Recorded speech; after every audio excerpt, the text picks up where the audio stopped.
عالم الحماس فيه يوصلك كل مرة لحلم أصعب، بس ما يصعب عليك.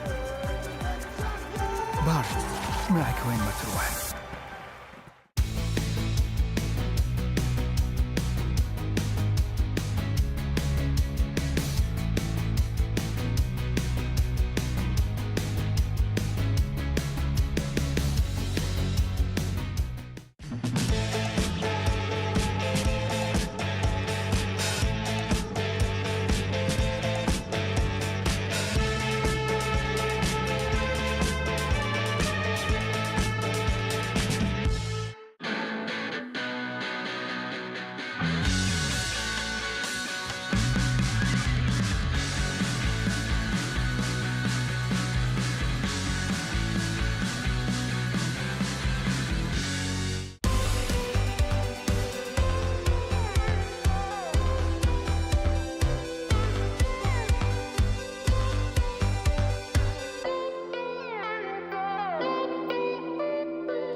Has anyone seen my cat?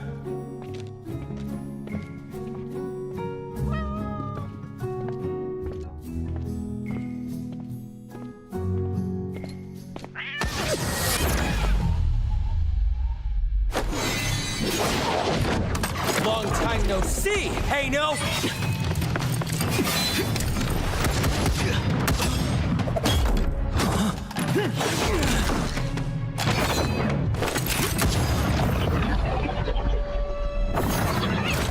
Oh no!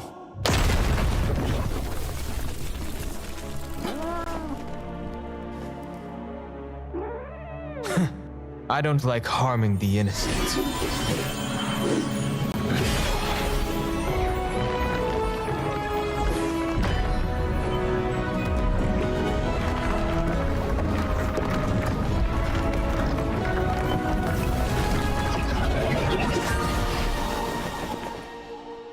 This again? Did fate give you an answer? Where the heck's my cat?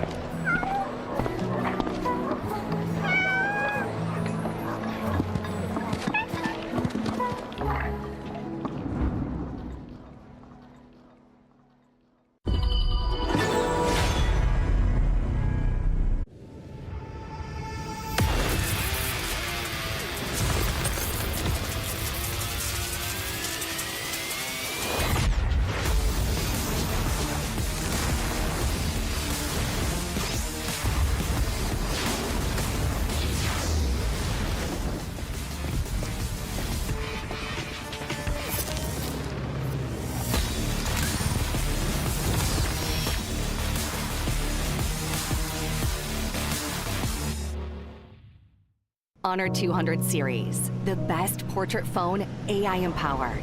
Studio level, AI portrait camera, 3 hardcore portrait modes.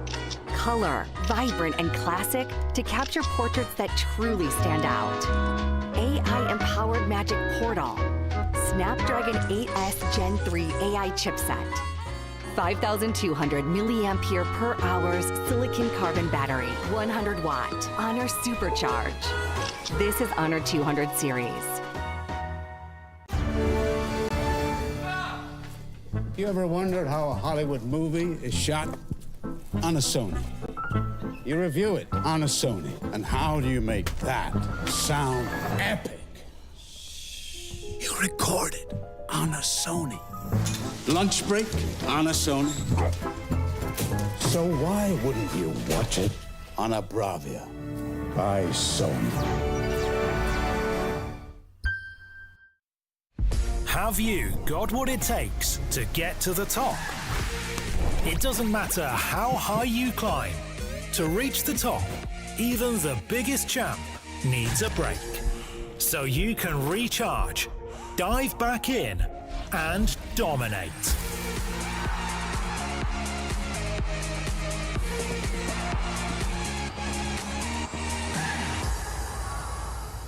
Have a break. Have a Kit Kat.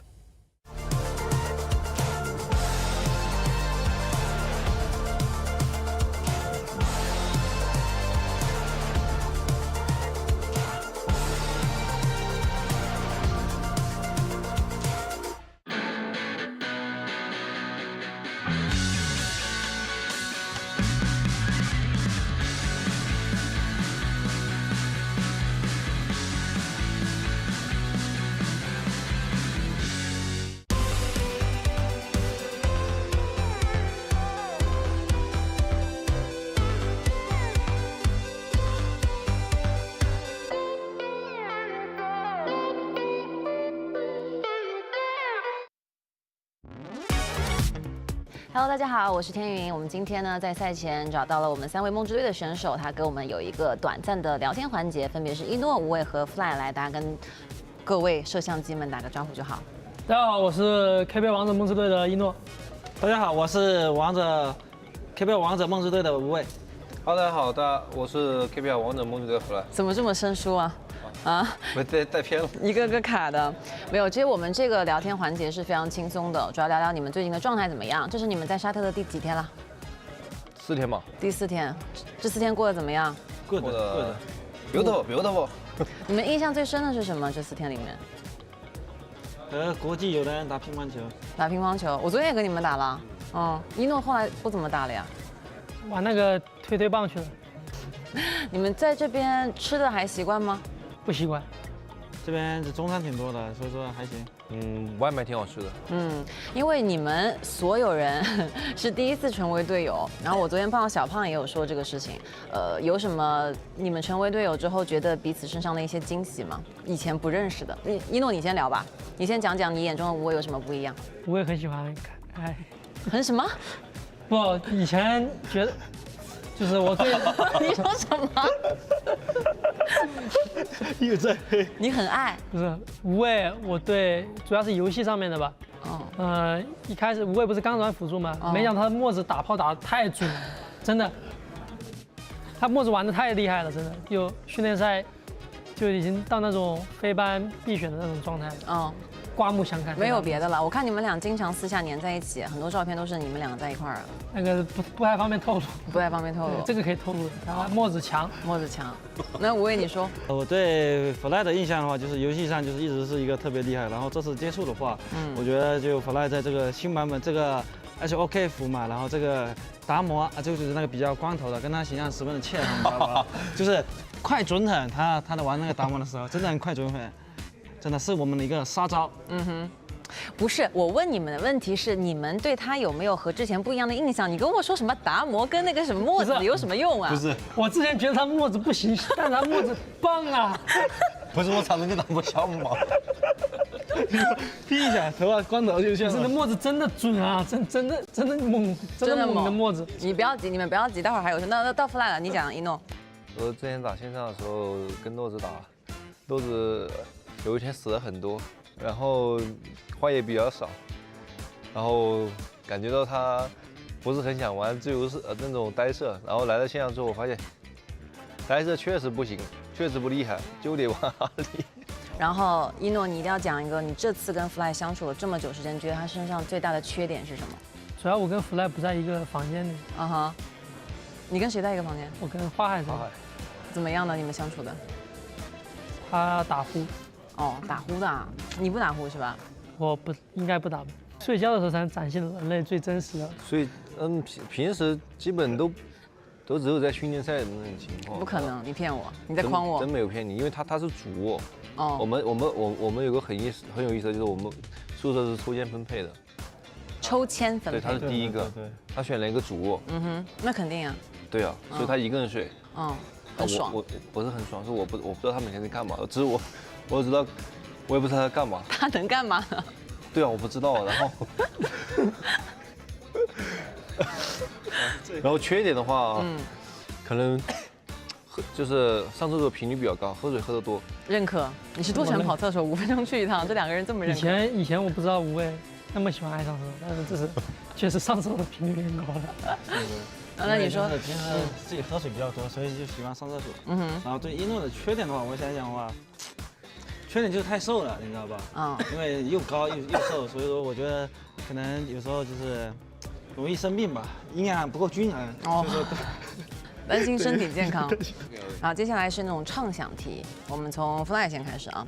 在所有梦之队的选手里面，你要选择一个人陪你去孤岛生存1个礼拜，你会选谁？选小胖吧。他不会把你吃了吗？不是，我想了半天，如果孤岛实在没有原材料的话，可能就是。他最重，肉最多，他可以让你活下去是吧？他让我活得更久一点。OK， 无畏呢？我选个徐碧晨吧，因为他这种跑的肯定是慢的，你知道吧？所以在孤岛上遇到这种危险，徐碧晨跑的话，我先跑。徐碧晨呢？其实我还是跑得挺快的，我选无畏吧。你们两个双向奔赴。孤岛上，我觉得有的时候还会，万一就碰见一些，漂流过来的那个开着船漂流过来的，然后看到无畏这么帅，我说能不能带上我？如果有一个机会可以获得一项超能力，你们要拥有什么超能力？来个瞬移。就是比如现在可以瞬移去上厕所。不是，就是比如我沙特热的时候，就是我瞬移回家躺着，就是晚上的时候再来。OK， 我选时光倒流吧。你要去哪儿？我要买彩票去。我想拥有那种恢复技能吧，和护士、医生，到时候有谁生病，我可以救他一下。你们身旁到底有多少人生病啊？不是，因为我坐飞机的时候小马就发烧了。哦，是吗？对，然后他当时不是很舒服，我在想，如果有个超能力，当时他发烧的时候，我就可以用我的超能力去治愈他。而且我看到你们的粉丝其实经常会叫你们寄点明信片啊，拍点照片什么的。你们谁是最愿意拍点照片分享生活的？谁是最懒的？好吧。哦，拍了很多。你是自拍吗？他还会剪小胖的视频。我一半。你剪小胖的视频？我的手机刚才被收走了，如果没有被收走的话，我可以给大家看一下，就是我在这边学了很多东西，比如剪视频。你剪的什么小胖？你具体小胖在里面干嘛了？你说一下。就是耍帅嘛。比如呢？耍帅摆 pose。你怎么这么喜欢拍人家？是你主动要拍的还是他？其实不是的，其实是，双方意愿都很高。然后花海那一段也是的，就是我们。对，花海我们是大家都有，每个角度。花海是他自己主动要求。对，然后他也想扣住角色。好，然后呢，最后差不多要结束了，我们就最后聊一下聊一点小故事吧，就是你们是怎么成为职业选手的？分别讲一下自己成为职业选手的一个经历。我是那年，是我很小的时候，大概14岁吧，那个时候我正在上学，那个学校就特别的艰苦，特别的辛苦，偶然一个机会就通过打游戏，自己的技术被俱乐部的工作人员给欣赏了，然后就招聘我过去，就是 BA 了。对，就是去了 BA， 你第一站就是 BA， 你呢，吴伟？我也是在一个很小的时候，都差不多。对，然后就在家里就是一个自学成才的一个模样嘛，就是在家里就平时玩的比较多，然后就慢慢就有一种感觉，知道吧？就一个进步的一种感觉。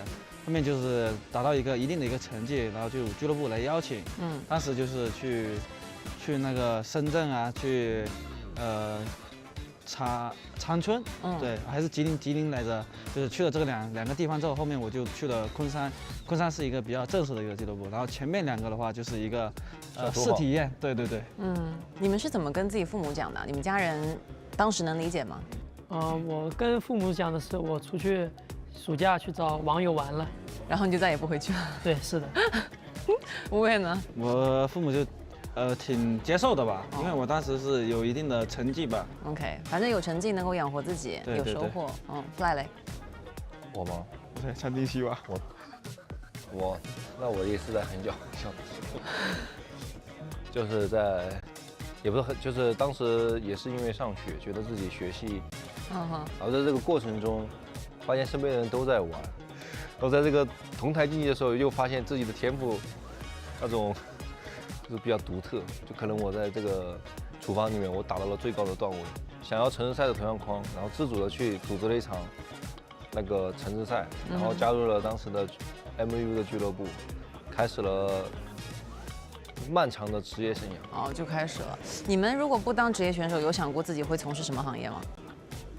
有想过这种事情吗？没有想过。做梦的时候没有想过。那你们以前是学生的时候是哪种类型的学生？调皮捣蛋的呢，还是？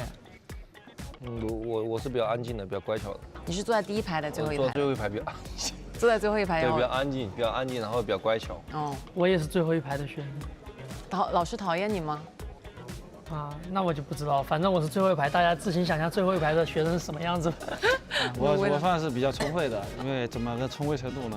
就是老师教完我之后，我就脑子一听进去了，然后晚上就忘了，够聪慧吧？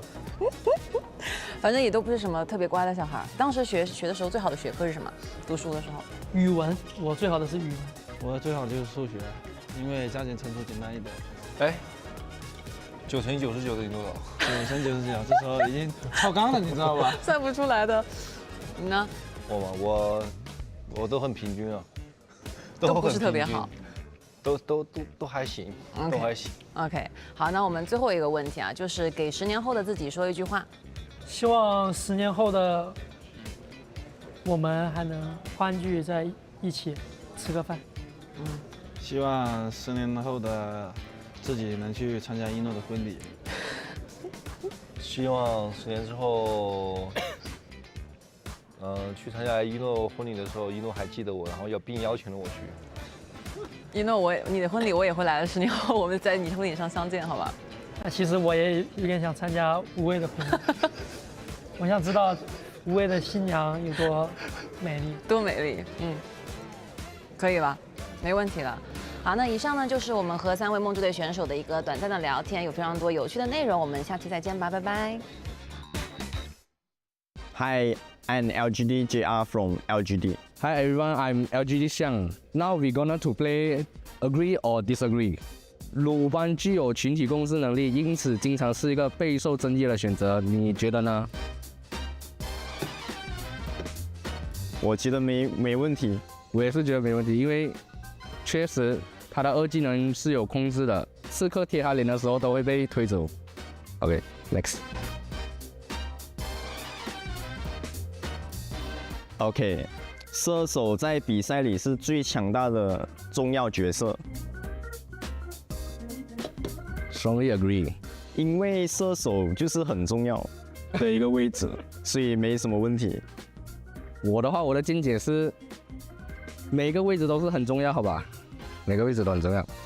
群体控制能力的重要性，你觉得重不重要？对于一个队伍来说，非常重要。因为你先控对面，你才能打出伤害。我也是这样想的。进英雄阶段会严重影响团队策略和英雄选择。对 ，VP 很重要。对，团队共成和英雄之间的协同性非常重要，对比赛结果起到决定性作用。协调性很重要，协调性很重要，团队配合，队友之间的配合，队友之间的默契非常的重要。KPL 梦之队不可战胜。Strongly disagree。大家都是2只手，10只手指，为什么就是打不过？我们的手法更猛，说实话，坦克或者辅助角色比输出更容易取得胜利。不知道啊，我觉得输出也是很重要，好吧？看来我们双边的游戏理解都是差不多一致的，没有意见分歧。因为我们都是一个团队的，所以我们肯定要一致，才能走向胜利。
kings, it's an honor showtime.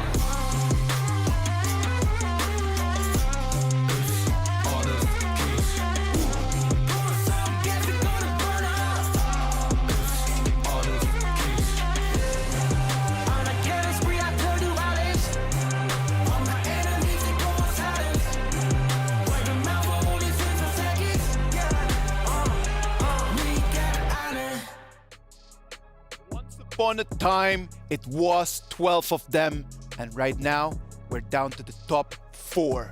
This is the Esports World Cup. We're live from Riyadh, from Saudi Arabia. I am Isaac Peña. Boys, the finals are here. King Tofu, get. What's up, what's up? Hi everybody, I'm super excited to be here with the only tofu as King Tofu. Yeah, your favorite kind of tofu, but you know, the focus is not on me or us today. The focus is on the players and the teams, because finally today we will see who gets to be crowned the champion. But we take it step by step. Of course, step by step, man. Step by step is the way that we have been taking it since the beginning, starting from the BO1s to the BO3s. Today, we're going to have best of 5. If you actually want to win, you're going to have to beat your opponent 3 times. 3 times. Third time's the charm, you say, right? So we'll see if they're able to get 3-1 scores, 3-0 scores. I'm not sure. It's a marathon today, not a sprint. I'm just wishing that we can go the full distance. BO5, I want to see every single match. It's going to be less pressure for some teams and more pressure for some teams as well.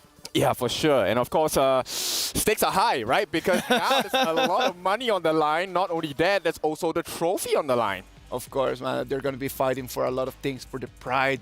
They're going to be fighting to make history, and of course, for the $1 million that the champion is going to go back home with. Yeah, definitely. Mostly about the glory. I mean, a lot of teams are looking, for this money. But what about the trophy? The trophy and the glory of etching their names in EWC history. Yeah, with the money you could make the trophy, but it doesn't feel as good as winning the entire thing with your own power, right? Wouldn't mean anything, man. Yeah. Yesterday and the days before, we've had amazing performances. And then Aramco for us has brought to us the top 5 plays from yesterday. What about if we just keep an eye on that and then we check on the top 5? On the 5th place, clearly, we're going to have AG against TS. Oh, this is a really, really lovely battle. AG Global using the teleportation and using Lift, teleport all the team in. And I remember that game. AG Global did so well ending the game out, and that's a great upset towards Team Secret. Yep, they figured out the formula to beat Team Secret, separating the members of Team Secret, cutting them down one by one. On the 4th place, let's see who we got right over there. LPS against LGD. Yes, LGD over here, they did such a great job in the beginning. Early aggressor, almost ending the game under 10 minutes. But right now, they're doing it so good. I'm almost around the 11 minutes mark and ending the game. Yep, today is definitely going to be a faster pace coming up from LGD. Huge expectations for them. It was an amazing performance for them yesterday, for sure. And let's see what's going to happen today on the top 3. We've got KPL Dream Team against Impunity. Yes, this is a history in the making. 11-0 on that Shangguan. What about that? How you feel about that, King Tofu? I mean, you can't go right with wrong here. It's all about the wrong plays. And, no, it's not the different kind of wrong. We are looking at wrong the player. So expecting huge highlights from him today. On the top 2, clearly, one more time, TS against AG. Yes, this is the AG Global crucial moment, kill death, getting the Tyrant and getting the ace on Team Secret. Yep, he stole our hearts today. Can they steal the game against KPL Dream Team? Let's wait and see, man. Like the way that they just took that fight, it was insane. It was incredible because that fight just completely turned everything around. Red team has slain an enemy. Blue team has slain an enemy.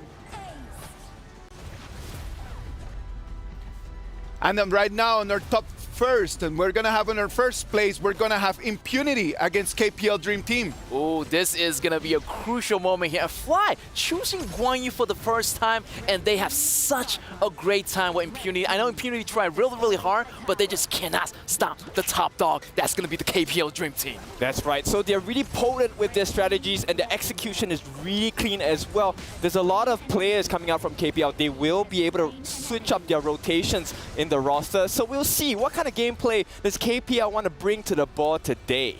Thank you very much to Aramco for bringing us the top 5 plays from yesterday's. That was amazing. It was an amazing day, man, like the roller coaster of the emotions yesterday. Some people started sad, some people ended up happy. The reactions from the players, authentic moments, real reactions brought to you by Doritos. Yeah, I love the reaction right now. I mean, some of the players, you know, went home really sad, but it's going to be go hard or go home. This is going to be the semifinals right now. There's no time for playing. It's do or die day, and it's going to be today. Let's see who's going to be the players to make it into the finals. That's right. It's a culmination of all of their efforts from the start of their career up to this point, and it all boils down today because today we get to crown and decide who is the best out of all of them across the world. Yeah, definitely. Also, I want to see their reactions when their medals get crushed. I mean, that's a brutal reaction. I mean, some of these kids are going home with that trophy, and some of these kids are going to look at their trophy getting crushed. Yep, we have seen blood, sweat, and tears. Maybe not blood, maybe on-screen blood, but you know, these are all the efforts of competition, and it's very brutal, but this is reality, right? You have to go and grab that victory for yourself. Everyone is just fighting really hard for that trophy, man. Like, everybody wants just to become the champion, become the top dog. It is already day 4, but if you still don't know how the trophy works, we've prepared something here for you. The Esports World Cup is a unique tournament and will have a very unique trophy system, consisting of keys, game trophies, the Club Championship trophy, and the totem. Introducing the key. This symbolizes a participant's right to compete in Riyadh. Each team or player will receive a personalized key consisting of the inner key and the outer frame. Winning a competition earns you a game trophy. A champion's key will be inserted inside. The frame will be placed into the totem. A physical block on display in Riyadh, serving as a progress bar of the Esports World Cup. The totem will remain in Riyadh as a chronicle of the Esports World Cup history. Those who get eliminated throughout the competition must give up their keys and see them crushed. Their broken keys will be tossed into the totem and encased in resin, symbolizing those that tried to win but fell short.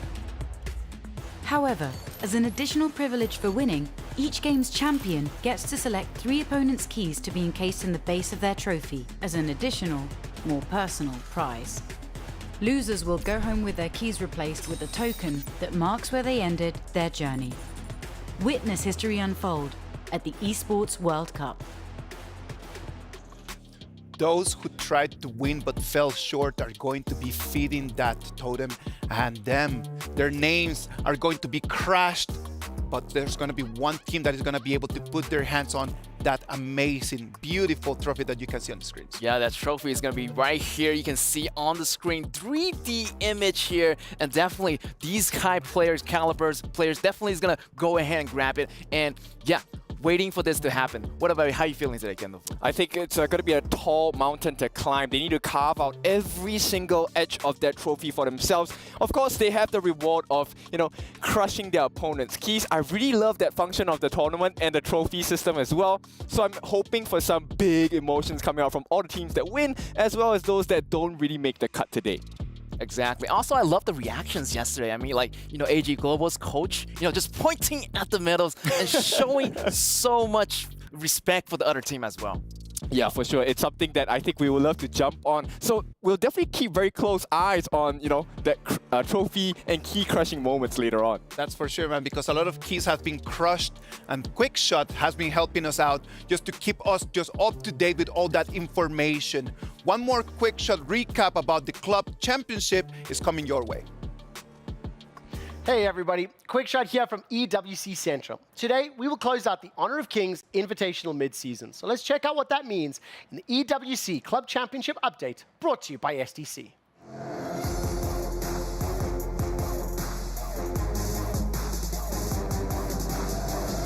Now, of course, yesterday, the quarterfinals for HoK concluded, leaving us with only 4 teams in the Honor of Kings Invitational Midseason semi-finals. AG Global is in the best position in the club championship. They're right here. They've already secured 2 top 8 finishes here in Riyadh and are therefore eligible for the club championship with 385 points secured currently. LGD is sitting at 275 points currently, but they only have one more team at EWC where they will have to make it count, make it into the top 8 to be eligible. KPL Dream Team and the Vivo Keyed Stars have no other teams here as of right now, so they will not be eligible for the prize money in the championship. As we turn our attention to the overall standings, we are still seeing a clear lead with Team Falcons at the top of the table at 3,500 points, followed by Team Liquid in second and Na'Vi in third with 1,445 and 1,110 points respectively.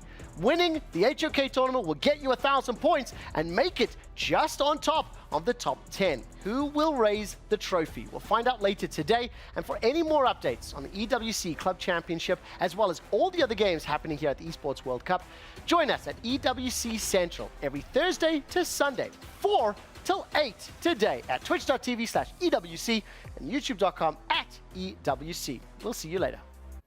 Thanks, Quickshot, right over there, just letting us know that Team Falcons, once they stood on the gas, like they have not let their foot go, man. And those players have been doing an amazing performance. And if you want to talk a little bit more about the HoK players as well, you can come and show to us your feelings to the HoK camp. Remember to enter the player review section where you can rate and share your opinions on the participating players. During this event, you can also earn in-game rewards by posting your reviews. Remember to head over to the HoK camp now to learn more about the event details. This game, the tournament has been going on for 4 days. It has been amazing, but right now we need to start moving into what's going to happen today. We're going to have 2 semifinals, as you can see over there on your screens. On the right side, we're going to have AG Global against the KPL Dream Team. That's going to be our second semifinal.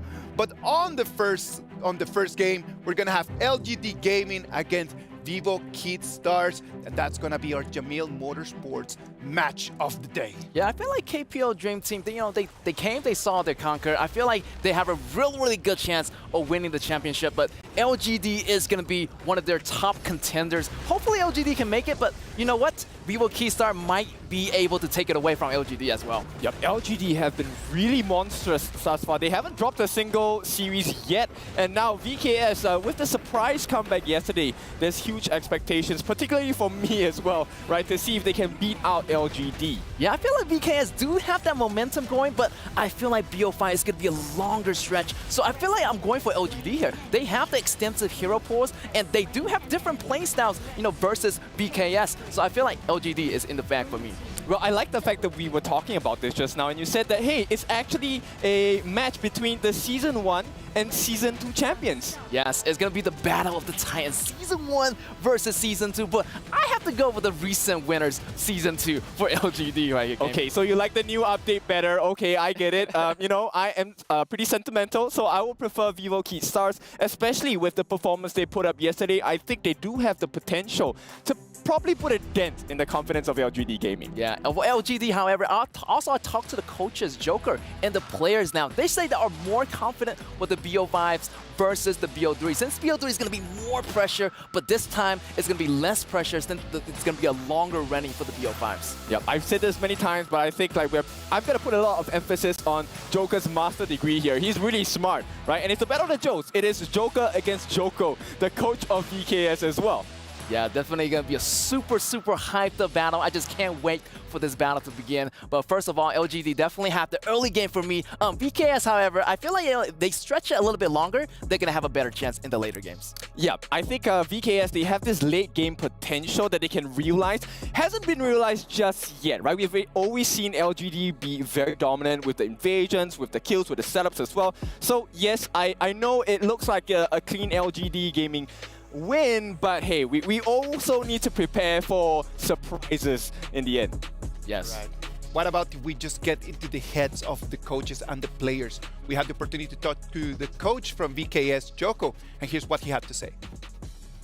We're at the semifinals with me, Chuchu. Alongside, it's going to be Joko, the VKS coach. Now, Joko, I do know when it comes to the group stage, you guys kind of having unstable performance there. Then you came back during playoffs. But how's the players' state right now when it comes to the semifinals? Chuchu, hi everyone. So playoffs is a different beast entirely, and especially against LGD, I have a bit of history with them because we didn't play them back there in Malaysia, but we scrimed with them. And we had actually really bad results in Malaysia. They were torn on our side. So playing then against group stage here and losing was a bit like a letdown, but now we have a chance to show that we can actually stand up to them. Surprise us. We are waiting for that. Next, I do know a lot of moms, the players' moms supporting you guys, and a lot of supporters out there shouting out for you. Do you have to say any to any of them? Oh, sure. Yeah, as well as to my mom that always watches. So I want to deeply thank you all for your support, especially the moms. Like we are here with the boys. I call them boys, and sometimes people. You can say it in People Portuguese. normally say it's like I call the players boys and say, no, they're grown-ups. Yeah, but there are boys on our view. We take good care of them, so don't be worried. Like everything is covered. And obrigado por todo o apoio, pessoal, principalmente para as mães dos jogadores. Tamo junto. Vamos, it is for the Vamos. side of VKS. That's it for the interview. Thank you, guys. Thank you. Thank you very much to Joko for sharing with us. You know what? I'm going to go with Joko in terms of that, Mala. I'm going to take one thing that he just mentioned. For me, the players are just boys. And it is the responsibility of the coaches just to kind of like guide them and help them out. Not only as players, but as human beings as well, man. Yep, they will give them the tools. The boys are supposed to use it to the best ability. And this time they have a buff. It's called the mother's buff, right? The mother's buff is, the mother's love is always empowering. And as a son, they want to impress upon their family that we are the best. Definitely. I feel like there's a lot of moms watching them right now, and they're going to rooting for them all the way. That mom's love is going to go a long way for VKS. Also, maybe LGD's moms are watching as well. Yeah, we won't forget them. Your mom loves you as well, right? Don't worry, we know. Yeah. That is lovely, lad. That is extremely interesting. Now, on the other side, from LGD Gaming, like we've known that all the 5 players have been doing great performances. But of course, there's one of them that we had an opportunity to talk to. That was Jeff from LGD Gaming, and here's what he had to say about it. Hey, it's Chuchu with me. It's going to be Jeff from LGD Gaming now. Everybody was looking for Weibo versus VKS yesterday. You guys mentioned about you want to fight against Weibo, but change of plan. You are fighting against VKS. Now, what do you think about this team right now? 这个队是非常强的队，就是在巴西的冠军 S1， 我们对他有很多也是有很多研究，他们对他们胜出也不感到意外，就是已经做好准备了。So basically, they know that it's going to be one of the strongest team from Brazil. They are the #1 team in Brazil, so they will not underestimate their opponents. They know that they're super strong. They can actually take opportunities when needed, and they know momentum is a big thing for them. Now you guys actually have some preparation for this team right now. How's the preparation going for the team LGD? 这个不方便透露，我们有自己的打法，打他们。但是你看了昨天的微博给你想一下，他们这打法是好像是怎么样的队伍？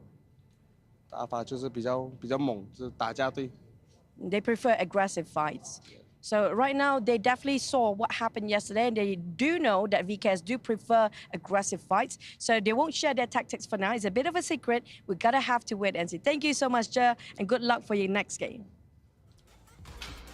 He really does not want to share anything with us, right? Like, because he knows that it is important that if you can just save a little bit in here, that might be just the key to success. I feel like they're hiding like a secret weapon for this. I feel like, you know, JR doing a really nice job as a farm laner. He has a really nice flexibility on all the heroes play, like Arlie, Lone, and play as a utility farmer, also Deer and Jet as well. So yeah, he has all these tools for success. So hopefully, like, he can get this game on the road and versus VKS on this one. Yeah, this match is going to be a difference of margins for sure, very small ones. Let's start getting our predictions out there, our STC Play predictions. The audience is out there just thinking of who's going to win. Boys, what is in your mind? LGD all the way for me. All right, I will have to go on the other camp. I'm going with VKS. LGD Gaming, VKS, like it is already set. I know that the players are ready. They're already on the stage. They're waiting just for us to send it to them. 15 seconds for our first semi-final right over here in the Honor of Kings Invitational mid-season. Ladies and gentlemen, buckle up because we're going to start day 4 in 3, 2, 1, Amazon Arena.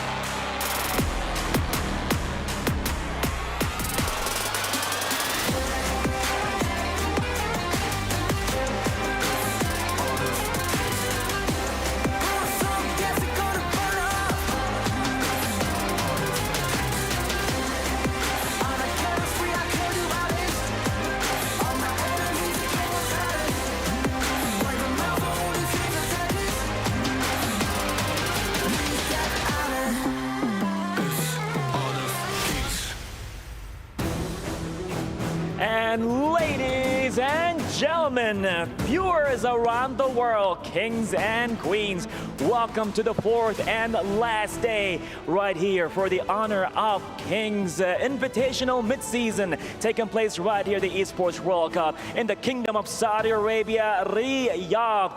Back to the battlefield, back to the gorge, back to the Amazon Arena to see who will be crowned as kings. I'm Bara Abdullah along with the very talented Sky. How are you today? Hello, ladies and gentlemen from all over the world. It's my honor to be here for the fourth time because we approach into the very end. 大家好，我是天明. Wait for it. Ana Zaina wa enta. Your Arabic is definitely better than my Chinese. Good job right there. You know, question asked, how you're feeling as we approach into the final destination, our journey in Saudi Arabia right now? Too excited, but I learned one thing about this voyage, this journey, that some of the legends are not born. Of course. They are forged.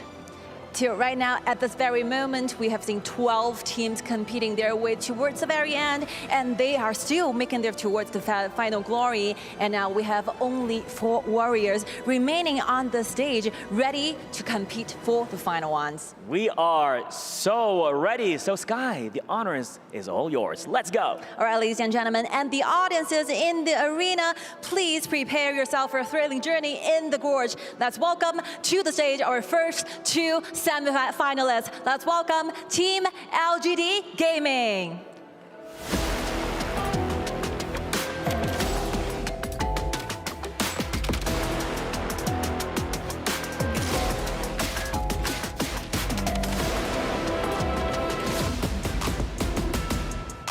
Going beyond the limits will be their motto, while conquering the impossible will be their goal. Team LGD Gaming is more than ready to crawl their way to the top of the pyramid. You got that right.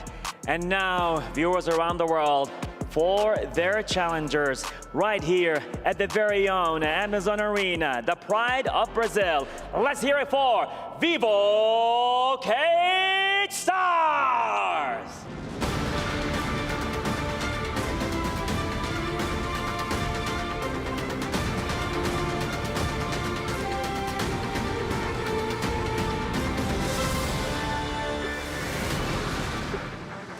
They defied odds, shattered expectations, ready to ignite that battlefield. Truly the pride of Brazil, all that taking place right here. This will be the moment to the 2 amazing warriors to get ready to the battlefield and in the gorge. Totally. 2 will fall and 2 will rise to the grand finals. And more details right now to our amazing talents, to the studio. Yalla. How's it going, everybody, at the Amazon Arena around the world, and in the words of VKS, the mums around the world as well. I am Blam, and with me is Stuart. We are going to be casting your first semi-finals match today between LGD Gaming versus VKS after an upset yesterday, Stu. Yeah, it was absolutely crazy to see VKS go through. One Malaysian team with Weibo Gaming. Can they define all the odds and make it all the way to the grand final? It's going to be an electrifying series. We've got a best of 5 now. The tournament's been upgraded throughout. We went from best of 1s to best of 3 yesterdays to best of 5. So if there's anything that any of these teams have up their sleeve, now's the time to bring it out. Yes, that is absolutely correct, because they may not get another shot to bring out that pick that may have got them a win in that round. So all these new picks that we may be seeing today, like the Sunbeam yesterday on VKS, that was really one of those big parts of them getting that victory yesterday over Weibo Gaming. Yeah, for sure. One of the pocket picks that we saw from Maynard, we normally know him as this tank jungler. Yes. I feel like in the end, coming out with the Sunbeam yesterday against Weibo Gaming was one of the key factors for them, on top of Danny as well, also stepping up huge for Vivo Keats. Yeah, Danny, not just on stage, but in the gorge as well. Just fantastic. When we saw him on the Musashi, when he had that Sage's Sanctuary, just diving straight into the back of the enemy team just to try and take out the Ali, it was just, it was vamos. I want some more of that. No, I want some more of that as well. But we have to mention the other side as well, LGD Gaming with Musang King as well. Currently the top leading kills at the moment in the current tournament. Has been performing incredibly well throughout as well. Maybe had a few shaky games here and there, but stepped up really, really huge again in the quarterfinals. Yes, Moose and King, and also obviously JR as well, not quite far behind with 23 kills overall in the competition thus far. But speaking of competition, this is where the semi-finals competition begins. We are into the draft, and we're already seeing some very, very familiar faces being banned off here, Stu. We got the Dachau, we got the Mai Shiranui, and also the Musashi going for that Danny ban. Yeah, the one thing I wanted to actually mention going into the draft is actually that Musashi pick, something that Danny played twice yesterday in that quarterfinals and was really kind of, as you mentioned, kind of the playmaker for the team with his ultimate. Being able to lock down a target is so crucial in these fights.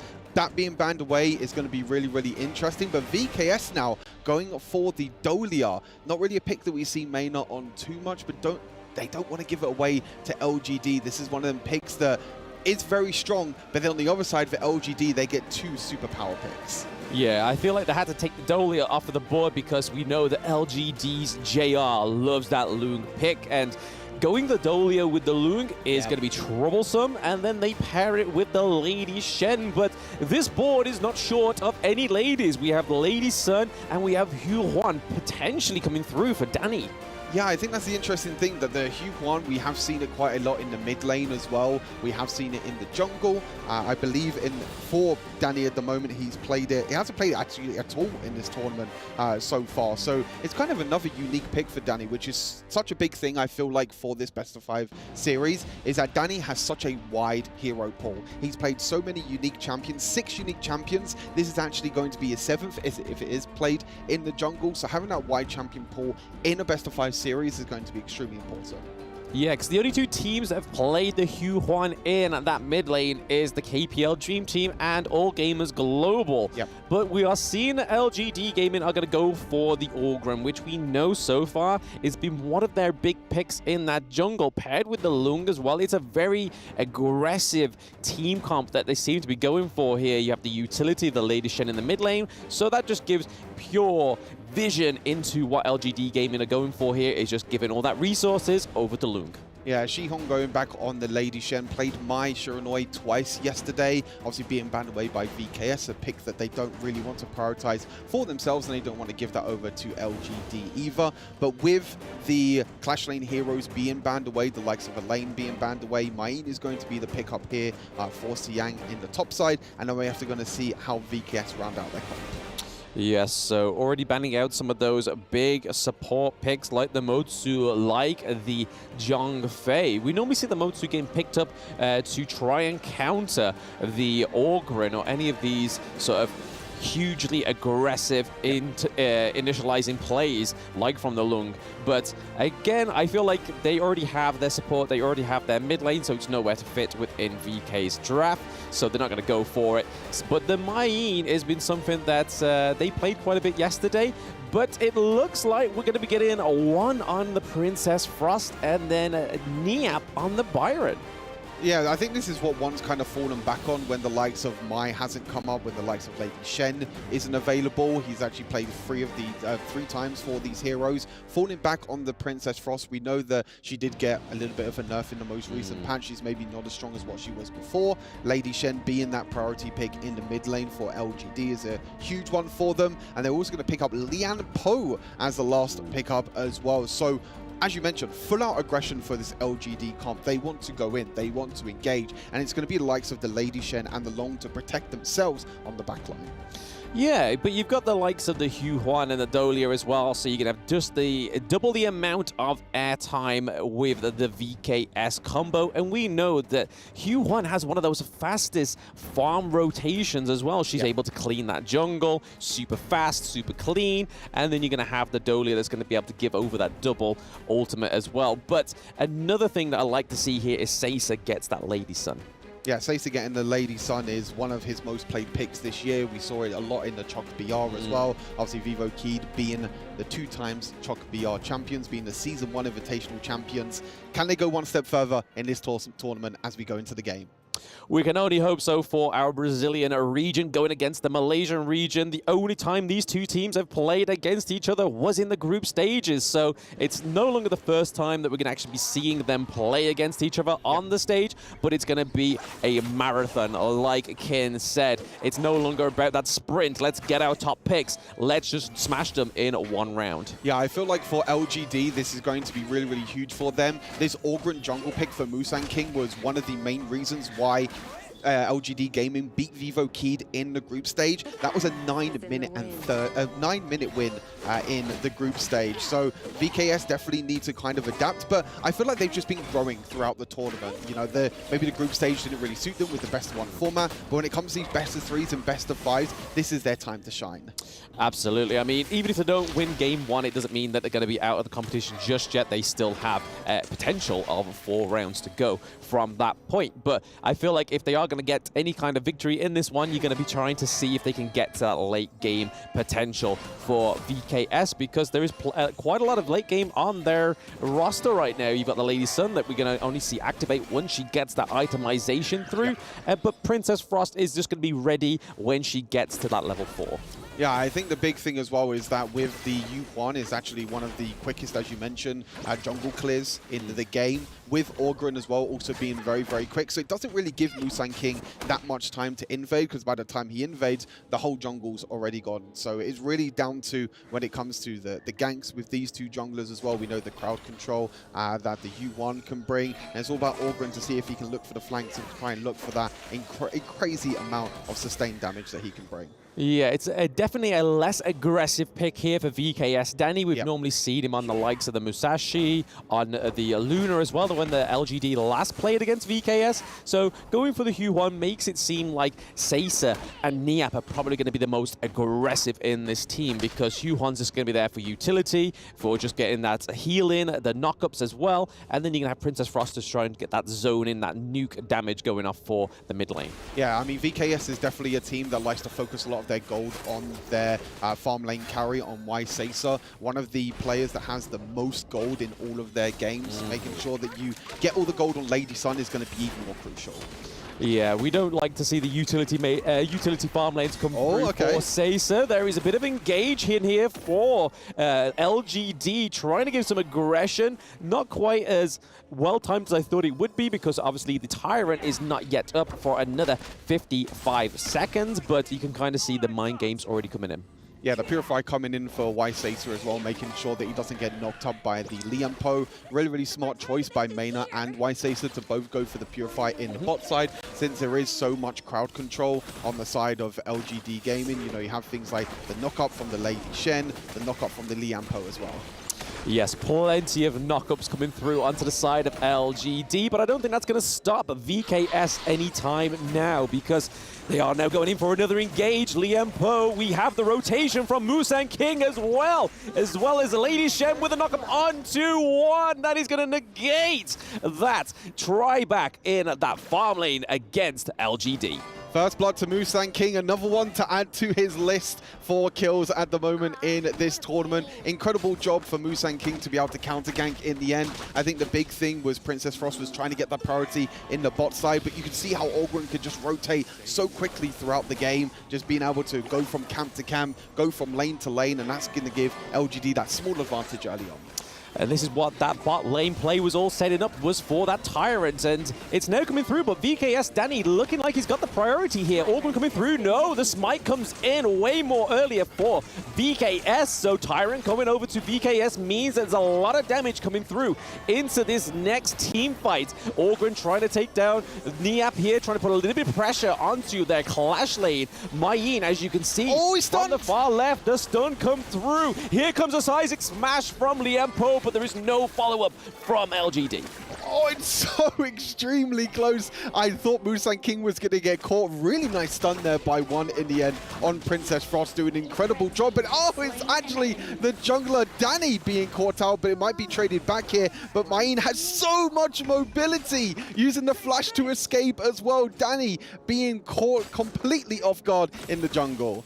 Yeah, I was giving highlight to Mayin. You could see her just lingering on the Azure Golem side. You know what was about to happen there. Just trying to just clean up anything, any of the leftovers from that last team fight. We saw that no kills were given over to the side of LGD for VKS, but they were very low. Yeah, extremely low, and it was all down to that mid lane fight. You know, as you mentioned, with VKS taking that Tyrant, they wanted to try and force a team fight with the extra damage you're able to get with the Tyrant, but the Amp might be completely caught out as well in the top side of the map. The burst damage from Long in the end. Support getting the kill, which is not always great, but it is going to secure them a tower in our top sides. Yeah, a life for a life, but then they also get a tower on the Clash lane. They're able to pick one up for themselves in that farm lane. So again, we're seeing that VKS are already trying to dominate the map a little bit more than getting those kills. As we can see, they haven't quite yet to get a kill on the board. Maybe it's the objective game that they're looking for. I really like kind of this split map that LGD Gaming are doing right now. They're realizing that maybe the Lady Sun can do a lot of damage to the Long in the early game. So rotating the Long and the Liam Poe to the top side, completely catching out Niap on guard, just gives JR a lot more solo gold. They actually took 2 towers in that Clash lane as well, so just showing how much damage you can do with Long.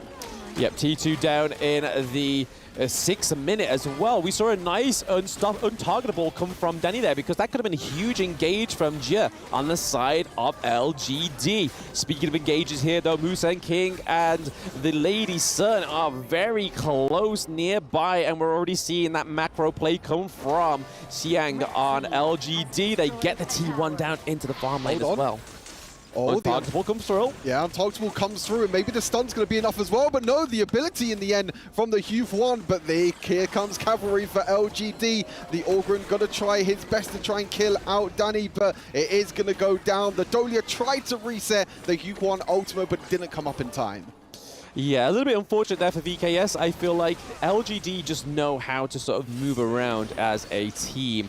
And we're already seeing the Lone Ranger that is Xiang. He's always just in the enemy jungle, just kind of just waiting for the time to strike. But at that same time, he's just trying to push the T2 into the farm lane, because if those 2 T2s go on those side lanes, that's just the same amount as pressure as losing your T1 in the mid lane. Yeah, for sure. I feel like in general, LGD having 3 towers being taken at the moment is really a big sign for their gold lead right now, and you can see they've got a lot of confidence that they're trying to invade in the jungle.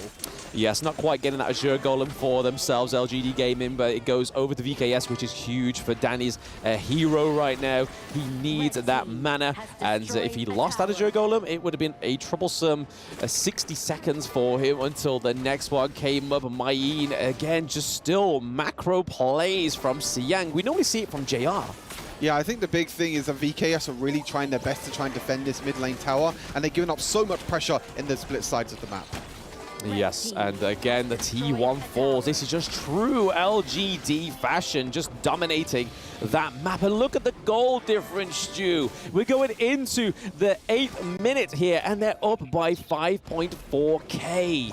Yeah, I love the split pushing by LGD in this game. I feel like they've done extremely well. As I mentioned, that split map that they were able to do, getting JR into the top side, being able to take both the tier 1 and the tier 2 tower. You can see also Long going back into that Clash lane, creating pressure. I think Vivo Keys at the moment are so grouped that they're not respecting the split pushing coming in from LGD. Yeah, there's a little bit of a tunnel vision coming through here. We see that Danny's trying to get another kill onto Xiang, but that is just to keep that Mayin alive. But we have Maina, we have Caesar here as well, but the rest of the boys from LGD are going in. There is Xiang picking up the kill onto Maina. Down goes Xiang, though. That is a 1-1 trade, 2-1 trade for LGD, sorry. That is a lot of combat going on right now on this map, and we're getting to that 9-minute mark, which is where VKS lost before. JR completely wiping out that Clash lane.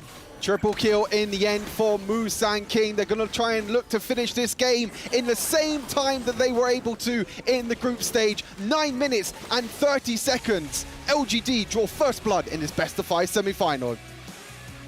Yes, LGD Gaming manages to get that first blood this time around, and the first victory in this best of 5. Even though they managed to win that sprint in the group series, LGD Gaming are definitely in this marathon. Incredible game for them. As I mentioned, pretty much the same time as what it was in the group stage as well. So they're kind of running it back with a similar composition, a very similar plan as well in this game. It was a little bit different in terms of in the group stage, they were doing a lot of invading. In this game, the early game was very back and forth. But again, the split pushing that they were able to do to get the tier 2 towers on both the clash lane and the farm lane was such a huge credit to them. Yes, and we're going to be passing it back to the studio to get their thoughts on this game 1.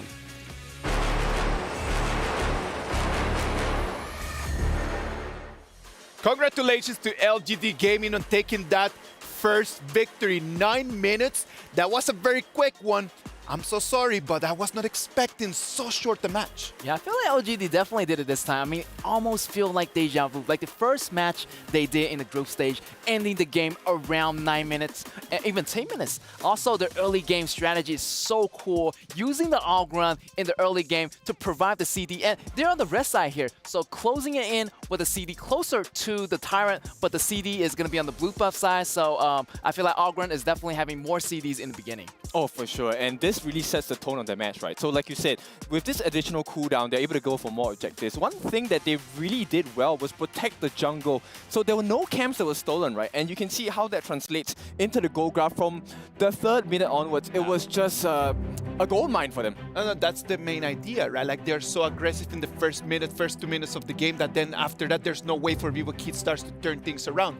They did not have any gold. They had the Yuhan, they had the Dole, but that was not enough. That wasn't sufficient. Yes. Also, I want to emphasize on Mai on the top lane.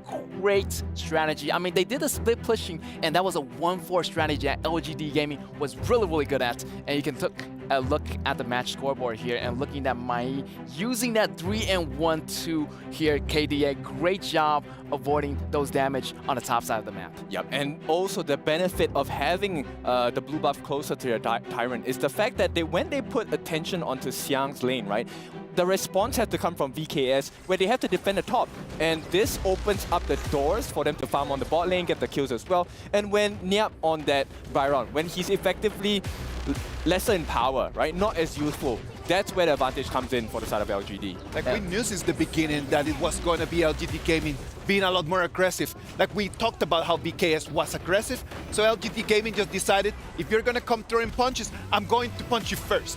Yeah, definitely. I feel like LGD is like dictating the pace of the game by themselves. If VKS has to come back, they have to think outside the box. They have to think of something like an orthodox way to play the game in order to win. Yep, unorthodox strategies. I mean, okay, so this draft, pretty meta still, right? So I'm expecting something very different from VKS in the next game. But for now, if you take a look at what LGD has been doing, you give them the lead, they will bite you and will not let you go, similar to a Pitbull's bite as well. Exactly. And if you take a look at the itemization, you know, we were quite surprised. JR got the Eternity Blade at 6 minutes. That's a furiously fast critical item masking. Also, like, you know, Lady Jun, Zhihong got the Venons fast, also early as possible, and that just completely just shut down the game for VKS. Yep, and you know, they had a lot of heals, and they also lessened the healing factors on the side of VKS. And I think it was just a very well-rounded draft, but even better execution from the side of LGD. VKS right now down 1-0 in this best of 5. Like they need to turn things around because at 2-0, that would be too much for them to come back from.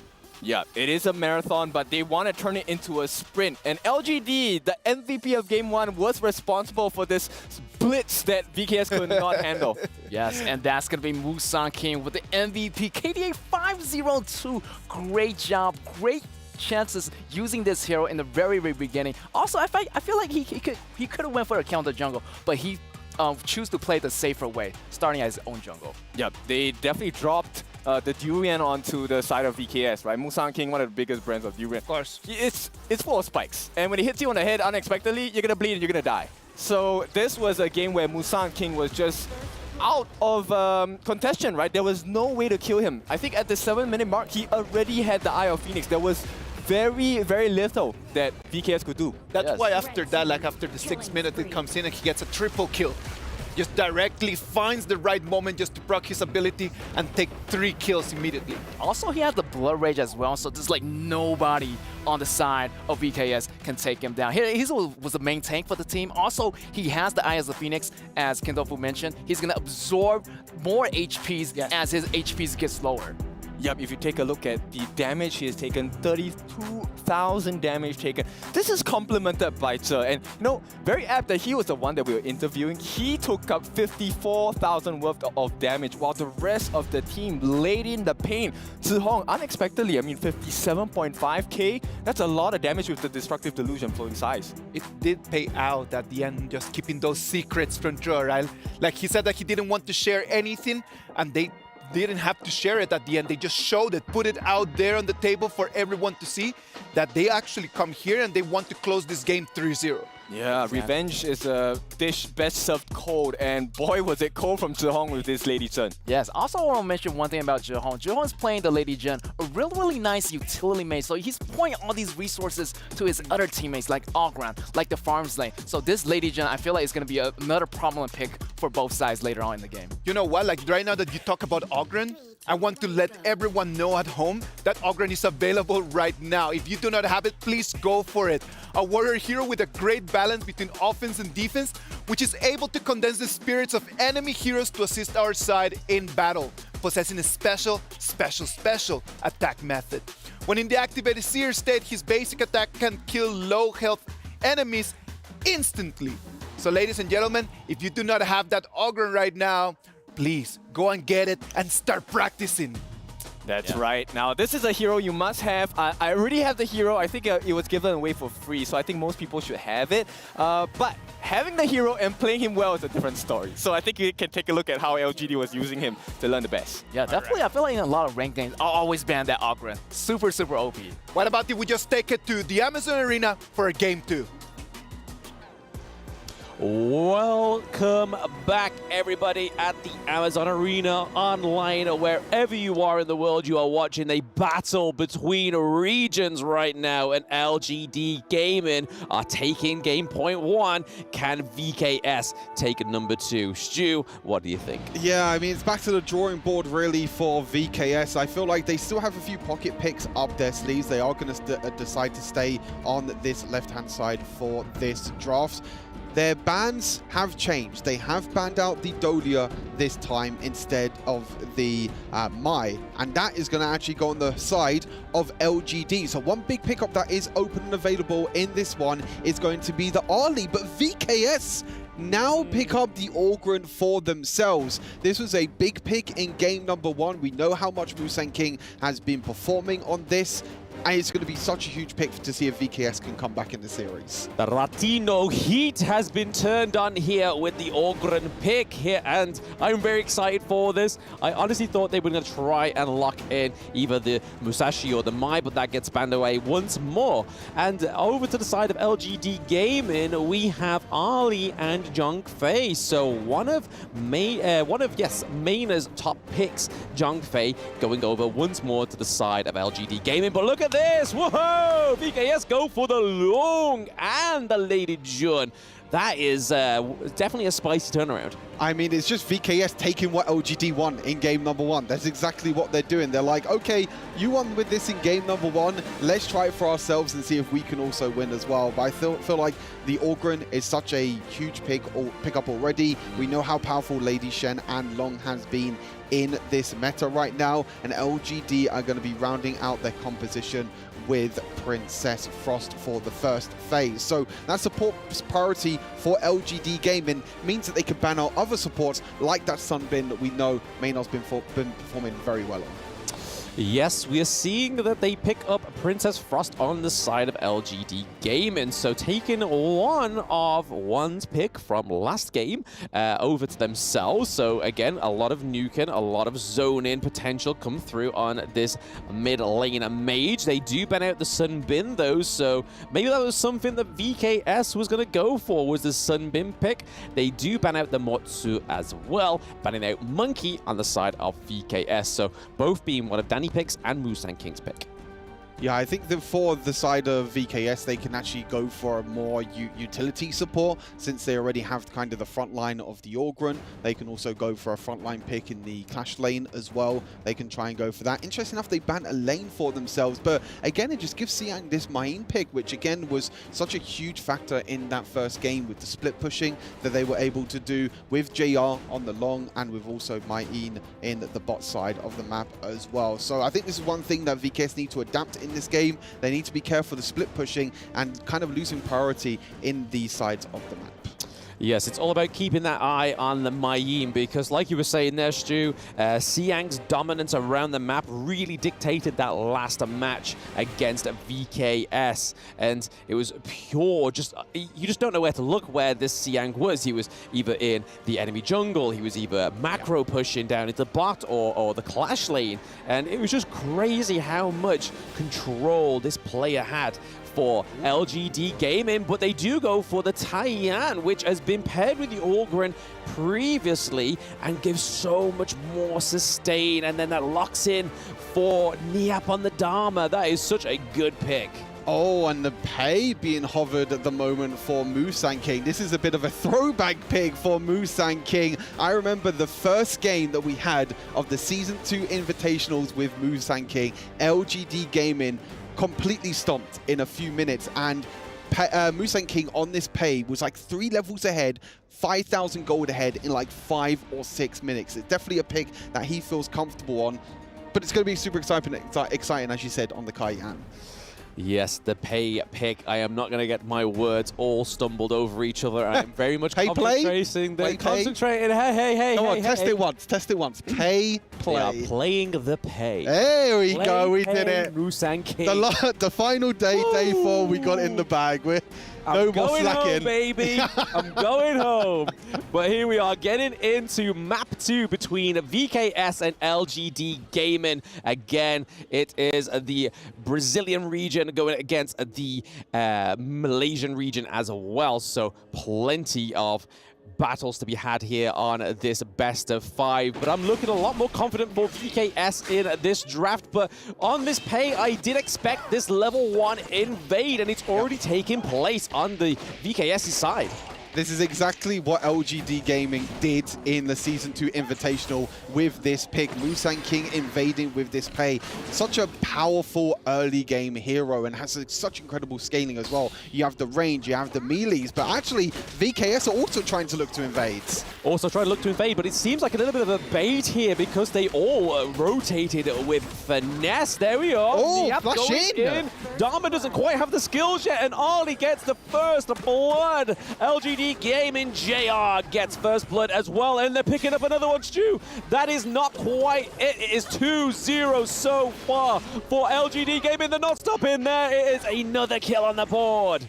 Absolute disaster start for VKS. They tried to counter-invade. They knew that Musang King went down to the bot side. They tried to take that Crimson Golem, but they were able to rotate so quickly up until that top side, being able to defend their own invade, getting 3 kills for themselves as well. And this is not the start that VKS were looking for.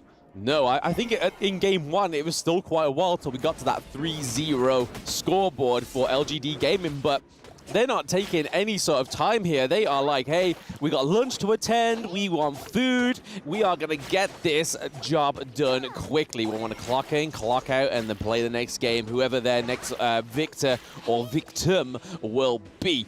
But just finesse here on the board for LGD Gaming.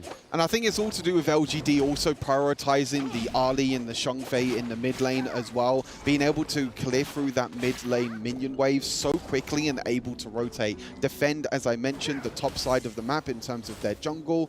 It's such a huge thing to be able to do for LGD, and then they just left Jinghong on the Princess Frost down to the bot side to make sure that there was no pressure happening down there. So overall incredible play again from LGD.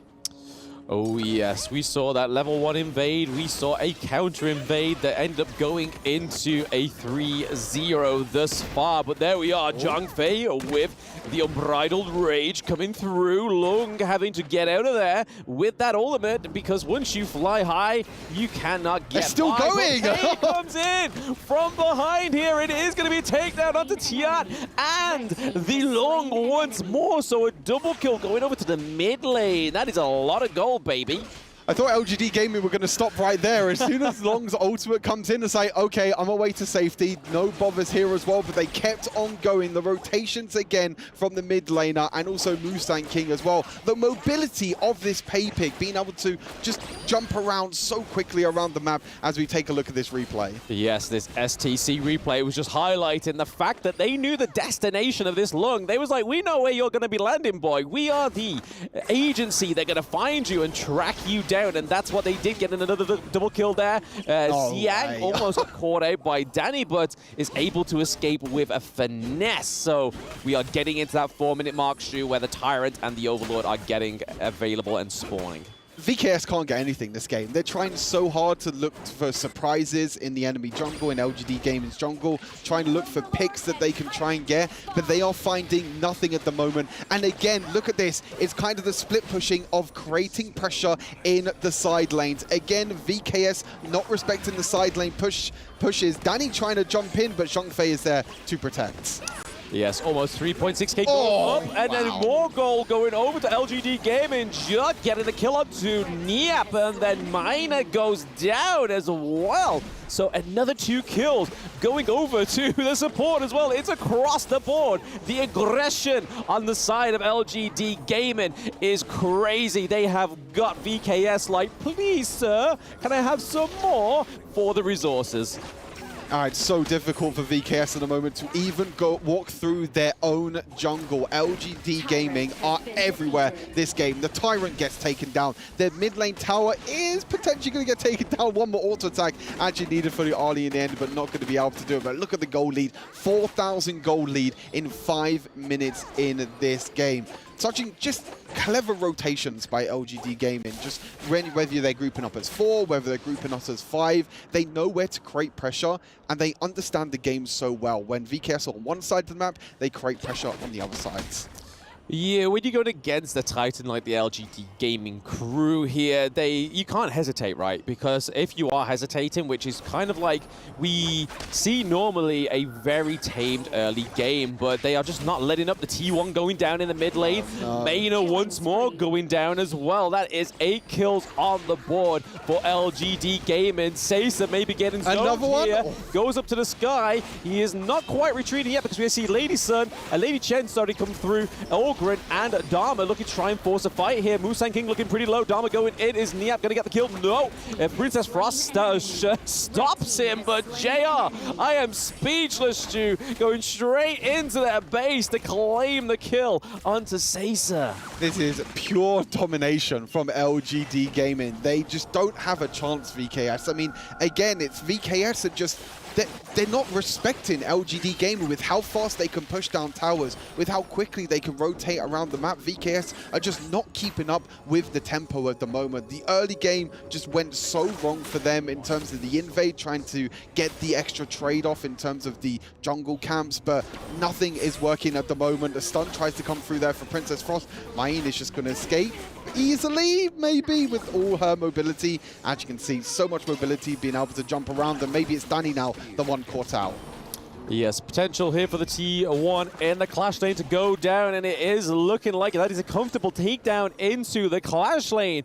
VKS still not being able to take a single turret off of LGD Gaming, which is troublesome going into the semifinals, this best of 5. They are already 2 maps in. We're seeing Jia going in from the back line. There is so much going on here. That is a 2-0 trade onto Niap, onto 1. We see Musa King get another kill, and that is a T2 turret takedown. They're chasing the Long. It is a long chase for the Dragon. Dragon's going to be able to escape, but the Dragon's escaping on the opposite side of the map. LGD Gaming, a high ground tower at 7.5 minutes. We know that the record time at the moment for finishing a game in this tournament is 7 minutes and 40 seconds by the KPO Dream Team. Doesn't look like LGD are going to be getting that record in this tournament, but still, it's just pure domination, pure control over the map as well. And VKS, they only have one tower left standing in that bottom side. I don't think we expected anything different when we saw that pay come through in the draft, right? And I mean, look at this gold graph. Well, not gold graph, sorry, the equipment here. 205 is 6.5k gold. Danny's only on 4, so that's a 2.5k difference in the jungle alone. And it's just really showing here with how much damage Pei is doing. But Pei is an early game hero. But that's normally where VKS get their footing in. But Seiza goes down as well. We are getting the kill onto Niap. That is a 2-0 trade once more. They love their 2-0 trades. They are going for the no-death run on the side of LGD Gaming. And they're at the crystal. 8 minutes in. This is a quicker game 2. Stu, what is going on? VKS just not starting. LGD Gaming, a flawless run in game number 2. Not a single death and not even a single tower takedown for VKS. They need to go back to the drawing board and very quickly as well, because LGD are looking to speedrun and steamroll through this semi-final and go all the way into the grand final. I mean, this is the second semi-finals that they've ever been to on the stage. Obviously, Season 2 Invitational, they got a solid 3-0 victory. They are looking to maintain that reputation for LGD Gaming. And honestly, I feel like this is a more brutal LGD Gaming than we saw from Season 2 Invitational. Yeah, for sure. I mean, VKS in the meantime was a little bit difficult. They couldn't really go for the invades. But let's head back to the studio and see what the analysts think about that dominating win by LGD Gaming.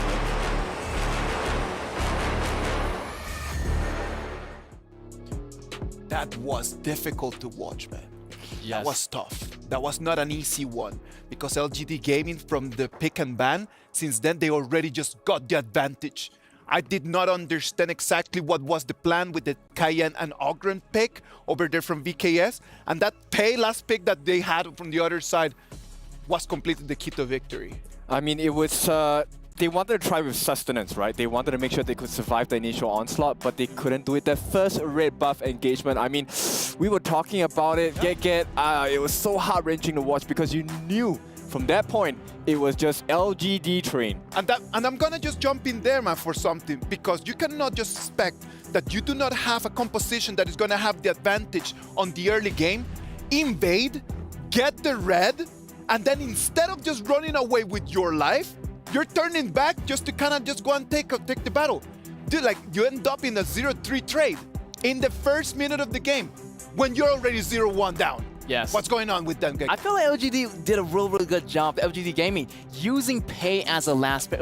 Really surprising pick for me. And I feel like versus Ogron, I feel like they got similar clearing jungle rate, but Pei is a little bit faster.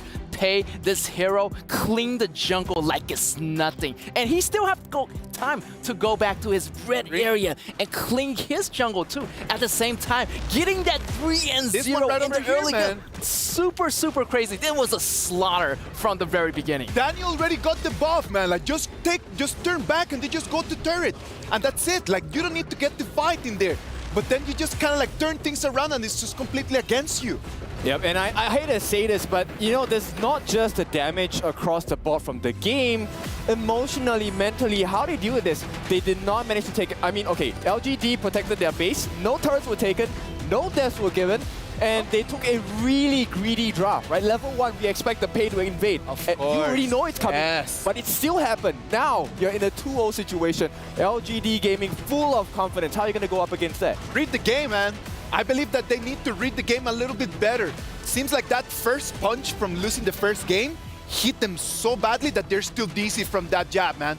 Because this second game, it's not the VKS that we are used to watch. Yeah, I feel like VKS, if they got that first win, they would have been doing a lot better. But the second round, their mentality is a little bit low right now. but compared to LGD Gaming, they're on a roll. They're thriving right now with this composition and have 0 death in this game. Definitely they can have more confidence moving on to the game point match as here in the next match. Yeah, VKS, a lot of problems to fix. LGD on the cusp of victory. One more step and it's grand final slot for them, boys. Yeah, man, LGD Gaming really just right now just taking the victory and right now pushing it into a 2-0. This is going to be their match point in the next one. The MVP for this game is going to be the one and only Zhe on that Tranfei. 309. Zhe has been just collecting those MVPs.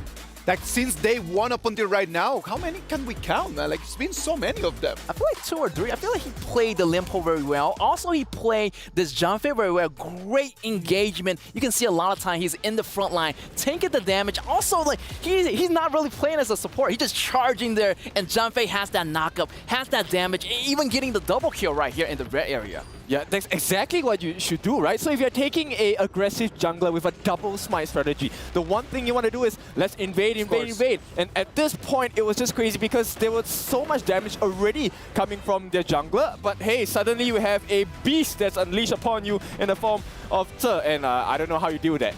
Congratulations to Zhe on that MVP, man. Like he can just take that one and just kind of start just piling them up as this. If he makes it to the final, and I'm not just kind of jinxing anything, if they make it to the final, Zhe is going to be one of those keys just for them to actually have an opportunity. Yeah, definitely. I feel like LGD this match, they're in the zone right now. The momentum is going really, really strong for them, for LGD Gaming. I feel like Vivo Keys are definitely have to go back to the drawing board. Talk it over. I feel like they need to get this last point in order to have some kind of, miracle happen for them. Yeah, maybe pick their fights a little more wisely. I really, really need to emphasize that level 1 fight at the red buff.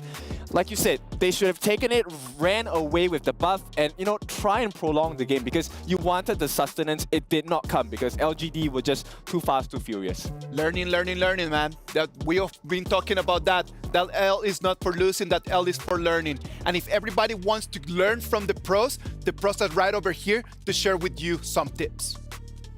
You want to be strong? Learn from the pro now. When you're attacking a tower, you might accidentally target an enemy. Or when attempting a tower dive, you end up targeting the tower and minions instead. Professional players execute such impressive moves effortlessly.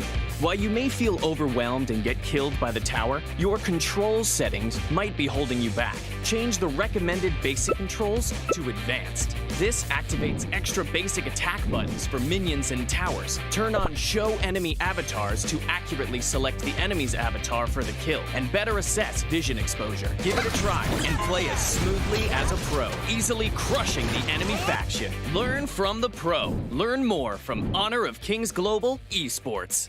Boys, when I just started learning the game, I remember I used to make that mistake. Just not understanding how the settings in the game actually work, just literally just slowed me down a lot at the beginning. Yep, definitely. Something that I think once you are new to MOBA and you learn this kind of settings for yourself, it really changes your game by that much. Really, it does. Exactly. In the beginning, I didn't even change it. I was just smashing the auto attack. Right? I didn't even know there's an attack button for the towers and another attack just for the minions. So that's gonna be a really, really great tip to do. I'm gonna do it right now after I get home. Well, right now we gotta just talk seriously about this game, man. Because VKS, we know that they are a momentum team.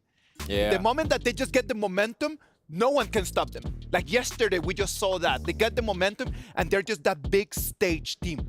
They need to be on the big stage for them to really show us what they're made of. The momentum is not on their side. What is going to be key for them to turn the tide around? The ultimate lesson I've learned in all of competition is almost is never enough, right? If you want to go for the victory, finish it, clean it, and you will be able to get it. So at this point, VKS, hey, we could see a reverse sweep, not saying anything much, but yeah, it is possible, right? So you just need to be in that mental state, look at what the win conditions are, and go for it. Definitely. I feel like VKS do have a chance to bounce back. They need to stay together on this one. I feel like, going to this match, think of something outside the box, definitely. For LGD, however, Gaming, they're still looking really, really strong. They have a really extensive hero pool right now. I'm still, they have a lot of trick up their sleeve, so I'm looking forward to the third match here. Yeah, I think that the hero pool is just gonna come down to that, right? Like we've been talking a lot about the players, we've been talking a lot about the heroes. What are some options in there for VKS in terms of hero choices that would allow them just to kind of like turn things again?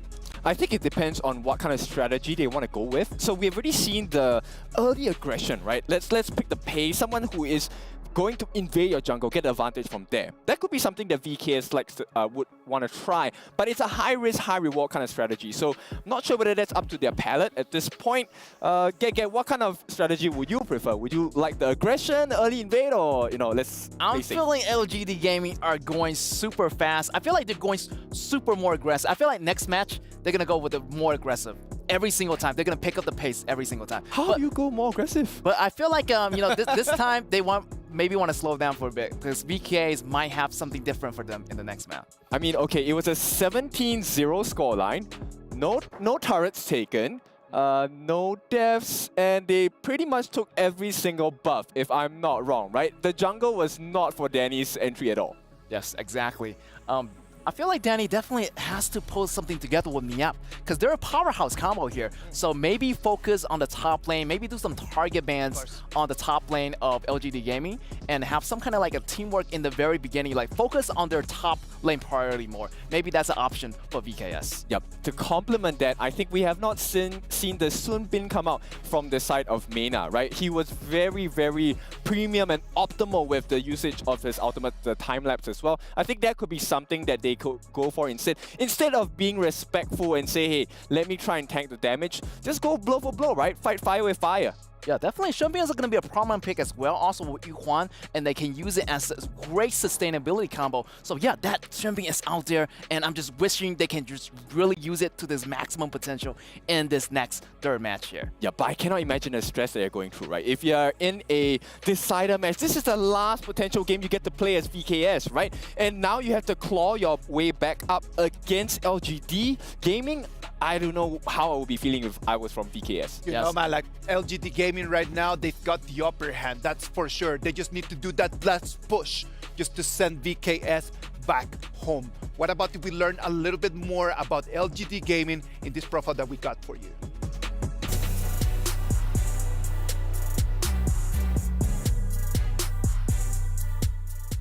感觉这里非常棒，这是我人生第一次来到这种国际赛事，就很兴奋，很开心。我家对抗路是香 ，He is the Clash Lane, our mid lane is Jihong, farm lane is Jiao, support is 这。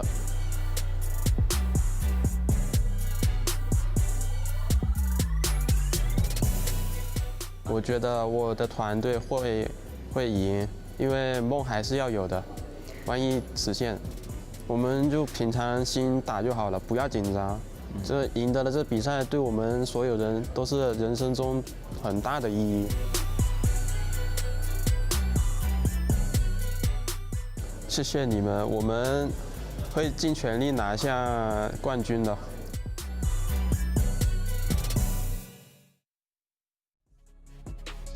LGD Gaming, they've got a dream, man, and that dream is just to end up being the champions. That first step before thinking about becoming a champion is just winning this last game against VKS. Yeah, before we dive right in, I want to know whether this is an L or number 7, right? 7th heaven or? I feel like L for learning, as Isaac said. Yeah, I feel like, yeah. And let's keep learning a little bit more about the game, man, as we're going to move into the Amazon Arena one more time for Game 3 of this matchup. How's it going, everybody? We are back in the Amazon Arena for some more learning, some more lessons, and as Kin was going on about something about the number 7. So, anyway, we are back into the map number 3, and VKS really need to do something here, Stu, to try and take a victory over LGD Gaming.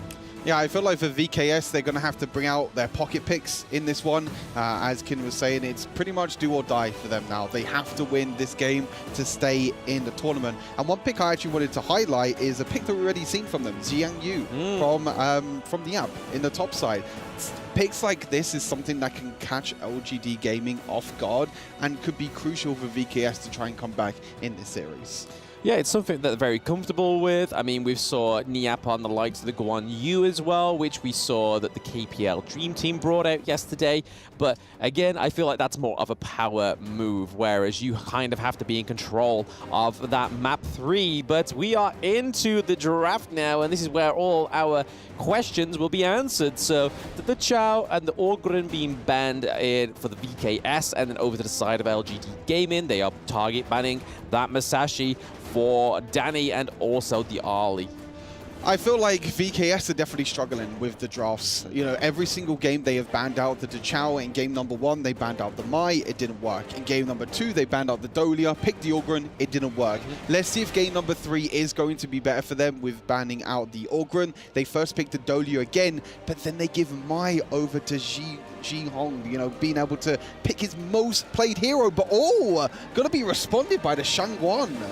So Shangguan and Haino coming through for VKS. We know that Danny loves the Haino in the jungle, and then Juan on the Shangguan is crazy. But another thing that I really want to try and understand here is VKS always go blue side. They always want that priority first pick. Whereas I've been seeing throughout the most of the competition, that red side, be able to lock in your first 2 picks after that first prior one is pretty strong. And then you can follow it on to something like the Titan pick, like the Zhang Fei. Yeah, I totally agree with you. I feel like in general, you can get so many of these picks on the red side, you know, being able to pick 2 instead of 1. Yes, you get the first pick, but I think I would rather trade Dolia for Mai and Long in the end as well, you know, being able to trade 2 for 1. But I think this might be the first time I've ever casted Honor of Kings, and we're getting an assassin versus an assassin in the mid lane. We very rarely see this matchup in the mid lane, and these are two of the teams that have the most kills in this tournament as well. You know, you think of like kills per match, it's absolutely crazy between these 2 teams. Yes, I did say about the Guan Yu, but it's on the other side of the draft. Hello, can we get that shifted, please? No, it is definitely going over to LGD Gaming. They are going for such an aggressive team comp here with the Mai Shiranui, with the Guan Yu, and then we saw Jia on that Zhang Fei last game was just absolutely phenomenal. But looking at those last 2 bans on the side of LGD Gaming, they are going for Seisa's pool, the Lady Sun and the Ho Yi. And then over to the side of VKS, we have the Mayin finally taken off the board, and then the Elaine. Yeah, I mean, Seisa has to go all the way down to the Marco Polo, so I thought it was actually going to be the Durenji, because a lot of players have defaulted back to the Durenji once the likes of the Ali and the Long are off the board, but this might be one of the first times we've seen Marco Polo as well. We know that it could be a super aggressive in the farm lane. You can go in with the ultimate, spin twin, do a bunch of damage, but Musang King on Luna. My God, this LGD Gaming team looks scary. If I was playing against LGD right now, Gaming, like, all I'm seeing is just aggression. Yeah. Guan Yu wants to go in. Yeah. Luna dashing in. Zhang Fei dashing in. Mai Shiranui dashing in. Where's the safety net here for VKS? How do VKS survive against this composition? There's none. I mean, if you look over to the side of VKS, you may be able to get the Dharma to try and push them into a direction that isn't going to be onto the likes of either the Shangguan or the Marco Polo. But then you got Danny on that real comfort pick for the Haino as well. So I can imagine, yes, it's super aggressive on the side of LGD Gaming. I can only hope VKS are prepared for this, because like you were saying, Stu, there's so much dashes. There's the knockups, there's the push away from Mai Shiranui. And then if we're going to see what we've been seeing for the past 2 maps and VKS don't get any dominance on that map, that those Azure Golems are going to all go over to Luna. We know how dependent that hero is on that Sage Golem pick. But already right now, we're seeing the Mai Shiranui being super aggressive. Yeah, I felt like VKS have picked this squad to try and kind of counteract the aggression from LGD Gaming, because we know LGD Gaming has been super aggressive with trying to invade, trying to get as many resources away from VKS as possible. But the likes of the Shangguan could do really well. Haino could do really well as just being that body block for VKS, allowing the likes of Dharma and also the Shangguan to dive in. We know that with this jungle Haino, he is going to go for a tank build. Yes, it would be a detriment to the team if he didn't go for a tank build, because there's nobody else that's going to be able to tank that damage. But Guan Yu, Luna, and Mai already on that top side of the map, looking to cook something up here. They were trying to take the Azure Golem buff away from Danny, but they were unable to get there. He kind of farmed it very quickly. But this Guan Yu and Luna combo going up to rotate to the Dharma is very troublesome. No invades right now from either side. Musang King looking to try and invade a little bit early on. I feel like the lockdown in general is not that great for VKS. I feel like with so much mobility for the likes of the Luna, the Mai Shiranui as well, there's not that much lockdown for VKS. They don't have anyone that can really shut them down. You know, the likes of Danny and Juan on the Shangguan and Haino. Yes, you can jump in and try and do a lot of burst damage. Yes, you can tank a lot. But the only real crowd control they have is on that Dharma, so they're really relying on Niap this game to get, as you mentioned before, Bam, with the crucial ultimates, being able to push some players on the side of LGD Gaming up against the wall. Yeah, I want to just get back to Get's point as well, is that we would thought at this point of the game that we're going to get a bit more of a synergy by Niap and Danny, but oh, here we go. One gets first blooded onto LGD Zhong there. So again, just LGD Gaming always bringing the first blood of all these 3 games so far, Stu. It is so aggressive, and we expected nothing less from this Mai Shiranui pick. Shangguan couldn't do anything there, unfortunately, just proving how Mai is so powerful, so much mobility, the knock-up, the pushback as well with the ultimate, even using the flash in the end as well to get that extra bit of mobility. Niap, actually on the wrong side of the map there for a second, also has to flash away in the end as well. So again, LGD Gaming, this is not as aggressive as what we've seen from them in the first 2 games, but still, in terms of the lanes, in terms of the solo kills, Jin Hong on this Mai pick, he picked it 2 times in the quarterfinals. Yes. And it was completely dominated. Giving that over to LGD Gaming, I feel like it's just such a bad decision, in my opinion, for VKS in terms of drafts. It's kind of what happens, though, when you get that red side, right? For 3 games in a row, you can just get those 2 top picks that you want to go for. Here we are, Musang King. Oh, okay, we're going to kill on to Xiang. We'd get that Guan Yu bully go down. It is going to be 2 kills over to VKS. This is exactly what we were hoping for. A little bit more love between the teammates, but no, there goes the shatterer of love. It is Mai Shiranui just kicking Dharma out of that safety net under that T1 turret in the clash lane. Is he going to go in here? He's waiting. Is he going to recall? Is he going to go in?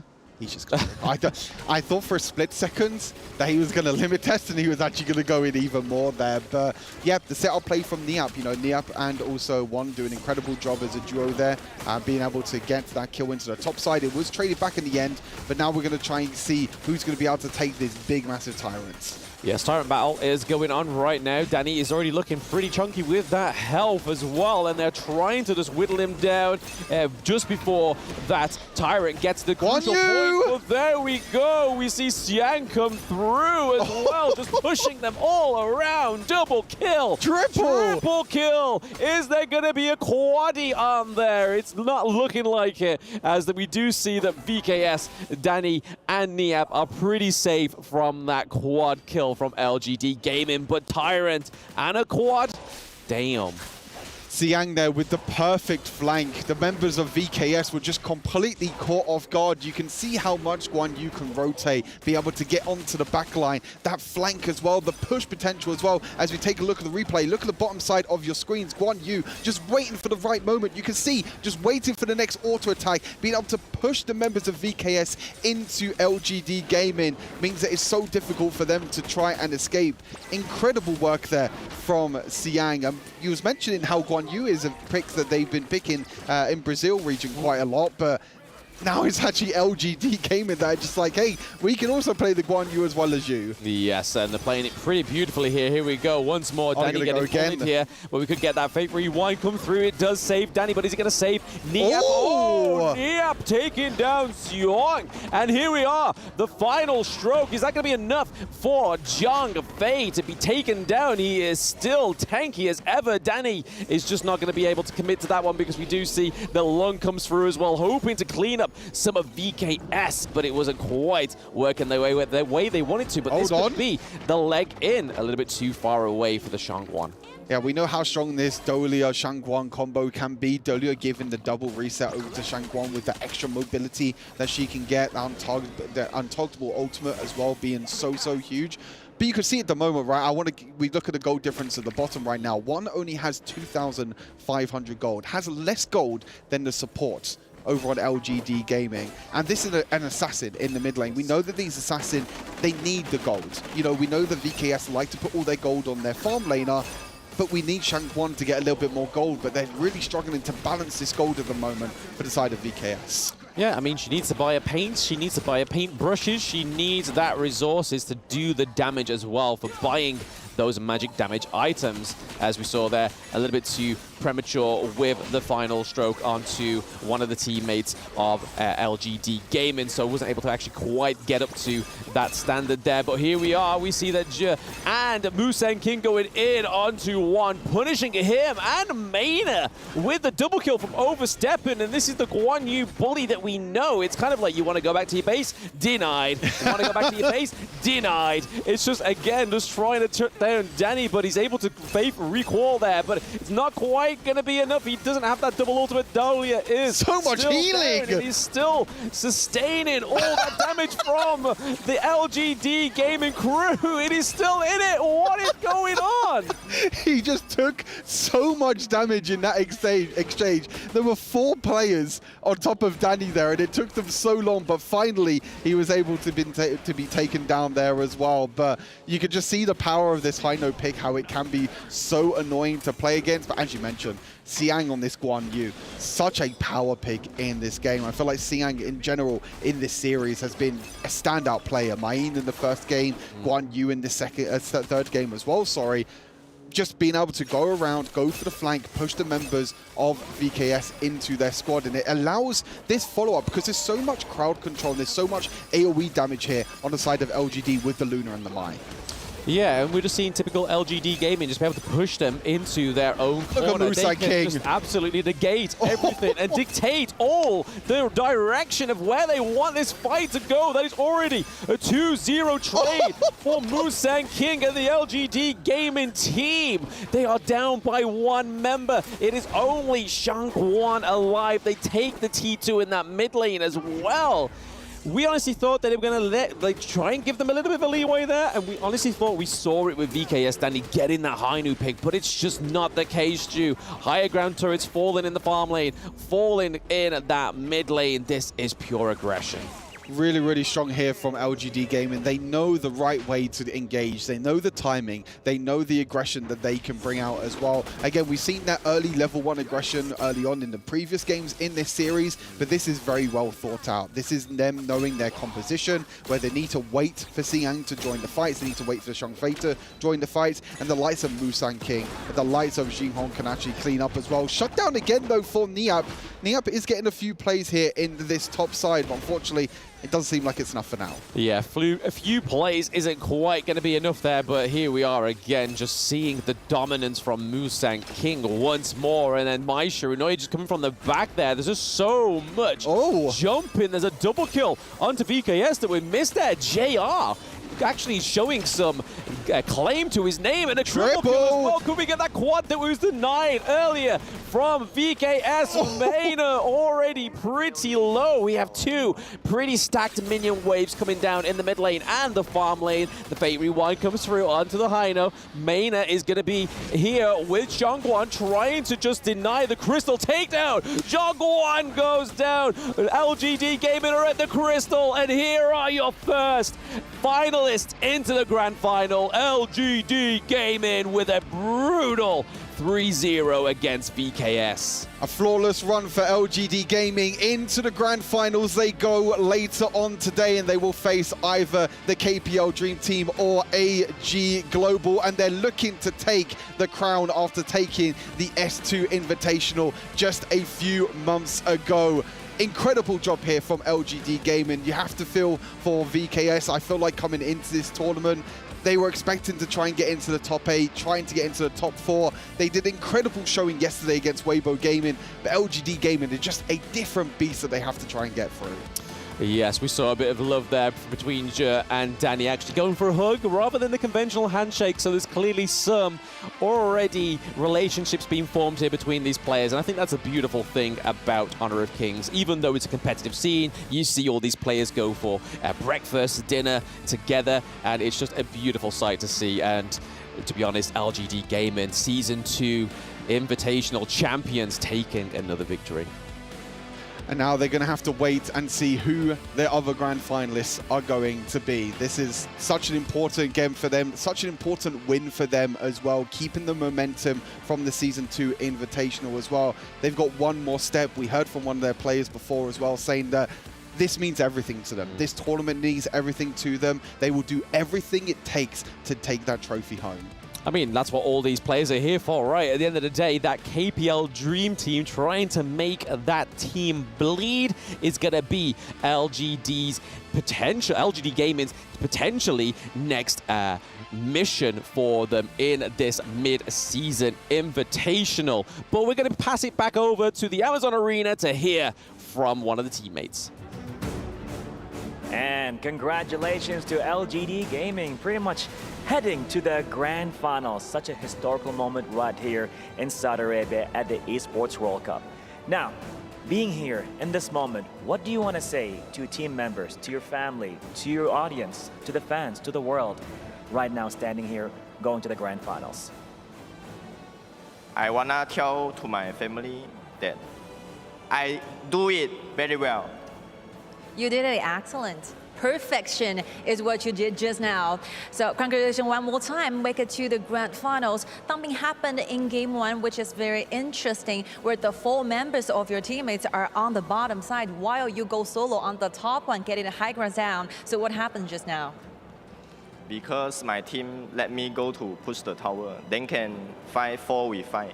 Okay, they can fight like 4v5 even though they have no marksman. That's how great your teammates are. Amazing. So now pretty much you're gonna take a little break, but then we're gonna go to the grand finals. Any secrets or kind of like rituals you wanna share with us right now? How are you gonna prepare yourself to the grand finals, regardless who you're gonna face? We don't have secret. We are strong. You are strong enough to face any opponents in the future. Love confidence here. Let's go. I think we are ready for the key. Yes, we are. And now the key handover moment taking place as representative from the Vivo Cage Keys Stars will be handing over the key to JR right here. Thank you so much, Danny.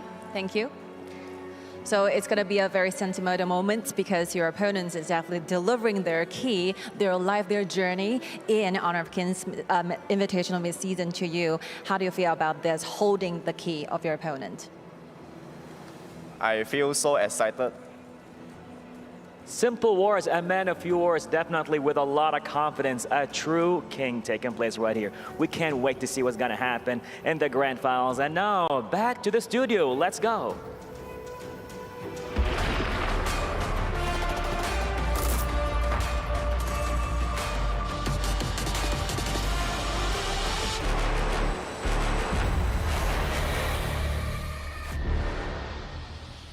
The Season 2 champs sealed the deal and grabbed the ticket to the final, and they're gonna be our first finalists for this tournament. Congratulations to LGD Gaming. Yeah, what a game for them to kick it off. It is a 3-0 scoreline. I mean, get what do you think about that performance? Crazy. LGD Gaming, pedal to the metal, all damages and no breaks at all. That was a fast and clean move here in that game point match. It was fast and clean, and the audience, they knew it, that it was gonna be a 70% against 30% difference in what the predictions look like in our STC Play predictions. Yeah, really impressed with the fans though, because they're not only supporting from online, they're supporting here in the venue as well. The queues were really long this morning. Yes, definitely. LGD Gaming done so well. 3-0. Who could expect that? I feel like, I feel like LGD Gaming have gone a long way, and I feel like they're just waiting to see who is going to be the other finalists for the finals today. Yeah, and I'm very sure both teams, regardless of who they are already taking notes on LGD Gaming. I want to talk a bit about the players as well. I mean, the performance has been spectacular. thus far. And I think later on we'll have a couple of small clips. I want to just talk a little bit more about Xiang as well. But first and foremost, let's take a look at this gold graph. It was a different trend in this one at least, right? Like the gold advantage did not actually start up until about the 4 minutes. That 4-minute Tyrant fight was exactly what just opened the gap. It was the way that Guan Yu comes in, rotates from behind, and gets a triple kill. The gold was equal before that. And then after that, it just opened a 2,000 gold gap. Definitely, that Guan Yu came in with the flank, with a triple kill on that 4 minutes mark. It was a huge advantage for LGD Gaming from there on. And also, Zhihong pulling out the Mai Shinui. I mean, you just have to hand it to the man. Like, he was doing so much, also getting a lot of first blood for LGD Gaming in the very beginning. Exactly. It's extremely painful to have to experience the Zhihong Mai first hand. It all started from this right here. First blood. Beautiful. Like, he just wanted to fight, man. Like, since the very beginning, he just wanted just to go on, and he was not gonna wait for anyone. And the way that Guan Yu just came in here, man. Yeah, Guan Yu came in here. I want to put a really nice detail here. He just kind of like scoop around the back and pushing VKS one by one into the Dragon Pit. In addition, they got the Tyrant and they got the ball rolling from there on. Yep, and one thing you will need to notice later is the fact that they don't really have a lot of control besides Niap. And I think LGD took perfect advantage of this little gap in the draft as well. Yes, also big up to Danny, fighting 4 enemies at the same time. He did most of the heavy lifting for VKS, but in the end is inevitable for LGD to take the win here. Yep, so one of the things you'll notice also about LGD Gaming is the fact that they always isolate Niap all alone, right? This Dharma actually was one of the big win conditions for the side of VKS. If he could get the control down, you could see there were a couple of moments that VKS capitalized on certain mistakes, right? Niap got the stun in, they got the kill as well. But late game, I mean, this is even late game. 9.5 minutes, it felt like LGD was playing this game for at least 20. Yes, also in the very beginning, laning for Marco Polo was so tough. So really, JR was having a great time on the farm side. So later on in the game, I feel like Marco Polo didn't really have that damage and needed to save VKS here. It is always very difficult just to be Marco Polo and then just start in the laning stage. In the laning phase, Marco Polo is one of those heroes that never has the advantage. And that is very difficult. And in terms of this game, facing that Loom with that triple kill at the end, it was just the show that we knew since the pick and ban. Yep, exactly. Now, MVP, I'm pretty sure we are in agreement. I think it should be Zhihong. Let's take a look at who it is this time. It's Musan King instead. Yes, Musan King with the KDA 616. I mean, this Luna was flying everywhere, all over the place. And he started with the blue, knowing that he's going to be on the red side. So great advantage and trying to get that blue really early and getting the Tyrant also at that 4 minutes mark. Exactly. So always consistently having the blue buff, but also consistently stealing away the buffs on the side of VKS. And if it wasn't stolen, it was put onto the wrong person. There were a couple of times, I think it was one who, unfortunately, was the one taking the red buff instead of Dani. Yes, over here, Marco Polo is doing good, but look at here, double kill on Luna, and also not to mention the Guan Yu jumping in every single time, bullying VKS members back into his towers. Yep, and you can see when Niap is isolated away from the team, what can they do? There's nothing much left for VKS to kind of put up a fight with. Yes, in the final moment, they tried to defend, but it came up way too short. The damage was godlike already on the side of LGD Gaming, and their damage is way too much for the end to defend.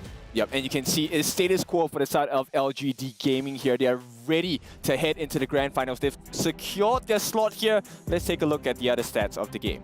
Yes, and look at that Guan Yu, man. The damage taken, a lot. Also, their team fighting rate is like significantly a little bit more even compared to the VKS side. Yep, if you take a look at the damage dealt, right, Musan King dealt a total of 96,500 damage, but that's not the only problem they had to face on the side of VKS. JR was a consistent problem. Now, this damage that they got was built upon the success of Zhihong in the early games, right? That first blood, that increase of damage with the Scepter Reverberation, allowing him to get the burst as well. He only dealt 51, but it's because of his 51 total damage that allowed this 96.5 and 79.9 thousand damage to really be a reality for the side of LGD Gaming. Yes, on another note on that, double smite here for LGD Gaming. So their objective is going to be more advanced. Also, you know, being an advantage with that double smite, grabbing the objective and getting those objectives on time here for the push. I'm really happy that this is happening. So now my ranked games, nobody will scold me for taking a smite as a roam.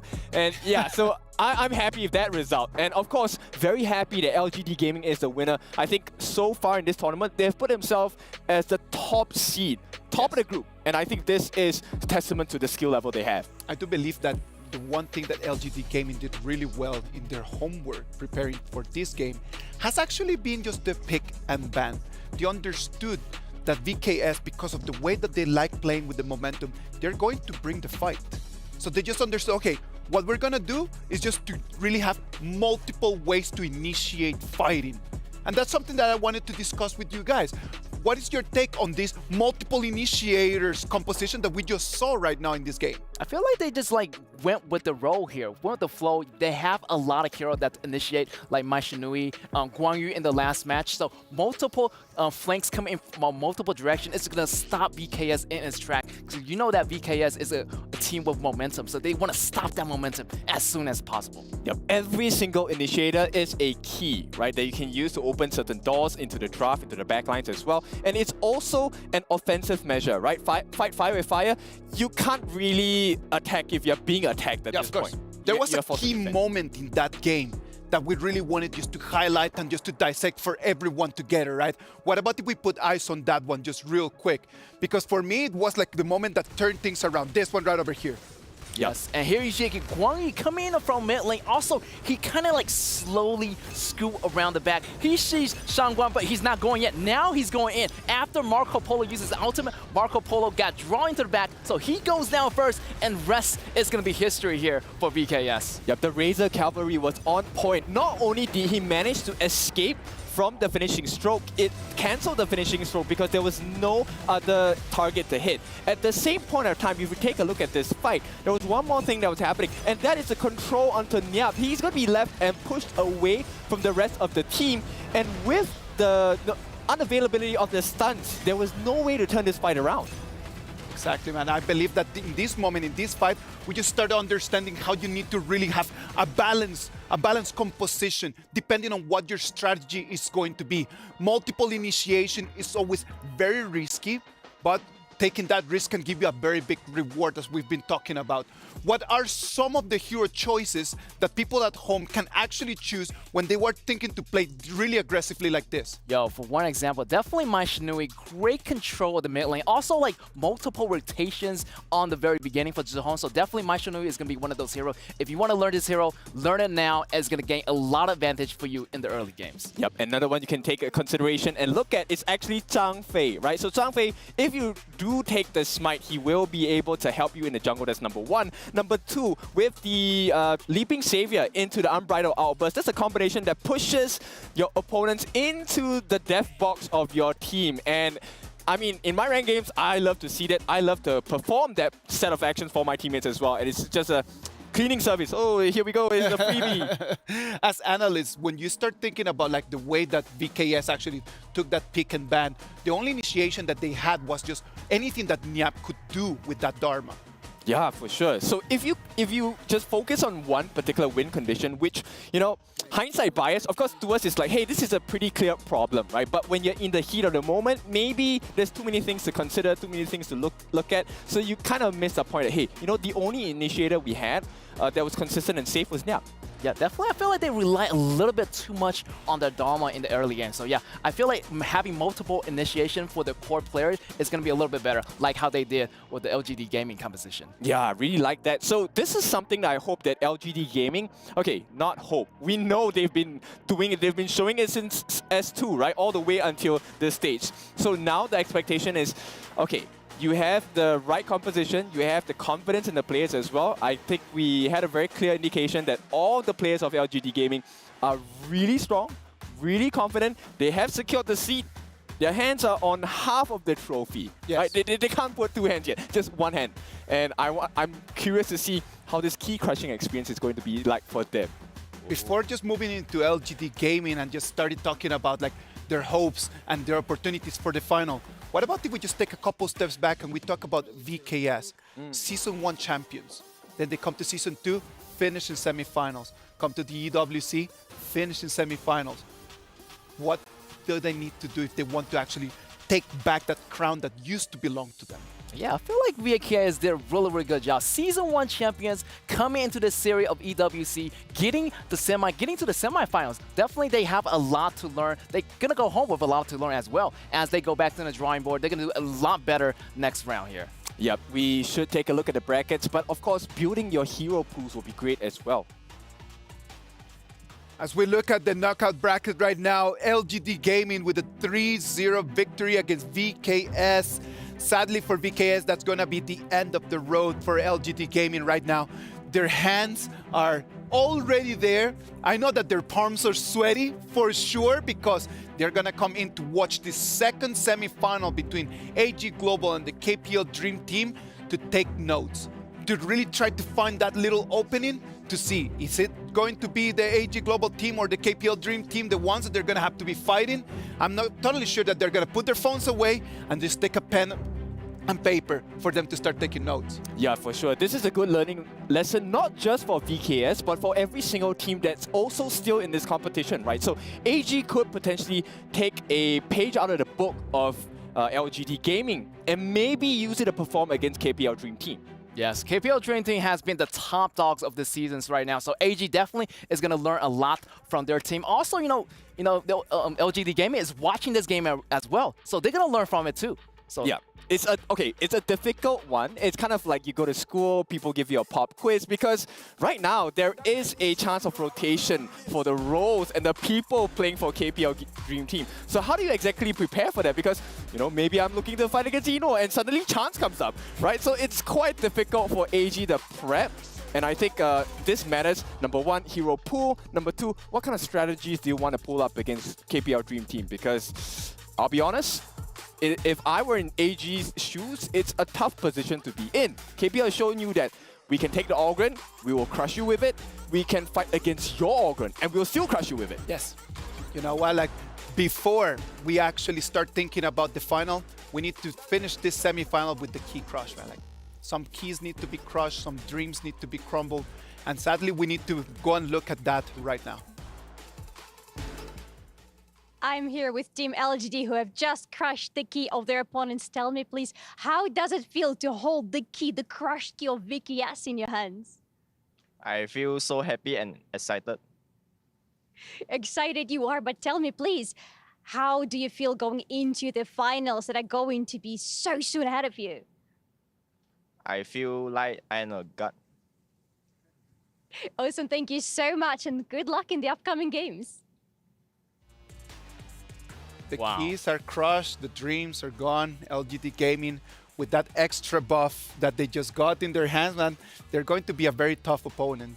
Oh, for sure. I feel like LGD Gaming has come a long way, and they're always gonna go against, the dream is going against the KPL Dream Team as well. I'll try to take at least 1 point away from them. Yep, and now they have to be really clinical. I mean, their performance has been spectacular thus far, right? But in order to be the best, you have to beat the best as well, right? So of course, with that being said, KPL Dream Team or AG, either of these opponents are not weak. They're not, some cannon fodder you can push aside.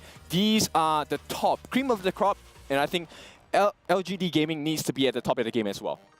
Well, ladies and gentlemen, we're ready for the game, and I hope that everyone is really following us right now.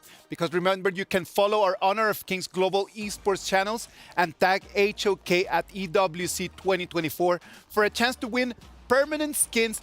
You can always as well receive the latest and exclusive esports information. It is actually a great deal, so we hope that you follow us on our channel right now. Game 1 is done. We're going to move into Game 2. Before that, we're going to go for a little break. Do not go.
Honor 200 series, the best portrait phone AI empowered. Studio level, AI portrait camera, 3 hardcore portrait modes. Color, vibrant and classic to capture portraits that truly stand out. AI empowered magic portal. Snapdragon 8S Gen 3 AI chipset.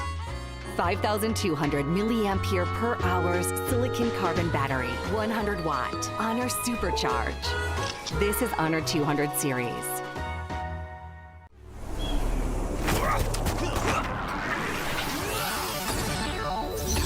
Ready, set, go.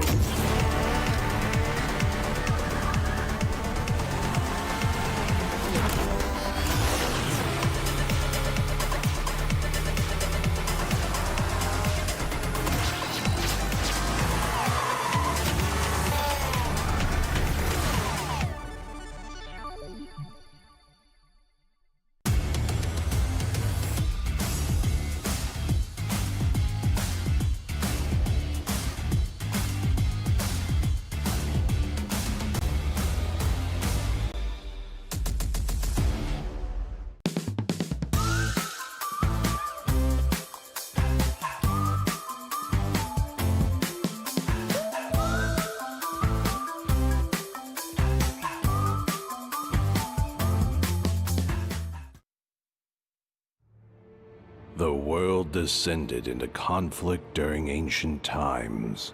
The dragons perished from protecting the lives of the world. The last soldiers standing exhausted their life force to secure the final hope. Their hair turned gray overnight. They went into seclusion, and dragons became nothing but legends. What does the dragon's home look like? Ah, it was beautiful. There was always a nice breeze, and thunder roared during spring. He was right. There still existed dragons. You're so weak. What can you do?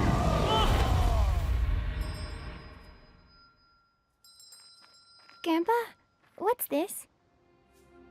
A horn. When you grow up, you'll know what it means. We don't like horned monsters. You are a monster. You're not welcome here.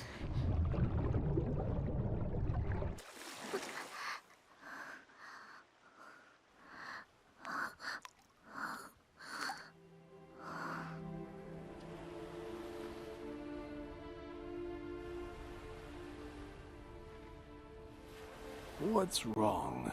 Something on your mind? No, I just fell. I don't like the horns on my head anymore. Why am I different? You don't have to live the same life as they do. You have your own fate. Didn't we tell you not to come here? I'm not a monster! Beat him up! Get rid of him!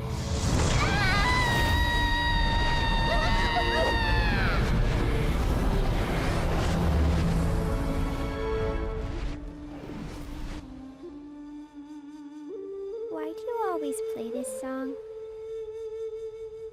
This is a tune from our homeland. When we hear it, it reminds us of where we come from and who we are, so we don't become lost.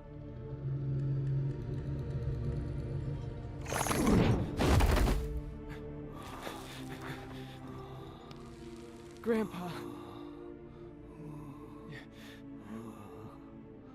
Grandpa.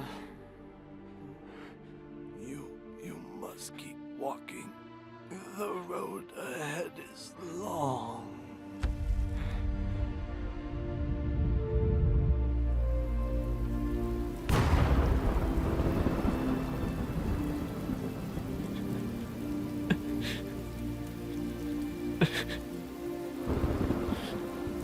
you hear that? Your ancestors are crying for you.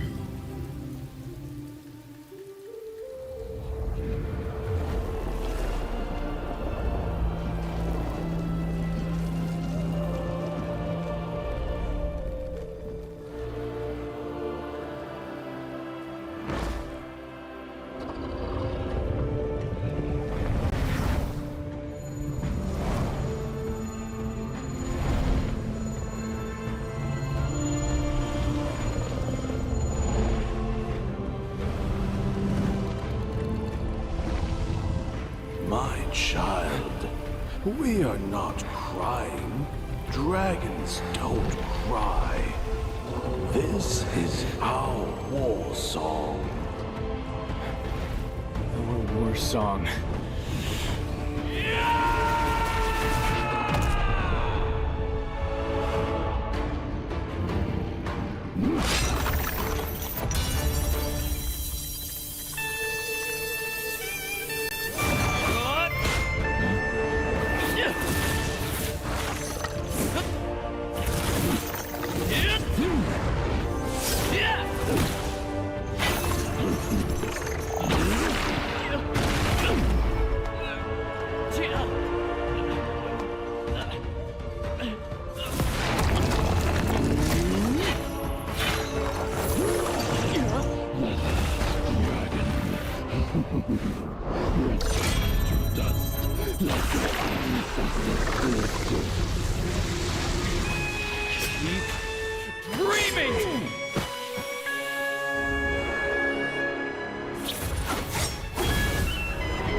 From this moment on, wherever I go, the dragon shall roar, for it will become their home.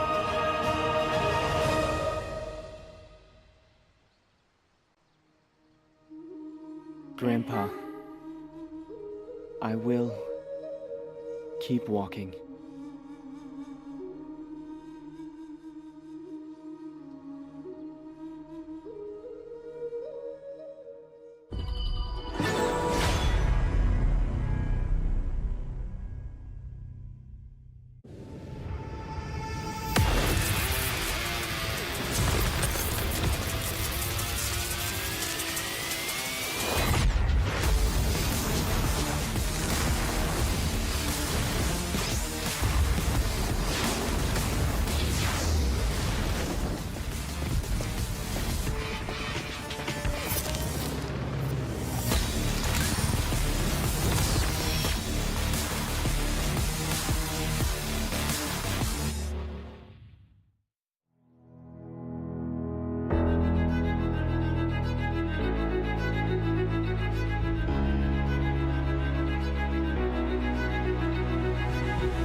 It's a hard showtime.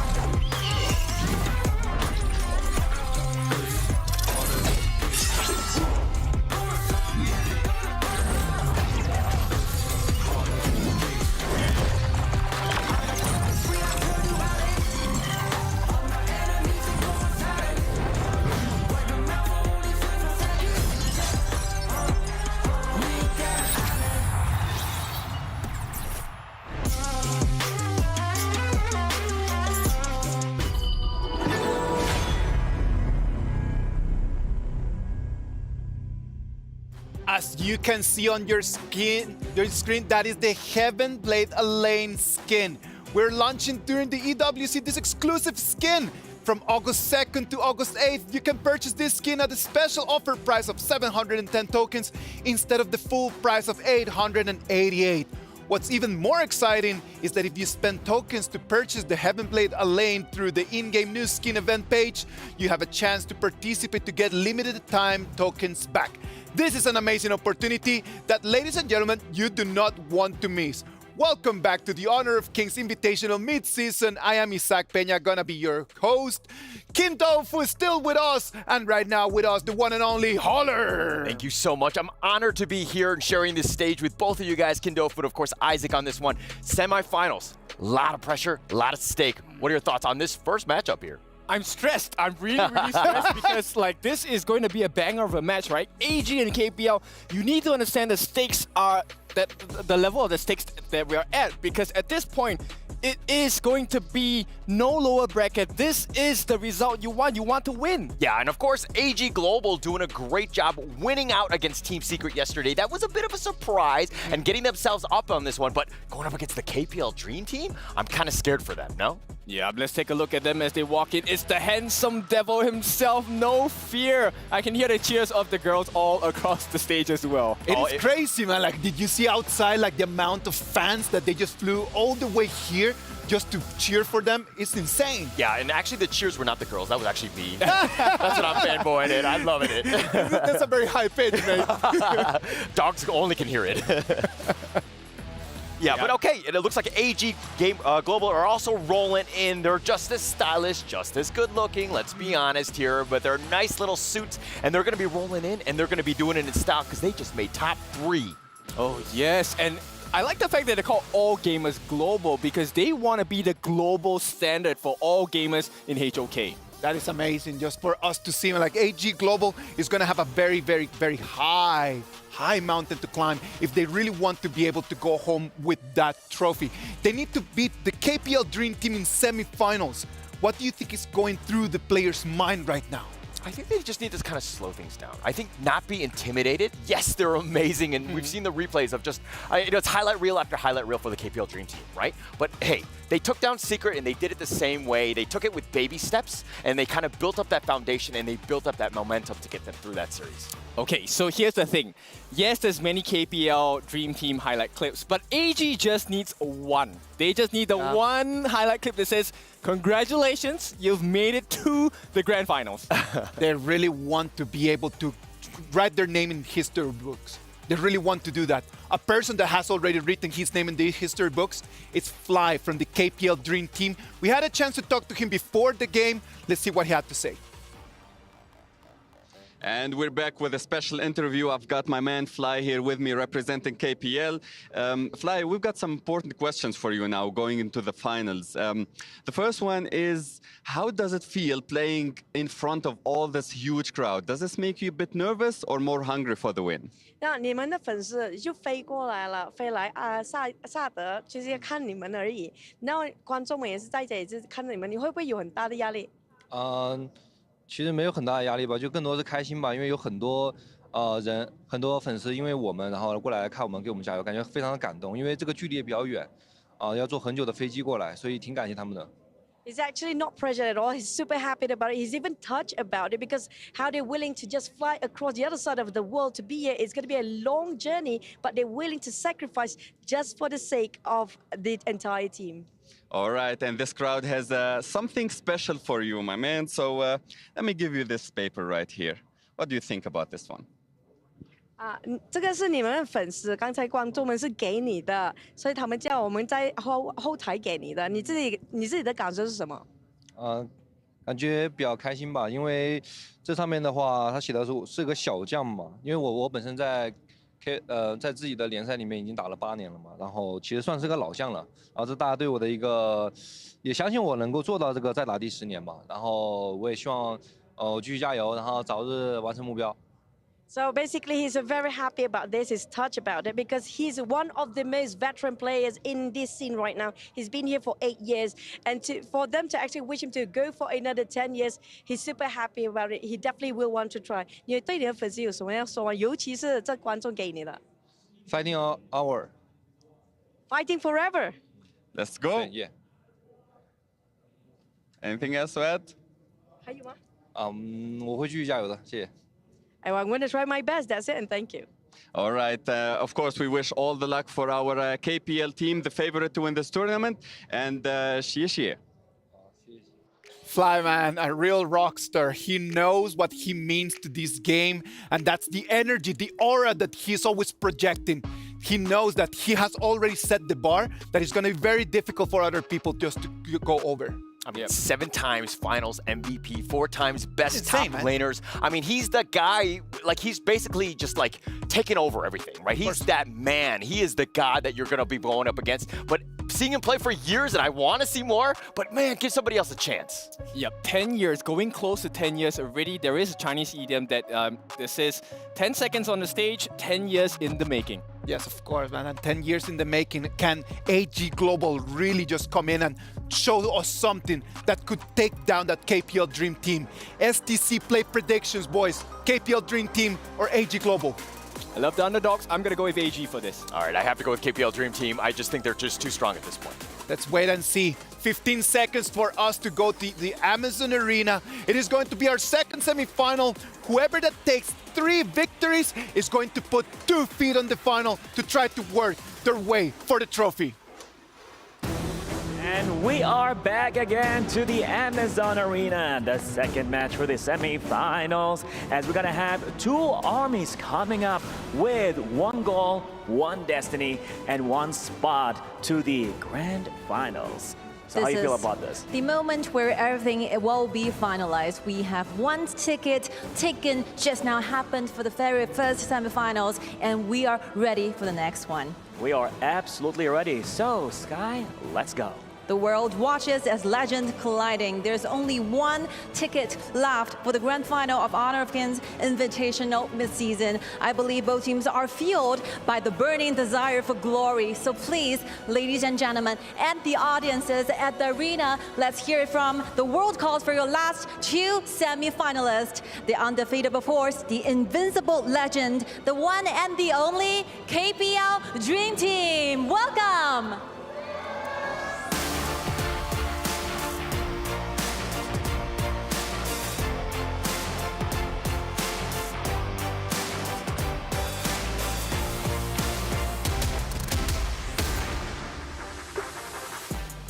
this top-level elite team from Kim Pro League has brought us nothing but perfect executions, surreal performance, and absolute dominance. They're here, ready to break more records, ready to set new history. Beautiful energy and hype, and now we are ready for the competition itself with their challengers. And let's hear it for AG Global!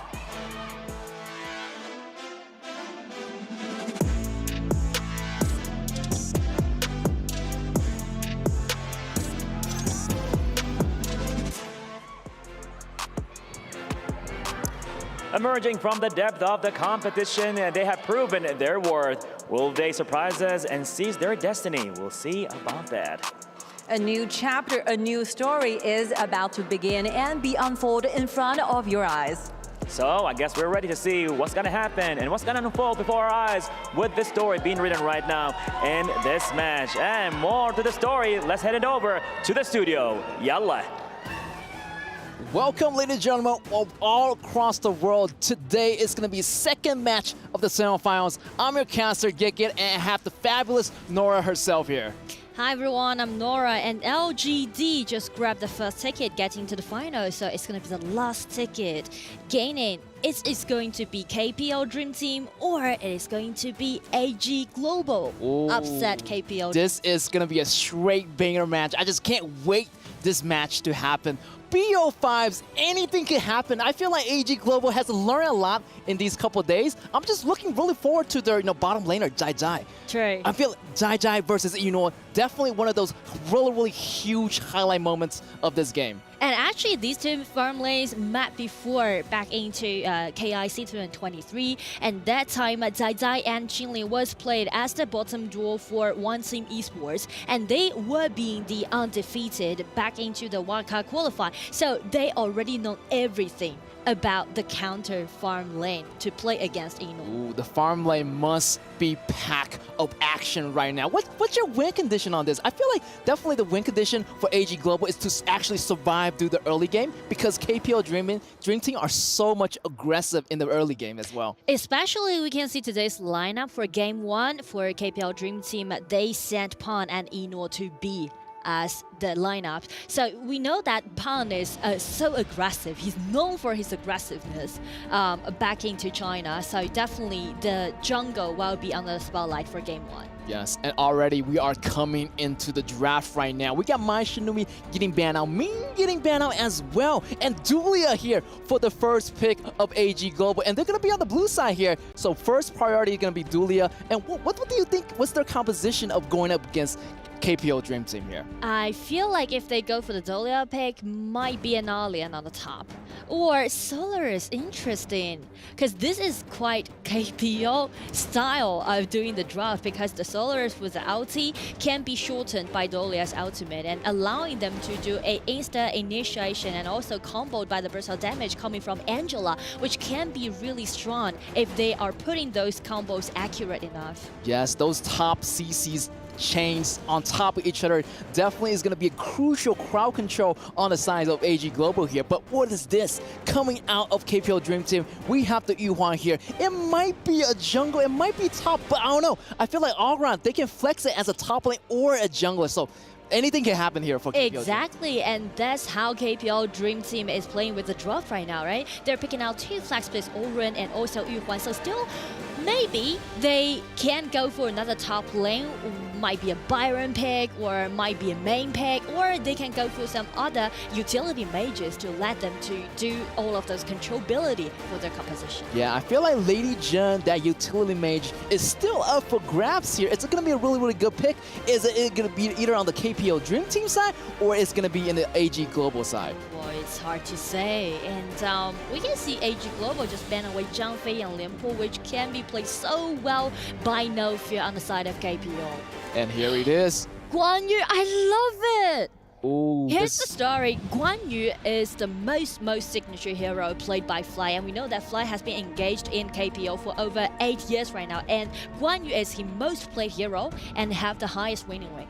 Over 130 stats right now. Yes, I feel like they do have a great potential first blood in the beginning, because if Guang Yu, started in the mid, they might be able to get that potential first blood, but it's going to be really risky. But you know what they say, man, high risk, high reward. Exactly. So actually, I'm looking forward to seeing what kind of jungler that AG Global might go for, because speaking to this Dolia, Kaiser definitely going to be the top one choice, but the point is that KPO team already picked out this Ogren, so if they do so, I would say Ogren will be played as a jungler. And they have the Mulan. I haven't seen AG Global play Mulan in a very, very long time. Great skill hero here. I feel like level 4 definitely is going to be the point. They got to use this hero to outplay KPO Dream Team, or else it's going to be really difficult here in the early game. Yes, and could you see the smile on Fly right now?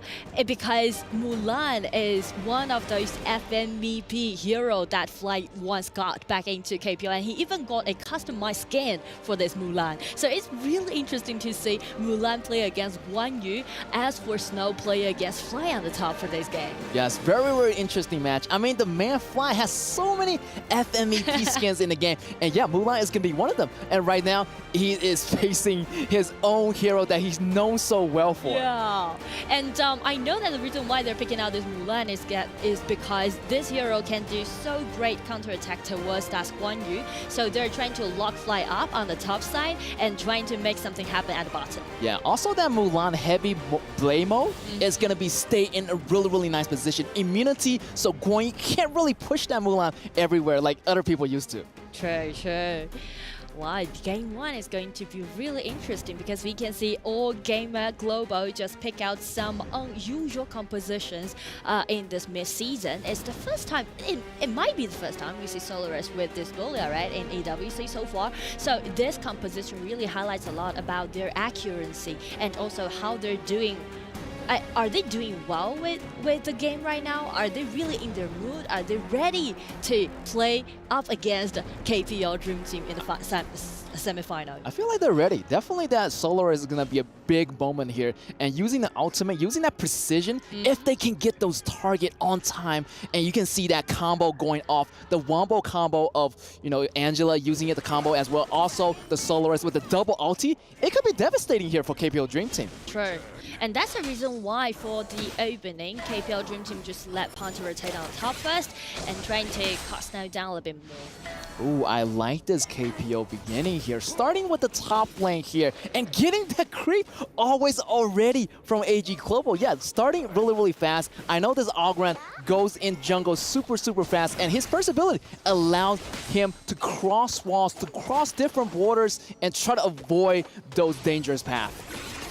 And I feel like KPO Dream Team already warmed themselves up, because you can see No Fear is showcasing right now by his second ability how accurate it was, and also he used a flash to change the direction, just landing on the Solars, trying to chop down the bars on the bottom. Yes, also on AG Global side, Qingling is doing a really, really nice job with the sustainability. You know that HoK and Solaris in the very beginning doesn't really have a lot of sustainability. So, this Dulia is kind of like babysitting this, on Solaris until he gets his level 4, until he gets most of his damage online. And that's one of the factors why Dolia being so prevalent in this patch.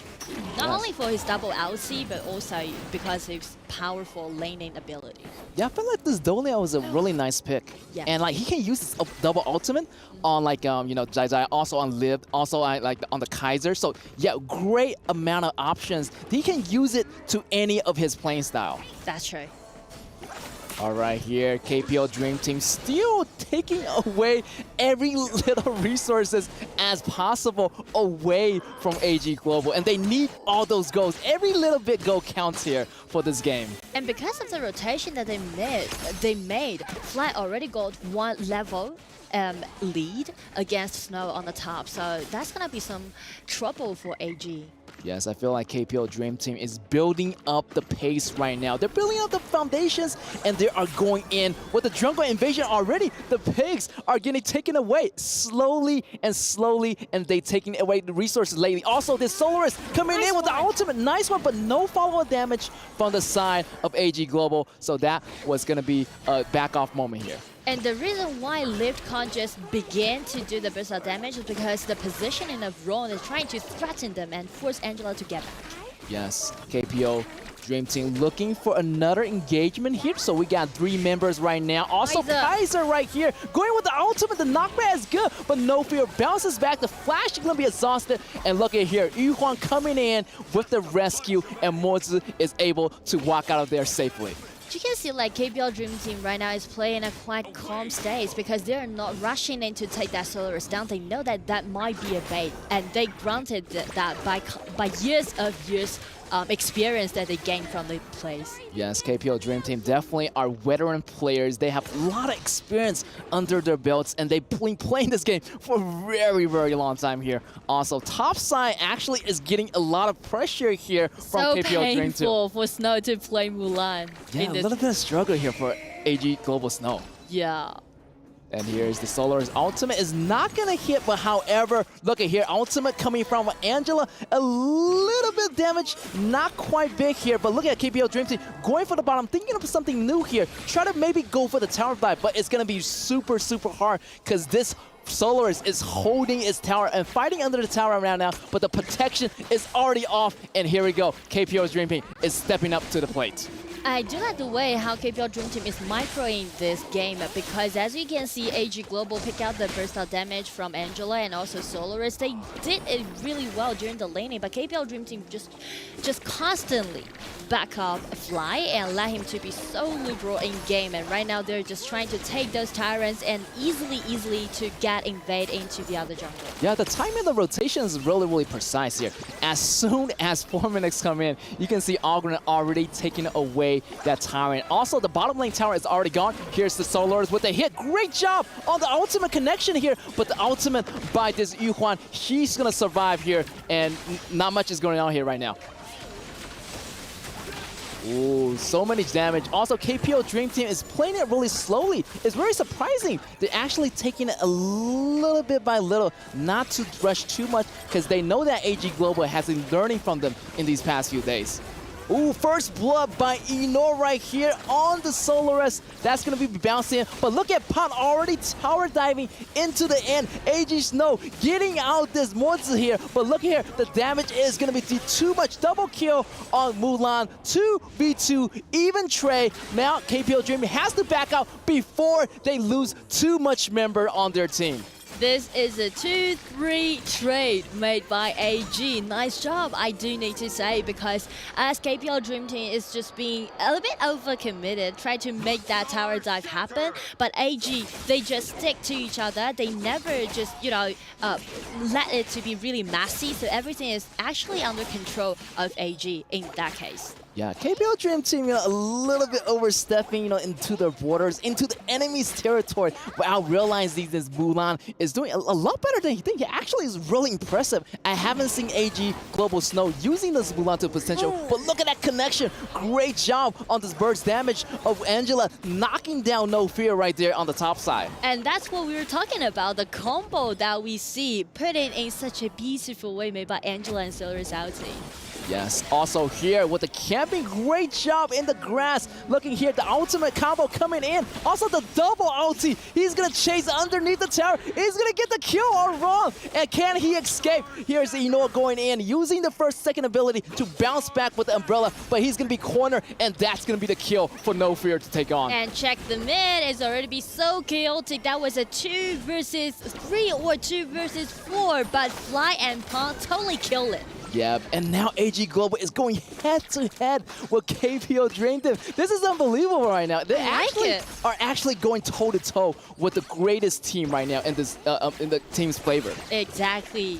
You can see how fast that AG learned and they improved, because last time they played against each other in group stage, and that was a 1-0 win on the side of KPL. So definitely AG learned a lot, and they made such a clear plan to play against KPL Dream Team in the semifinal. Yeah, I feel like they had a good momentum going after the group stage, also after the knockout stage as well. So coming into this match, they already have a really, really nice momentum going. So I feel like that this match definitely they're going head-to-head against this KPL Dream Team. And it's really working, the combo from Angela and Solaris. Oh, the combo again right there. The combo works. The wombo combo is on target. The follow damage was exactly on time. And this is what I'm talking about. AG Global getting that ball rolling and getting the ball into their court.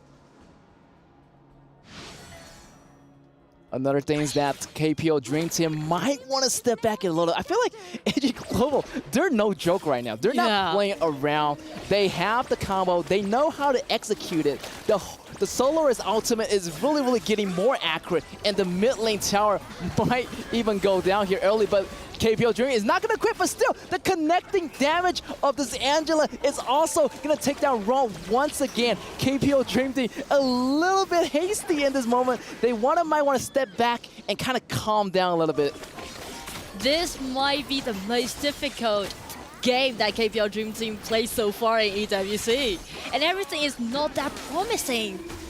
Yeah, I feel like the scores, normally you see KPL Dream Team having a positive score right now, but they're a little bit behind. Look at Pan, try to go in with the ultimate, try to gain more tankiness for the whole team, but the damage is not going to quite connect. They're still hiding underneath the tower, but if they're going to choose, try to push that tower anyway, but it's going to be really, really risky here. Top side, however, here, Guangyu going in, getting the top side tower. It's going to be, the top side is going to be opening, so might be their next move is going to be going to the top side and invading the jungle. Agree, totally agree. Because I would say KPL Dream Team better to do those 4-1 push, I guess, just let Fly to clean up one side lane and then just trying to, distract AG a little bit more and just buy more time for themselves. Exactly.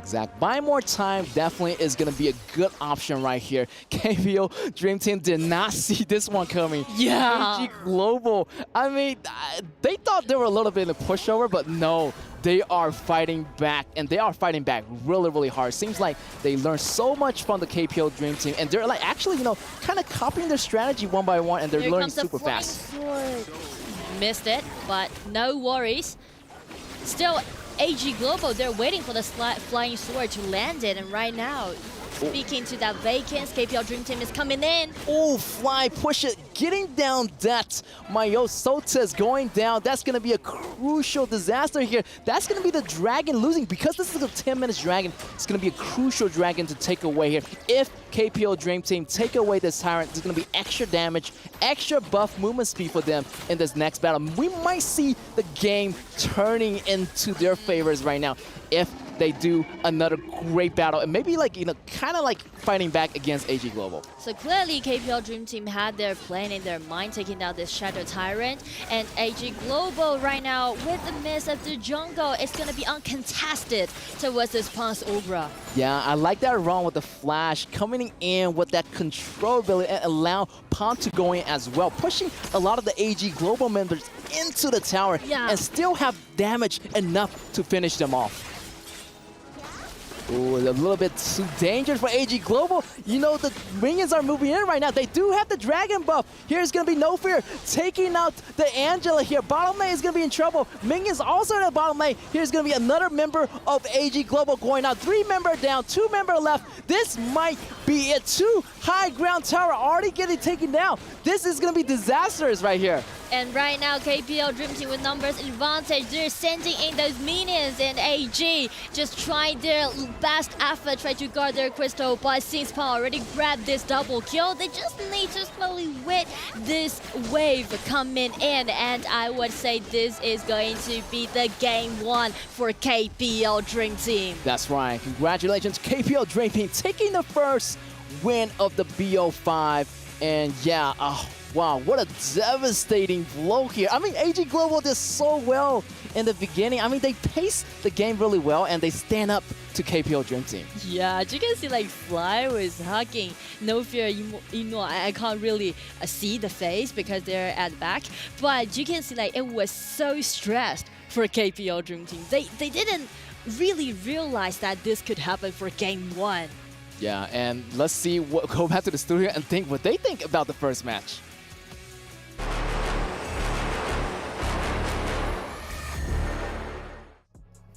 Well, congratulations to the KPL Dream Team taking that victory in what was, for me, a very interesting match because it was not really just one-sided. AG Global on the other side, really just brought the game. Yeah, I mean, they brought the fight to them, and they were trying to kind of dictate the pace of the game. But I mean, you were talking about the fact that they were farming, right? KPL, regardless of what was happening on the map, KPL was still able to find farm across the map. Yep, so here we go. 5 different members, 5 different problems, right? So far, AG has solved 2 of them, which is the jungle, and maybe getting some combinations off in their draft, right? But they have not fixed the gold graph yet because Yinor was farming the entire game. Of course, like even when you start realizing like the first blood is really, really late. It comes down like at the 4 minutes mark, at the 5-6 minute mark probably. But the gold was already a 2,000, 3,000 advantage with no kills whatsoever. Yeah, it was kind of a longer game, a more strategic game, especially early. Nobody was willing to take on that risk, but in the end, obviously KPL found it, ended up just kind of snowballing from there. But I mean, if we're looking at some of these KDAs, like Pong 503, he had a monster game on this island. Yep, besides him, Fly as well, 115, he was doing pretty well against Snow, but I have to comment Snow at the same time. He managed to hold Fly on his own, right? And if we take a look at Yinor 2-0 and 5, at one point of the game, he was double the farm of Zeiss. That's really scary. Very scary, always able to find him in the fights, right? I think that was the biggest thing, was that he was able to pinpoint where Zeiss was going to be. He got picked off early, so basically AG were never really able to fight. They always had to play somewhat defensive once they got going, but it was a really weird game because as a viewer, you're kind of watching, you're thinking, AG is really sticking it to KPL, but actually KPL was winning throughout the entire game. Exactly. And if you take a look at the Mozi, No Fear, super impressive with his cannon blast, especially the last snipe in the base. I forgot whether he caught Zeiss or Liv, but that was a nice one. We were at our seats kind of commending No Fear. And you know, if you've seen the interview before, they were laughing at No Fear for his lack of competency with Mozi. But boy, this is a different class. He was always on. He was hitting 2-man stuns. He was like, he knew where they were going to be. And then I guess that comes with the years of experience that he has. He's able to predict where they're going to be and where they're going to be hiding. So almost no one got away because, you know, again, No Fear was just picking them off. Some lessons that I have learned. So if in doubt as a mod to use your cannon blast, right swing in the center, you should be able to hit your target because that's exactly what he did to my Solis. Yeah, he hit it almost every time. It was almost pinpoint accuracy. I mean, you're almost thinking like, how is he able to predict it at any moment? But he's always up front, always able to get that vision, and then he's hitting those the cannon blasts. Well, let's see how the game went down. It was so spicy for the side of AG. Yeah, and you know, just getting that first blood kind of snowballed his farm, right? He was on point throughout the entire game. He had a level advantage, and he was kind of largely left intact. He was kind of had so much space to do what he wanted to have done, and this is the part where you're kind of thinking, wow, AG really sticking it to him, getting all these pickoffs, is doing very, very well here. Yeah, but at the same time, Yinor was farming all the way. But I need to commend this gameplay by AG because they really fully use the functions of their ultimates to act as a combination. The Solaris Zeiss with the Burning Sun arrow leading into the Chaos Cinders into the Blazing Brilliance. Perfect gameplay coming out from the mid and the farm lane of AG. Yeah, and that combination was on point. We were kind of like, oh, they really came in with this strategy in mind in that draft, picking it second and third for them. And they were just kind of like, they were hitting it on all points. But unfortunately, when you're up against a monster like KPL, not the easiest thing to do to capitalize beyond that. Yep, so they need to fix more than just, you know, the combinations. Now they need to figure out how do we deal with this Yinor. And especially it's a early Yinor. It's a very hard one to catch. Yeah, and top 3 meta, right? Everybody wants the Arlie, and you're seeing the potential and why it's just so good. It has high damage, it has mobility, it has everything that you would want from a farm laner. Yeah, exactly. And Zeiss, of course, with this Solaris, I think he did pretty well. It's not a pick we've seen since S2 or even this competition, right? This, if I'm not wrong, is the first time we've seen a Solaris in the competition. Yeah. And so far, I think pretty good showing. Not the best. It can be improved, but we'll see. Yeah, but it's just one game. Of course, this is a best of 5, right? I think that was a really good game for them. Now, we need to keep the confidence high of AGG because I think that going into that one, you were like, hey, actually, we had a chance. We just need to tweak some strategy in the end. Yeah, for sure. And of course, the pacing needs to be fixed in that case, right? They need to slow down, not just Pang, they need to slow down Yinor as well. And with that being said, we could see the potential of a roster switch again just to mess things up in terms for Martin on the side of AG, right? Yep. Martin is the coach. Yeah, I think you might want to. I think it's a nice change of pace. Plus, it keeps the enemy team kind of on their toes as of the playstyles are very different. The hero pools are very different as well. So it's kind of, they have to react to this literally all-star cast where everybody's amazing. Yeah. Everybody is amazing indeed, man. Like the way that they played in here, like one of them needed to take that MVP, and that MVP for this first game is going to be Pang. Pang is going to take that MVP with that Augur and the 5-0-3 coming into the fights in the right exact moment.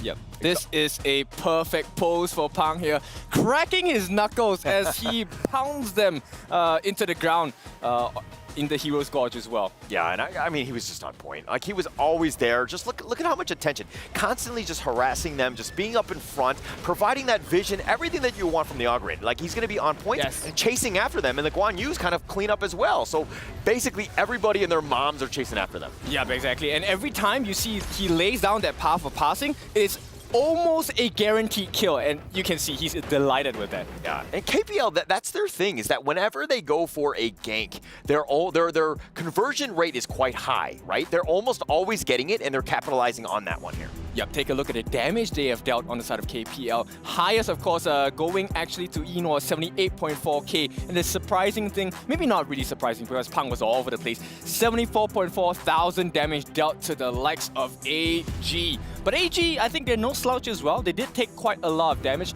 Miles Solis, that chase down he had on the Yuhuan on Wrong, that was pretty impressive. It was impressive. He did get the kill, but then he was kind of in no man's land. Like, you went all in for that one. I don't know if in the end it was worth it. I mean, yes, it did slow down Inoue, but it's one of those things where, okay, you've gotten the kill, but now you're giving that gold lead back to them. Is that really what you want to be doing, especially at that stage of the game? I mean, this is the Esports World Cup, right? So besides the physical damage you do to opponents, that emotional damage that he dealt to Wrong to tell him, hey, you're not safe anymore, right? This time, we have something on your number. Yeah, it's the psychological warfare, like not only getting the kills, but what else can they do for this psychological warfare? Is there things that you can do kind of, you know what I mean? Because outside of this one, they need to really shake up KPL. I think that we've seen that time and time again where KPL has kind of almost, I mean, I don't want to say they haven't been tested. They haven't been truly challenged where they've actually lost a game. They've gotten to that level, right? Yeah. Can they bleed, so to speak? Yes, and in fact, we have seen that they can bleed. So right now, AG, I think they just need to keep up the confidence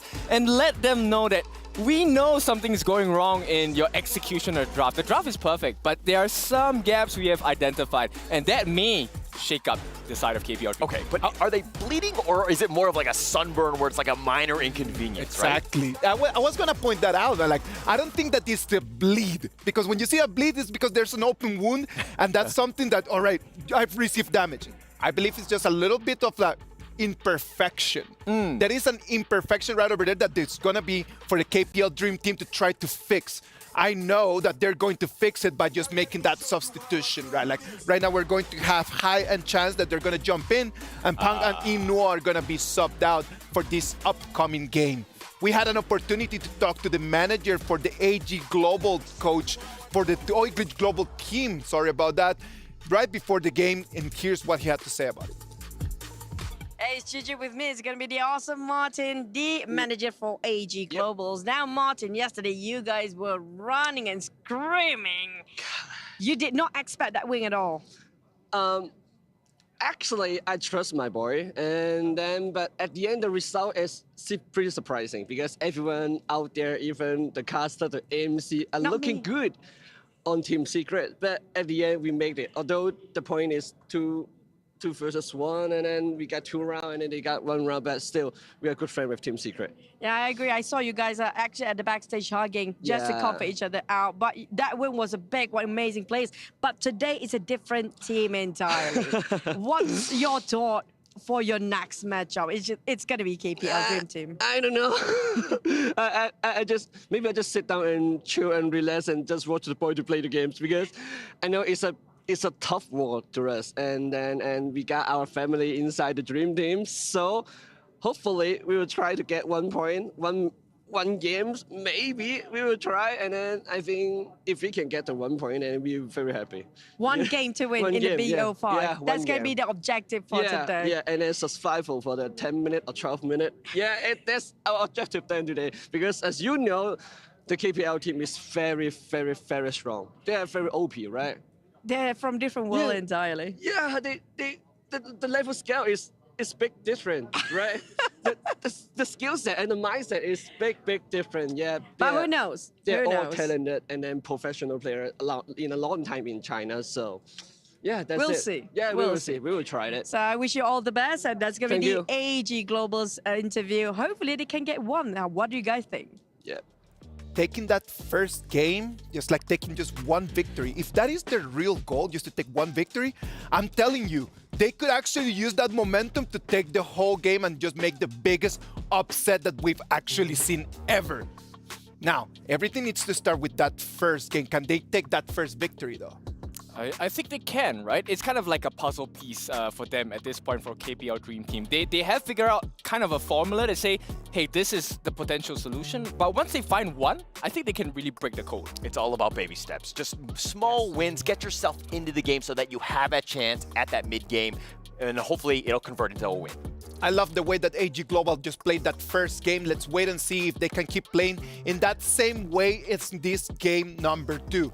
Hopefully the boys are going to be able just to really stretch their fingers, keeping the same momentum, and just really just hit it out of the park. Let's go to the Amazon Arena for our second game. Here we go, guys. Second match of the BO5, and definitely one of the goals for AG Global, just to get one game. I feel like definitely that's going to be their objective for today. Exactly, and we can see how great that they did in game 1. And speaking to that psychological thing, I would say it is really good for AG to play against KPL Dream Team, because I talked to their coaches before and they told me that they are not in a stable mindset unless they play against a stronger team.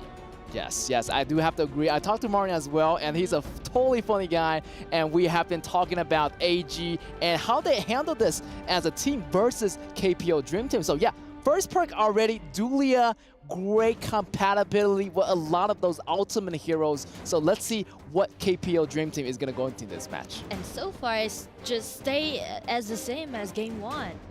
Instead of KPL Dream Team, again, did the rotations, right? Han and Chance back into the arena.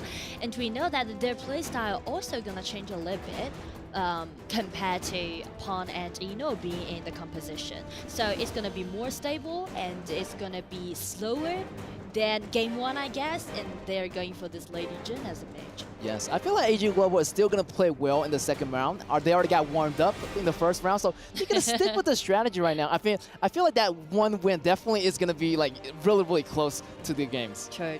And you can see AG actually stay for the same Dolia pick, but they changed their strategy. Going for this Lone as the bottom lane, also Yuhuan maybe as a jungler or as a mage. We still don't yet. Oh, I love this composition by AG Global. You got the sustainability of Yuhuan. You got the healing damage, healing second ability from Dulia. Also the double ultimate on Lone. This Lone is going to be very hard to catch here by KPL Dream Team. Totally agree, and I feel like AG is trying to do a lot of pushback instead of just initiate the engagement in game, which means AG is looking for a slower game for game 2. Yeah, on the other side of KPL Dream Team, they got this Algren already. Also, Lady Jin in the middle right here. Great utility. Also, on top of that is going to be Cheyenne. Wow, great. Another great sustainability for Arlie in the early games. Also, versus Lone, they might be doing a little bit better as, Arlie kind of like counters towards Lone in the early games. Exactly. So that will make KPL Dream to have at least one winning lane at the bottom. And also with this Cheyenne pick, I feel like KPL Dream Team is kind of saying that, all right, you're going to play safe. You're going to waiting for the late game maybe after like 10 minutes mark. Then we'll do the same. Yes, and that's the second match. Is going to be another great showdown here. I'm just wondering who is going to be the top laner. Last time, Snow played Mulan, but this time he's going to use this Dharma. Great initiation. On top of that, I feel like he is the only initiation on the team other than Princess Frost using the AoE here. Exactly, and the reason why they brought up this Dharma is because their lack of initiation, and they trying to accelerate their pace a little bit more and trying to make something happen in the mid game. But as KPL Dream Team is picking out this Byron, I would say it seems really solid to me, the composition on the side of KPL. Yeah, KPL Dream Team definitely have a strong top laner. I feel like both lanes, both the side lanes are very stable. So it's really up to, like Algren, can he make the ball rolling? Can he get that snowball going here for the KPL Dream Team in the early game? And it's really interesting to see both coaches doing such an amazing draft, because actually these two coaches have known each other for quite a long time. And for Gemini on the side of KPL, it was the comeback that he made after 5 years. He got 4 championships with Fly back into 2017, and then he made his comeback right now after 5 years. And speaking to the coach on the side of AG, he's very experienced and he knows all the things about KPL Dream Team. That's right. This is going to be a history in the making. Can AG Global grab 1 point away from KPL Dream Team, as KPL Dream Team are already dominating the series and going for the counter jungle, so aggressive in their early game. High, no fear, and here's gonna be Chance. All 4 members, and that first blood already went to Chance, went to KPL Dream Team. It's gonna be a slaughter in the first minute of the game. It's so spicy as the beginning of game 2. Because of the Byron pick on the side of KPL, they are just using the strong power that he has, you know, being so dominating in the early game. Oh, right there. They almost got another kill right here. You can see the snowball pace that KPL Dream Team is bringing it in. And they're not stopping. They're going for the second buff right here, but the second buff already taken away by AG Global. They're going to salvage some situations right here, taking the buff away from KPL Dream Team. And you can see the strategies behind the lane switch. You can see like Arlie's always be in the mid, and as he just clean up the mid lane, he just go for the red buff. This actually is going to be the first red buff, right? Yeah. They already handed over to Chance with this Arlie. This felt like the first game against Falcon, kind of like, pouring the resources into High or pouring the resources into Chance. So yeah, they're going to do it again. They already memorized the respawn time of these jungles. So once that 30-second count starts on these jungles, they're going to be here. But at the meantime, they're still putting a lot of pressure on the top lane of AG Global, trying to push this back. Also, the timer is going to start here, so they're going to do it over and over, counter invasions, and just taking every those resources away from AG Global. And those presets that KPL Dream Team is doing right now is trying to make a secured invasion. So they just cut one wave from this Dharma and going into the blue buff side. And also, with this red buff that Chance have, they actually got more chances than AG Global speaking to this engagement. Ooh, good job on this Mayo. Sota's getting that smite, getting on time, getting that blue buff out before KPL Dream Team take it away. So far, so good for KPL Dream Team. They're going really, really nicely, but right now they need to pick up the pace right now. Can they make the snowball hopping? They're going for another buff right here. So much aggression on the side of KPL Dream Team. And AG Global, they need to figure a way to slow this down here. But you see, here's the thing that AG Global trying to play safe in the early game, and that's the reason why they're picking out Yu-Huan with this Lone and also with Dharma. They're trying to make sure that, okay, everything's just gonna be so peaceful and nothing's gonna happen in the early game. Everybody just farm up so well, and it's kind of like a little bit idealistic. Yes, definitely. And now we were a little bit slowed down here since the invasion in the early game didn't really go as well as it seemed, but already done some damage. AG Global still licking the wounds right now, a little bit behind and go, but however, they still can manage to hold back and maybe, even try to push the bottom lane even a little bit more. If they want to, push it back on the side of AG Global, they really need to focus on this 4 minutes mark, the Tyrant at the bottom side, because we can see Lone. No damage actually has been dealt upon this Lone, and also with this Golia, they can have double ulti for this Yu-Huan. So I would say it's quite contest for AG Global to fight for this Tyrant. Right here, the teleportation is going to come in, and they know that 4 minutes mark is going to be there, and they are ready to take the Tyrant here. Try to get a little bit more of river control so they can take this Tyrant safely away from AG Global. Exactly, and these are those, and this is the experience that we see from their play, from their strategies right now on the map. Yes, great timing here as the 4 minutes kick in. The tower protection goes down, and here is the Tyrant in their hands. This is going to be a repeat scene from the last game as they got the first Tyrant, they got the first tower, and they're trying to go for more tower dives right here. And again, it's gonna be a team fight at the bottom side. Around the tier 2 tower, here comes Yu-Huan again at the rear, trying to make something happen upon this early, and Chance has been taken down by Myosotis. That's right, but High is still pushing it really hard. Double kill, and they're gonna take that Rep Up away. So double kill, Rep Up, great snowball going right now. This game just starting here. Fly, 1v1 on Snow. Can he make it happen here? But still, Hai has already got a lot of goal lead. Double buff on his side. Also gaining that time, already pushing that goal to his limits. Already like 3K goal ahead of AG Global. This is kind of like deja vu of game one. Fly again got 1 level lead against Snow, and also that team fight happened at the bottom side. Even though My Sotis find a really nice positioning and take the marksman down the side of KPO, but with this Ogre Hai just getting in, grab some safe kills, and then rotate to the blue buff side again. Yes, this Hai using this Ogre, he's gonna bully all the jungles right now, taking away every single resource that he can, and he's really capitalized on the situation right now. Nobody is trying to get close to this Ogre as his health bar is getting more and his attack is getting stronger by every minute.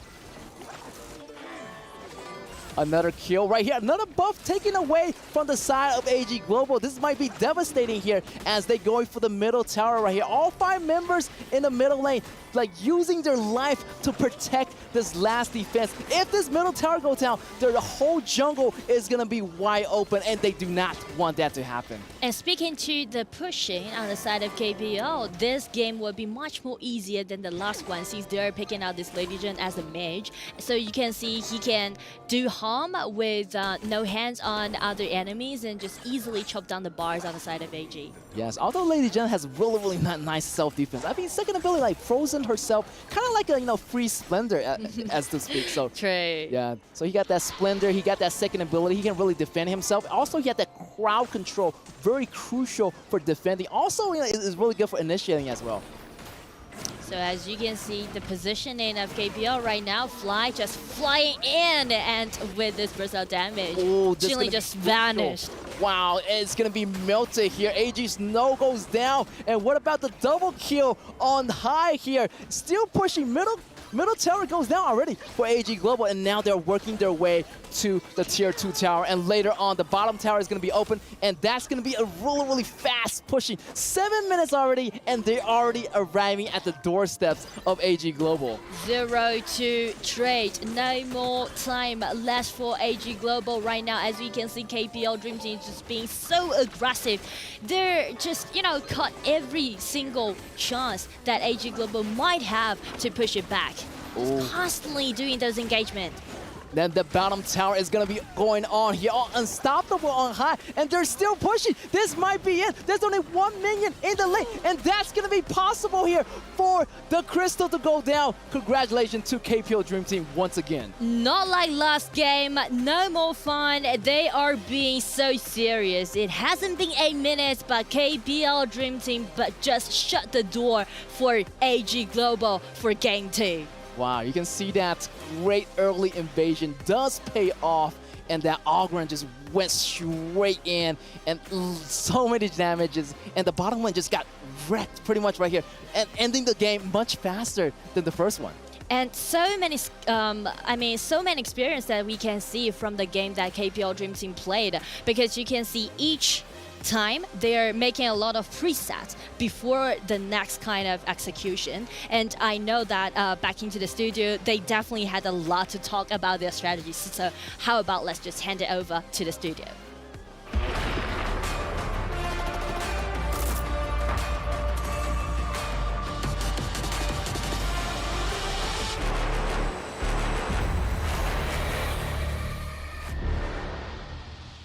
Welcome back, and we do have a lot of things to talk about, Like Nora, thank you very much for the trust. We do have a lot of things to analyze. Already 2-0 an advantage for KPL Dream Team that right now just puts AG Global just 1 step away from that big downfall.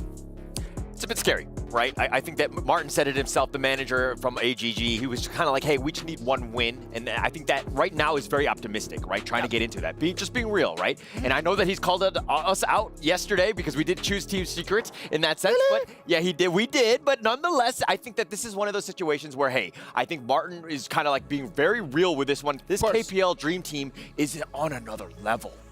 Definitely on another level, and the thing is, they were close to figuring out KPL Dream Team on Yeah, so I'm actually thinking that, you know, the point where KPL, like some of the holes that they might have, especially, you know, going into that one was next to like very difficult. Like I was having a hard time. I mean, even if we're looking at this gold graph here, I mean, like it seems like there's it's going down quite a bit. It's all in favor of KPL. I mean, we've seen this time and time again with almost every single one of KPL's games. You know what, man, like it's just really difficult because there's no way that you are able just to find a key just to kind of like just stop that ball just coming in. It's just like a tank, man. It's just like a gigantic war tank just coming your way. There's no way to stop it. Yeah, you know, I mean, it's one of those things where you're like, how do we even get into this one? Like, they're down 2 games, and it's almost like it's being repeated. It's deja vu, and I think, as Nora said,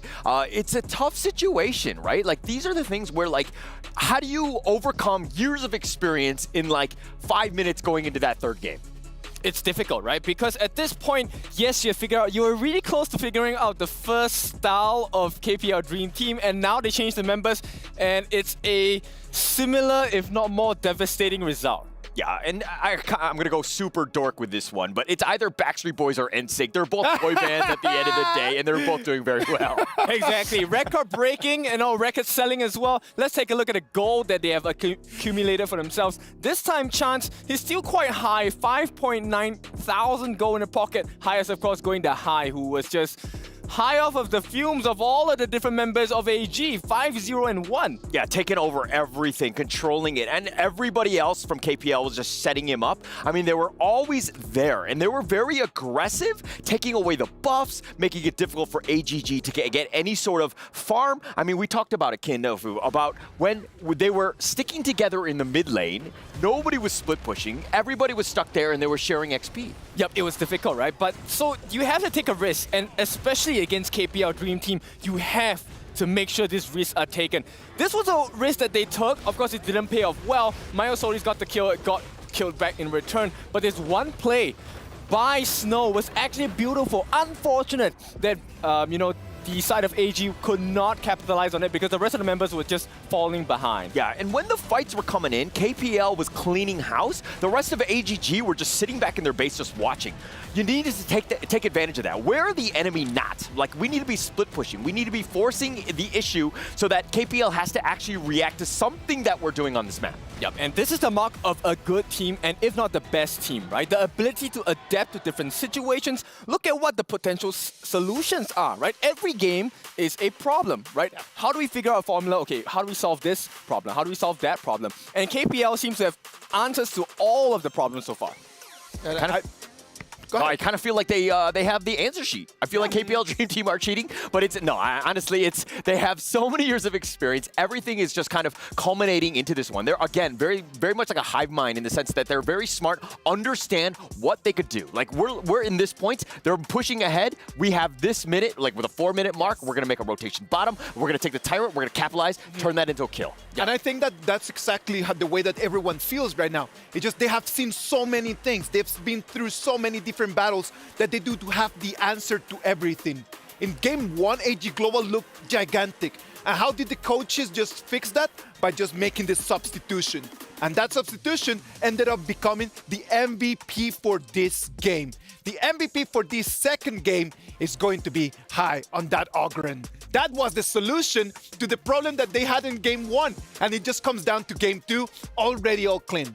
Yep, similar style, but different levels of execution, right? High is a slightly different jungler compared to Pang, but the result this time much cleaner as well. Not to say that Pang is not as good, I think it's just a different, stylistically they're different in the way they jungle, right? But as a whole, KPL Dream Team really putting in the work, and I think at this point we have spoken a lot, but I think AG, you have to give credits to them. They are making KPL Dream Team sweat. Yeah, they're making up sweats, but I think it's also another thing where they need to kind of, you know, take it up another level. They need to take what farm is on that map. They haven't been adjusting as well, and again, they're very, very reactive. Yeah, reactive is definitely one of the traits of a winning team, but you also have to be patient and look for the openings, right? There was actually one moment right before this where it was Fly who used the flash to jump in, get a two-man nice knock-up, and that's where KPL just went crazy. Everyone, hey, come and take your pickings. Which one do you want to have? They could have taken everything. It was basically a buffet for them. They were like left one, right one, whichever one they wanted, and they were taking everything. So they took the base. They know exactly when to close things out. They're just a very clean, clinical team at this point. Yep, exactly. And now it is the second game they've acquired for themselves. That's one more before they make themselves comfy against LGD Gaming. It could just be just that last punch that they just need just to finish the game, just to put the fighter down. You know when a fighter is just kind of like with the hands just kind of going down and still just kind of like wobbling in the ring, you just need to get that one last jab. Can they get that jab? I mean, we're gonna find out, right? I think the third game, they've been throwing uppercuts, jabs, crosses, everything that you would want. And to be honest, not a single opponent has been able to withstand that, right? So going into this one, where again, this KPL team has been undefeated throughout this entire tournament, they have yet to find a single gap. Maybe they could consider not fighting as much. Yes, they have to contest for all the buffs that are being taken, but maybe they should play the map a little more. But hey, I'm just a talent. I'm not sure whether this is gonna work. I'm just here giving suggestions. You know, maybe if AG choose to fight a little lesser and maybe play the map a little wider, it could make the world's difference. I mean, granted, yes, there are roster changes within KPL, but it could be the start of something, right? Ken, what happened to the confidence from day one, man? Like day one, you were just kind of like just coaching Team Falcons and everything, and where did that confidence go, man? You can be a coach as well. I would like to think so. You know, last night I wanted to join the ping pong competition they had in the Players Lounge, but I realized, hey, I need to work on myself. I went for ranked games instead. Oh, well done, man. Always logging in some more matches, man. Logging in some more minutes. We know that for next game, we're going to have, again, more substitutions. We're going to have one more time high-end chance are going to take right now a breather, and then Pang and Inuo are going to come back to see if they can just come up and just really finish the deal. Did they really need that break? I don't think so. Obviously not. I think at this point, they're just kind of flexing on the opponents. I'm wondering if it'd be super funny to be like, hey, actually, let's just change roles. Let's just mix it up. Let's play with our food, no? Yeah, that could be detrimental to LGD Gaming as well, because, you know, they are definitely looking at the match. So, you know, these are all suggestions. We're not saying you should do them. But hey, we're not coaching stuff, but you can take a little bit of... I think you got to go serious at this point. I know that we just say it in jest and everything like that. It's probably not going to happen, and they will put their best foot forward going into this one. There's too much at stake, especially at this EWC here. Yep, it's the last one. It's the last movement. Like you say, final punch, we want that knockout blow, and hopefully that will secure them the slot to make sure that the seat is warm. We're going to try and put our hand on the trophy as well. Yeah. Now, should AG Global really just go back to what they were doing before? Because in game one, they had a very clear strategy. The chain CC was clean. It was really, really pristine. Should they just go back to something like that? I think at the end of the day, I do think that it's a good idea overall, but they need to go with whatever their main is. They need their backs on the wall. This is an elimination game. You don't want to play anything crazy, a thing that you might not be 100% comfortable with. You got to go with your best foot forward. They need to reinforce that strategy. I like the fact that they have the chain CC, chain combinations, but like I said, they just need to figure out, okay, how do we stop Inuo from farming? How do we stop Chance from farming? Or at least, even if they can't stop it, make them sweat, make them feel difficulty. Because in the first two games, it's been a breeze for the farm lane on the side of KPL Dream Team, right? So they need to put additional pressure on them. Definitely put pressure on, understand where they are on the map. Right now, again, they're playing blind. They're letting the enemy dictate where they are, and they're basically afraid of even trying to cross that river, right? Trying to get to the enemy jungle. You got to be more aggressive at this point. I put just an idea right out there, man. Like, we've been seeing that KPL Dream Team is always just invading the blue buff as the first movement. Instead of trying to defend that blue, could we just try to go and invade their blue as well? Just instead of just kind of like just defend this one, can we just trade? And as we trade, just see where the rotations are going to take us. I like that idea. Actually, we do see that in couple of matches overseas as well, right? All across the board globally. I think that is one of the solutions. But whether AG wants to put that to the test, because it is still a risk, maybe there's someone else from KPL waiting for them, right? It's never a 5-man invasion. Of course. Yeah, and I think it's a good idea. I think this is something where you want to avoid. But, you know, it might have, they're in their heads, right? And they're living rent-free. KPL Dream Team, they're like, you know, whatever, they're dictating the pace of the game. They won't even let them get a simple buff just to start the game. How demoralizing is that as AGG? Come on, man. Like they really need to come up with everything that they have. As they say, man, the fear is a reaction. And courage is not the lack of fear, but it's controlling that fear. Let's control that and find the courage, and let's move forward to the game number 3, and let's see what's going to happen.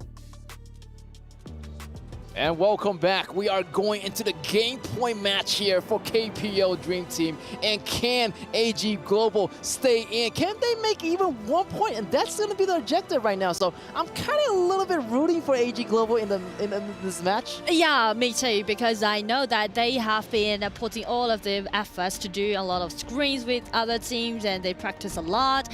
So in that case, I would say maybe for this game, just ban that Ogren out. Yeah, I feel like if you can't handle the Ogren, why not just ban it out in the first match? But look at here, KPL Dream Team on the blue side, so they do get first priority on the picks here. And it's going to be very tricky if KPL Dream Team go for the Ogren pick for the first one, because AG Global, definitely they can go for the Musashi pick, but they already know that KPL Dream Team can play this Ogren as a top. Ooh, that might be devastating. Another Ogren pick here for KPL Dream Team. And I feel like they did not learn the lesson from Game 1 and Game 2, and they're facing another Ogren, and they do not get the Musashi here on the first set. Maybe later on, but KPL Dream Team might ban it away before they even get that choice. Yeah, here's the thing. The reason why they're not going for that Musashi pick is because they clearly noticed that this is a trap. The Ogren pick is a trap. So instead of going for that Musashi pick, AG with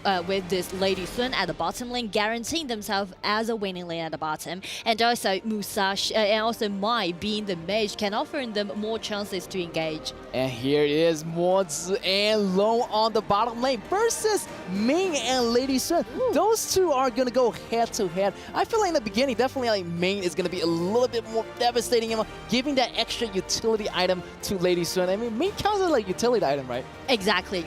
So it just depends on No Fear's accuracy again, right? If he's landing his ability really accurate upon that main and also Lady Sun, then it's going to be in favor of KPL. On the other side, it's going to be AG Global has winning lane. Yeah, this Mozi is going to be significantly dangerous because the high accuracy here on No Fear. And did you see him in the first game? Super accurate, using the second ability, using that Cannon Blast to deal that pre-damage, also doing those harassments in the early moment of the game. And small details, if we are going to watch No Fear play this Mozi again, is that watching his second ability with that flash. He's also always using his flash to predict the enemy's positioning and make him right hit on their head. Also, his ultimate is going to be a little bit more effective because Ming and Lady Sun is going to be like side by side. So if he flash in with the first ability, with the flash, with the ultimate, he is able potentially to control at least 2 members of AG Global here.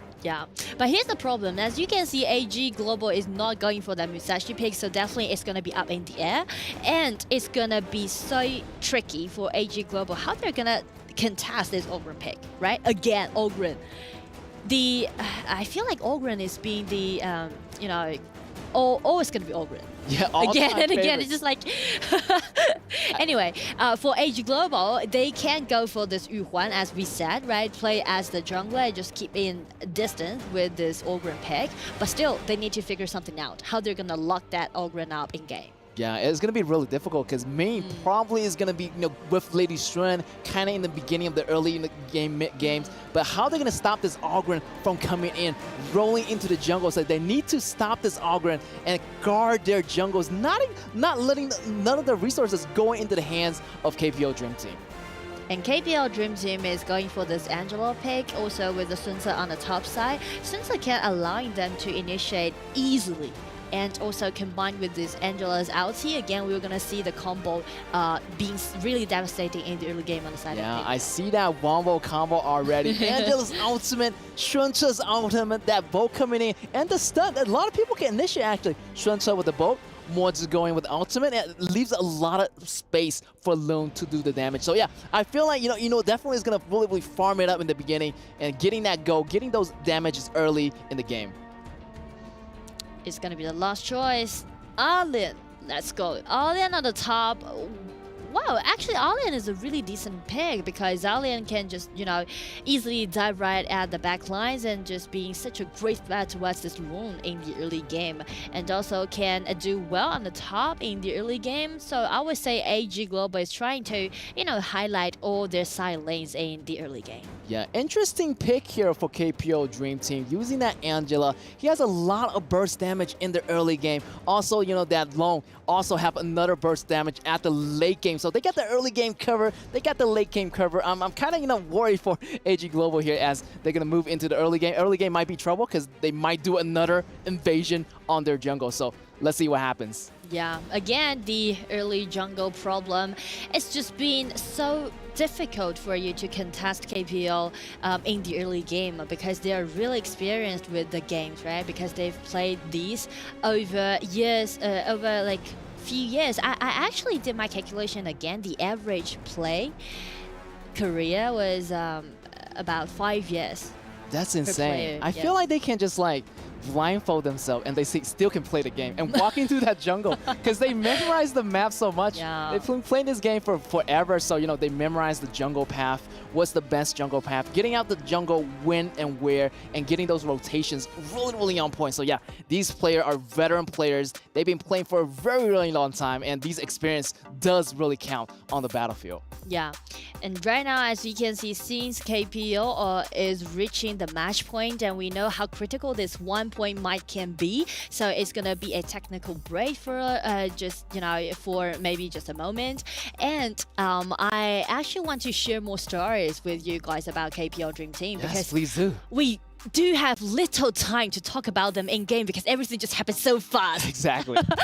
Okay, as they already made their name in EWC right now in the mid-season, I don't want to talk about how dominant they can be, how powerful they can be. Instead, what really amazed me by their performance that each of those players are actually from different teams. They're from individual teams. So usually in KPL, they are sitting at 2 different sides on the stage, being the enemies, right? They had never, ever cooperated with each other together.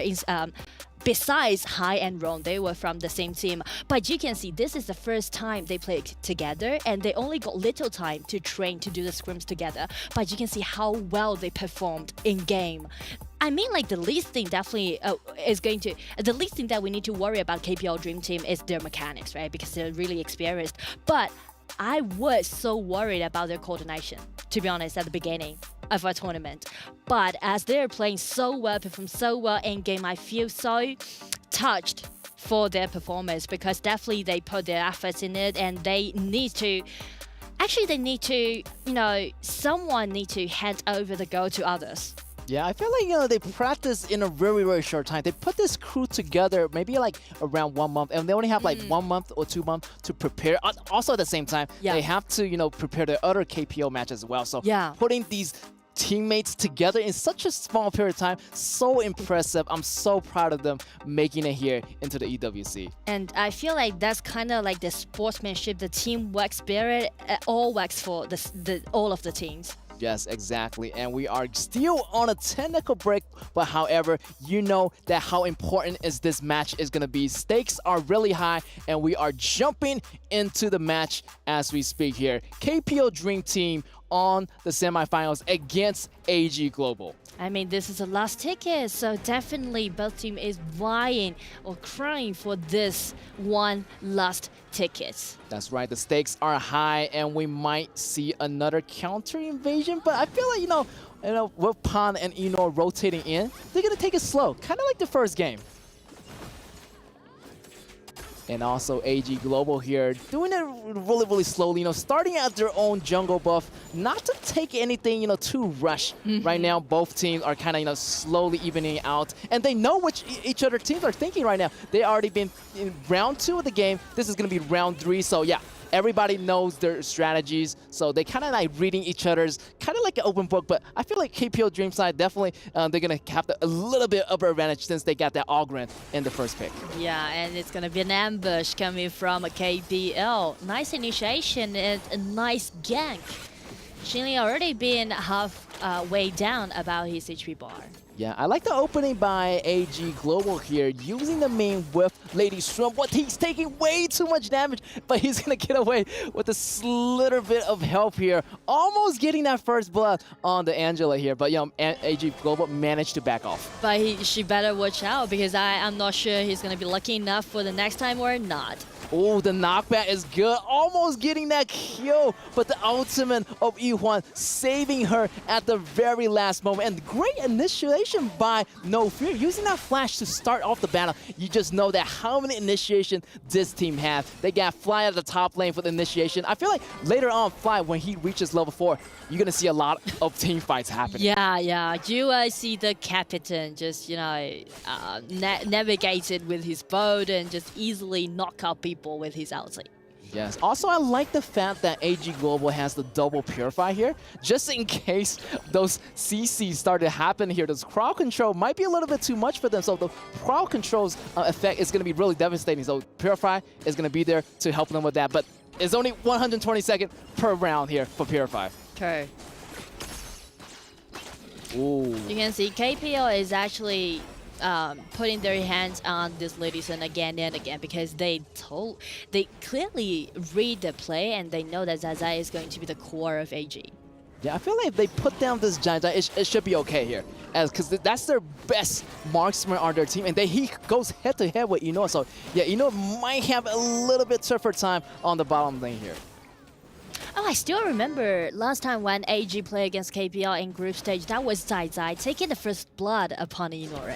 Yes, that was a really good highlight there. And yeah, I feel like, both of the team learned a lot from that, and they know how the KP2 Dream is played. And look at here, great initiation from Liv, but the first blood goes into the Pawn's hand. The Dragon is going to be out here using the ultimate, but it's not quite going to be it. The bolt comes in. The knock is going to be good on Alain. Alain goes down, double kill here for Pawn, but also Inoue goes down as well. But that's going to be a really nice trade. Really worth it trade as 1 ADC for 3 enemies heroes here. And 2 kills already be given to Pawn this over, and I feel so suffering to see Lady Sun being put into such a difficult surrounding. Yes, and yeah, Lady Sun, he has that Purify available, but the damage coming in from Angela, you're not going to block that, because that's going to be continuous damage from his ultimate, so there's no way really to block that damage, unless, you have a flash available. Yeah, and since she's carrying this Purify, so definitely it's going to be really difficult for him to dodge all of those CC coming from KPL. Yeah, I feel like the ball is rolling in for KPL Dream Team. It's another ambush. Oh, ambush right here. Punch jumping in. No Fear jumping in with a knockup, and CC chain control. He's going to bring Jai down. Jai is going to be really in that struggling moment right now as the tower falls down for the bottom lane here. Also, next on their target is going to be the Tyrant, and we can see that replay of how the team went in with the first blood. And look at that. Great coordination, great rotation, everything was there. The damage was calculated so well, getting that 1 and 3 trade. And again, it's gonna be the jungle invasion as usual on the side of KPL. Coming in, grab the blue buff away, and everything just went so well and smooth right now on the side of KPL. Right now, almost 5 minutes, and they got 5 kill counts. 4 more over AG Global. AG Global getting that stun already. Here's going to be that Yuan going down. You got to watch out for someone in the grass, especially this Angela. Her attack combo is going to be super devastating, and you will never see it coming here. If you use his second ability combined with his first ability and the ultimate, you're going to get stunned, and you're going to get burst down really fast. And you remember the game 1 composition on the side of AG? They go for this Angela with the Solar's ulti, right? Try to make the nice combo as right now KPL Dream Team is doing right now. So it's really interesting to see at their match point outside of KPL, they're just, giving you the same kind of cuisine, just, Yeah, I feel like, KPL is getting them a taste of their own medicine, giving them the same treatment. And I was count like this No Fear hero Mozu, kind of like a mini Solaris, because his second ability kind of stuns, and this allows Angela with the ultimate right here. but the ultimate always from Myosotis is going to save himself, but the battle's still happening here.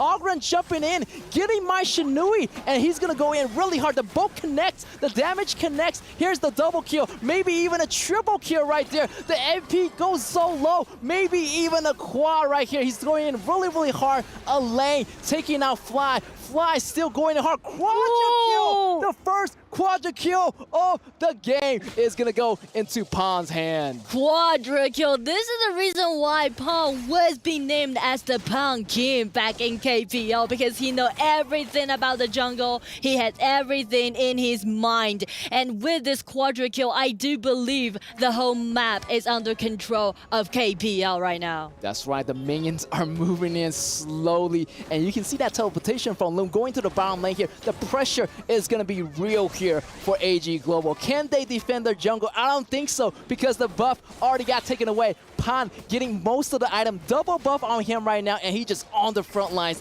tanking it for KPL Dream Team. The way how KPL is piloting in Game 3 at their match point is feeling like it's a push back and it's coming Pan again, making his legendary, making his name. Oh, this is going to be trouble here for AG Global as the bottom lanes are moving in. The minions are slowly moving in the mid lane as well. They're going to find themselves in a really, really tough spot. Really getting suffocated by the KPL Dream Team right here. The battle is going to be happening low, getting those damages right now. Out lane jumping in, but he has to bounce out. Here's the ultimate coming from Angela. Angela almost taking out one member out, and that's going to be the middle tower goes down in the meantime here, and KPL just going to back up, and they kind of want to get a buff and to get that safe win on their side. And here is the interesting thing is that KPL, they rotate back with this Pawn and Eno partner, being as the jungle and also the marksman. So they are using the Angela strategy again, and it hasn't been a minute, not like game 1. Everything just being that kind of promising around like 10 minutes mark. This time it hasn't been 8 minutes. They already approached AG Global's high ground tower. It kind of gives me a feeling that KPL Dream Team with this kind of lineup, they are just trying to get revenge. Exactly. And you can see that Angela is hiding in the shadows right now, lurking, trying to see who is going to be their next victim here. And look at the boat. The boat is starting the initiation, try to come here. Maybe he's trying to go for that top tower right here. You never know when this boat is going to arrive. And that's going to be a great hit. But the damage really, it kind of connects, but doesn't really connect. The damage almost is enough to take down Jai Jai. Jai Jai still had to purify, exhausted, trying to block some of the damage away. But here is the lane. Also, getting the kills also on the top, and the minions lane also moving in. They're waiting for the high ground towers on the top side, which only lasts for 1. And it's going to be the minions coming in. Oh, right here. Killing spree on Ron again. You're so careful on that play. You have to be really careful. Once Angela hits you with the second ability, you are stunned right here. You know, picking a kill on Lip. 2 enemies down right now. They're also inside the tower, also inside the crystal. Can they make it for this game point? Another member of AG Global goes down. The crystal is clicking. It almost exploded, and that's going to be game here in this game 3. Congratulations to KPL Dream Team taking the win, getting the last ticket into the finals. With a 3-0 victory play against AG Global, being the undefeated so far, KPL Dream Team definitely is vying for that dreaming trophy. And right now they got the last ticket, they secured the last ticket, and game 3, I do like it. It's kind of saying that we are trying to take revenge on AG Global. Yeah, I feel like AG Global is not making it easy, actually. They actually stood up to KPL Dream Team, and they learned a lot. And you can see like they shake their hands and showing a lot of respect for each other in this game. Yes. Excellent teamwork. I mean, excellent teamwork, perfect executions on the side of KPL Dream Team, which made them to this place. And there's only one more final matchup to go. And they fly all the way here to Saudi Arabia, craving for that trophy to be the truly Dream Team. Definitely. Wow, such a high caliber team. I would say like every one of those members is like a final boss. And when they combine their forces, that's a big final boss for the rest of the people like who don't know KPL region team. And this is actually the thing that when you're playing games, isn't it to be very interesting that everyone just waiting to take that final boss down? And I would say LGD is on the mission right now. Yes, LGD, they're the final member of the team. They're the final team that's standing in KPL Dream Team's way. So yeah, I'm really, really psyched for this big battle, but big respect for AG Global. In the first game, they did so well, and I almost thought they're gonna, kind of get that round. But let's go back to the analyst test, and let's see what they have to think about that. Oh, let's go back to the interview area. And ladies and gentlemen, here we have it, but it took me a good 10 minutes to learn this. Gunsi Niemann. Thank you. Oh, great, I managed to say it finally. Well, congratulations, making it happen all the way to the grand finals right now. But being here in Saudi Arabia in the Esports World Cup, do you feel that the challenge here is different, or is the same thing, the same journey for you? 很恭喜呢，我们的 KPL 梦之队来到了我们总决赛呢。这一次呢，其实来到我们的电竞世界杯，来到我们的利雅得，肯定会有一些跟平常比赛不一样的感觉，会是什么呢 Very excited. Yeah. Very exciting experience. Very exciting indeed, of course. Being right here in the first ever Esports World Cup, history in the making. But what about you, Sky? What's going on there? I will ask you a question. You have a quadra kill back then. What happened to the Penta one? Where is it? I want to Penta, but Fly is dead. Oh, Fly is not helping you get that Penta kill for you. Okay, okay. I love that. Well, ladies and gentlemen, viewers around the world, this is it pretty much right now, qualifying to the grand finals. And now it's time for the moment itself, for the key handover right now, as the member of the opposing team right now from AG Global will be handing over their key.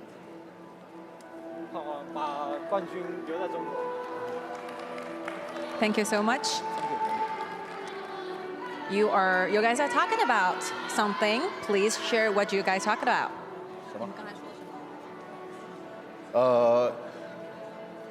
Champion is China. Yeah. They want to lift the champion, world champion for the Chinese team. Definitely, it is going to happen more and more. Let's see what's going to take place in the grand finals, and more thoughts back to the studio. Take it away, guys.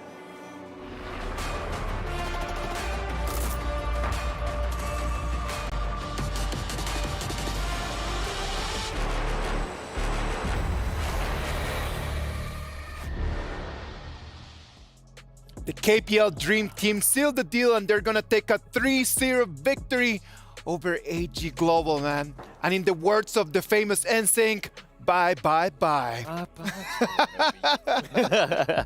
3-0, man. It was nice while it lasted, but at the end of the day, we gotta be realistic. The gap was too big. The coaches knew it, the managers knew it. I believe that the players knew it as well. And that's it. Semi-finalists for AG Global.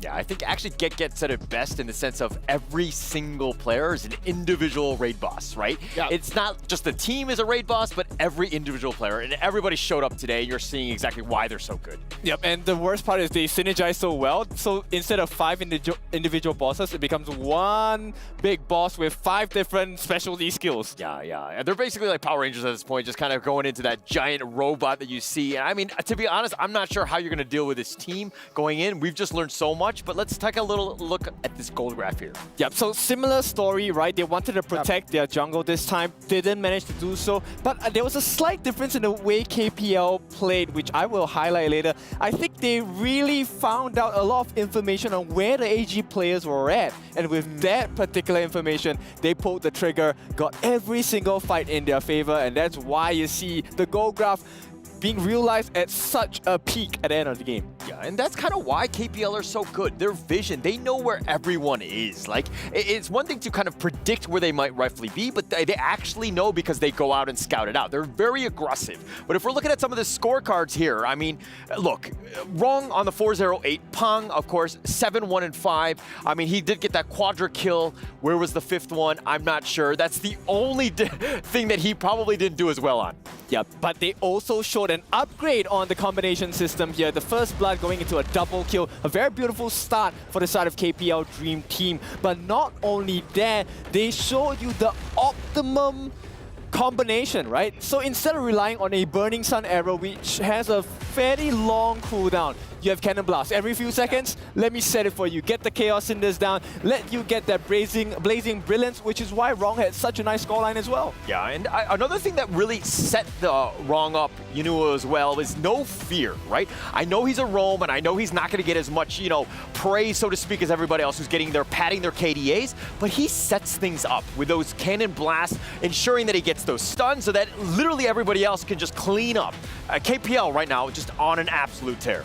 As well as Fly and Pang. So Fly and Pang actually give you a lot more information than you realize, right? So when Fly actually uses the set sail, as he's traversing across the entire map, you realize, hey, these people are not around the map. Where is the most probable position? They'll be in the base, and Pang is actually going to move in and get the kill on them, because once he sees that they're all there, it's just a matter of time before they get the rest of the kills. Like, they're diving the base at this point. Fly hitting the set sail like a three-man stun, just pushing everybody back, and they're literally just taking all of their, the kills right now. They could have just ended the game, but instead they're going to pad the KDA one last time. Yep, exactly. I mean, to be in this position, even at the fountain, it's really hard for the side of AG. Yeah, tough. And it's, again, like a situation where AG is going to kind of, they're going to be a lot of learning in this one, a lot of VOD reviews, and I expect them to bounce back even, much better than they did today. I think making top 4 was great for AGG, but I expect even better things moving forward. That's right. Now, it all comes down to the MVP. So, Isaac, who do you think the MVP is? I don't know, man. I need to say it. It gotta be Pang. He was this close just for the pentakill. And I love the interview, man. When they asked him, like, what happened to that pentakill? He said, like, well, Fly died. So it's not my fault that he's not doing his job. Yeah. Well, congratulations to Pang, man, on that Ogre 7-1 and 5 of the KDA.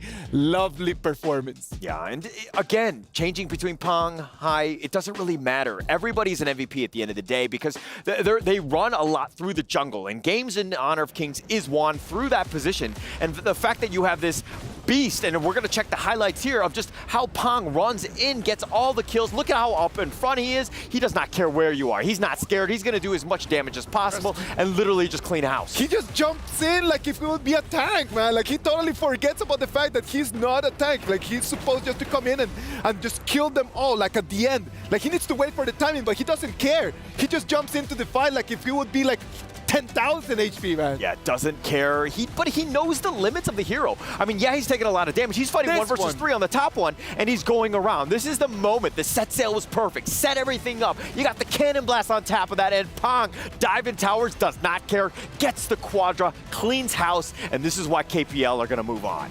That's the moment right over there. If like could have just held for a little bit more, Pam wouldn't have been able just to go out there for that Yuhuan that was running for her life. Yeah, pointing fingers at Fly right there. I think that's actually hilarious. I love it because of the fact that these guys probably don't play all the time together. This is one of those moments where you had that moment. Now you get to play with these players, and seeing that you're gonna poke fun of basically of everyone else as you can.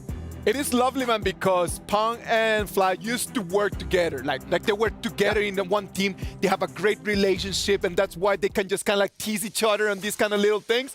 Can you imagine just being in the semifinals of an international tournament, and then when they ask you a question, the first thing that comes up is just a joke, man? Yeah. Imagine the level of nerves. There's non-existent. Yeah, and I think that that's the best part about these kinds of things is getting into that one. Now you're in the grand finals, and then are they going to continue to do this? I mean, it's great. The synergy and the fact that they're very positive about this and they're able to make fun of one another, I think speaks volumes about just where this team is at in terms of the mental space. Wow. Yeah, it's a tough one, right? Because at this point, it's going to be really tough for the side of LGD Gaming. Now we have seen the strength of KPL Dream Team.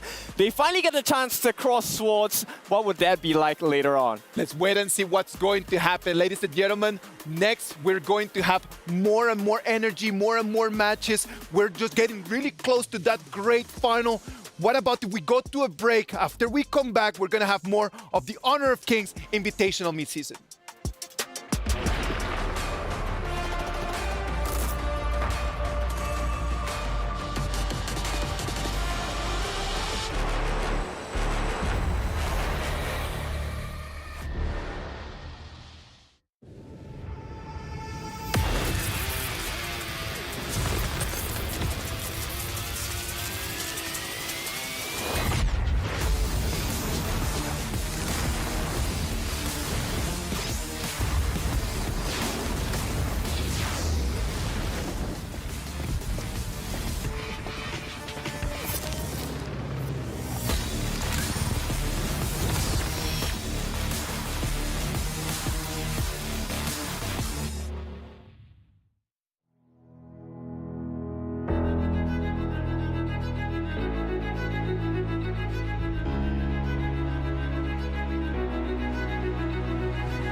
It's the EWC and you want to play like a pro.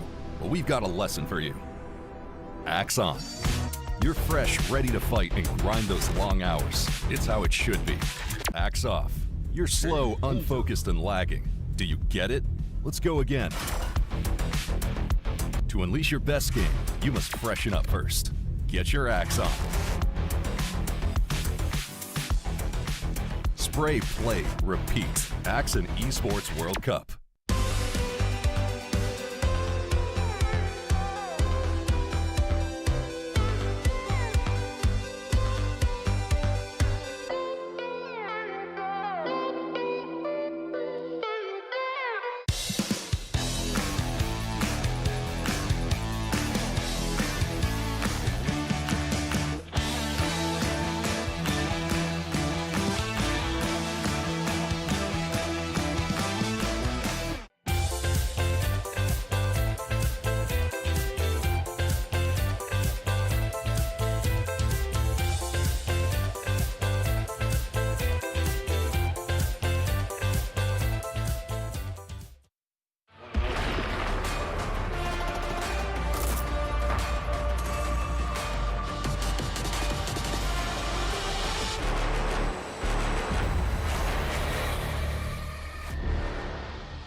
Ladies and gentlemen, welcome back. I know, yeah, I was downstairs, now I'm upstairs, and then from upstairs, I'm gonna go back downstairs.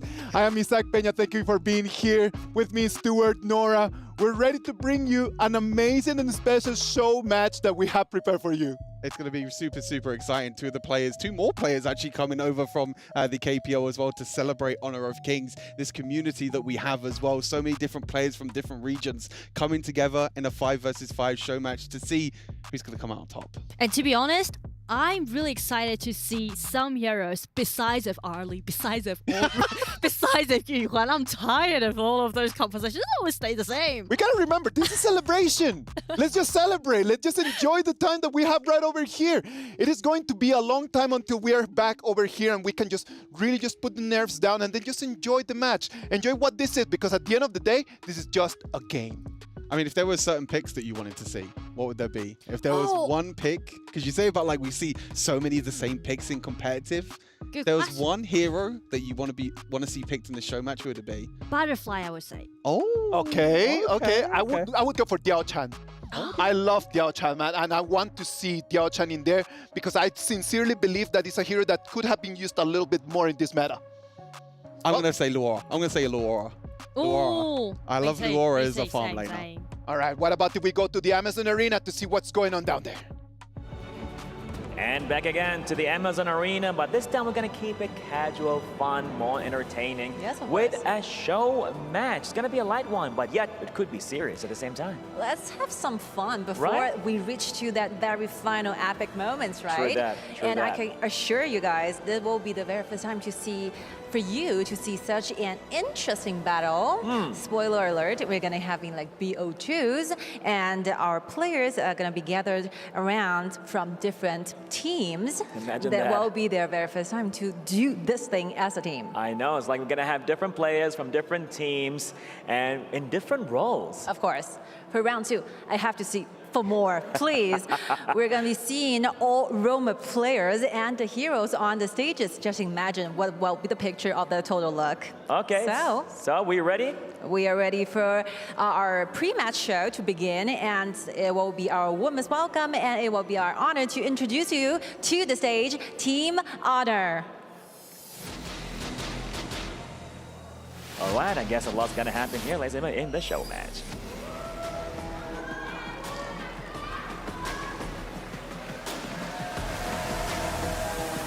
There's going to be a lot of fun, right? Just imagine how it's going to be the communication, how it's going to be the strategies that we never know. And now, I guess pretty much you want to have a talk with the team itself in a bit. But before that, we're going to have the opponents, the challenger, the competition, as Team Honor is going to go against Team Kings.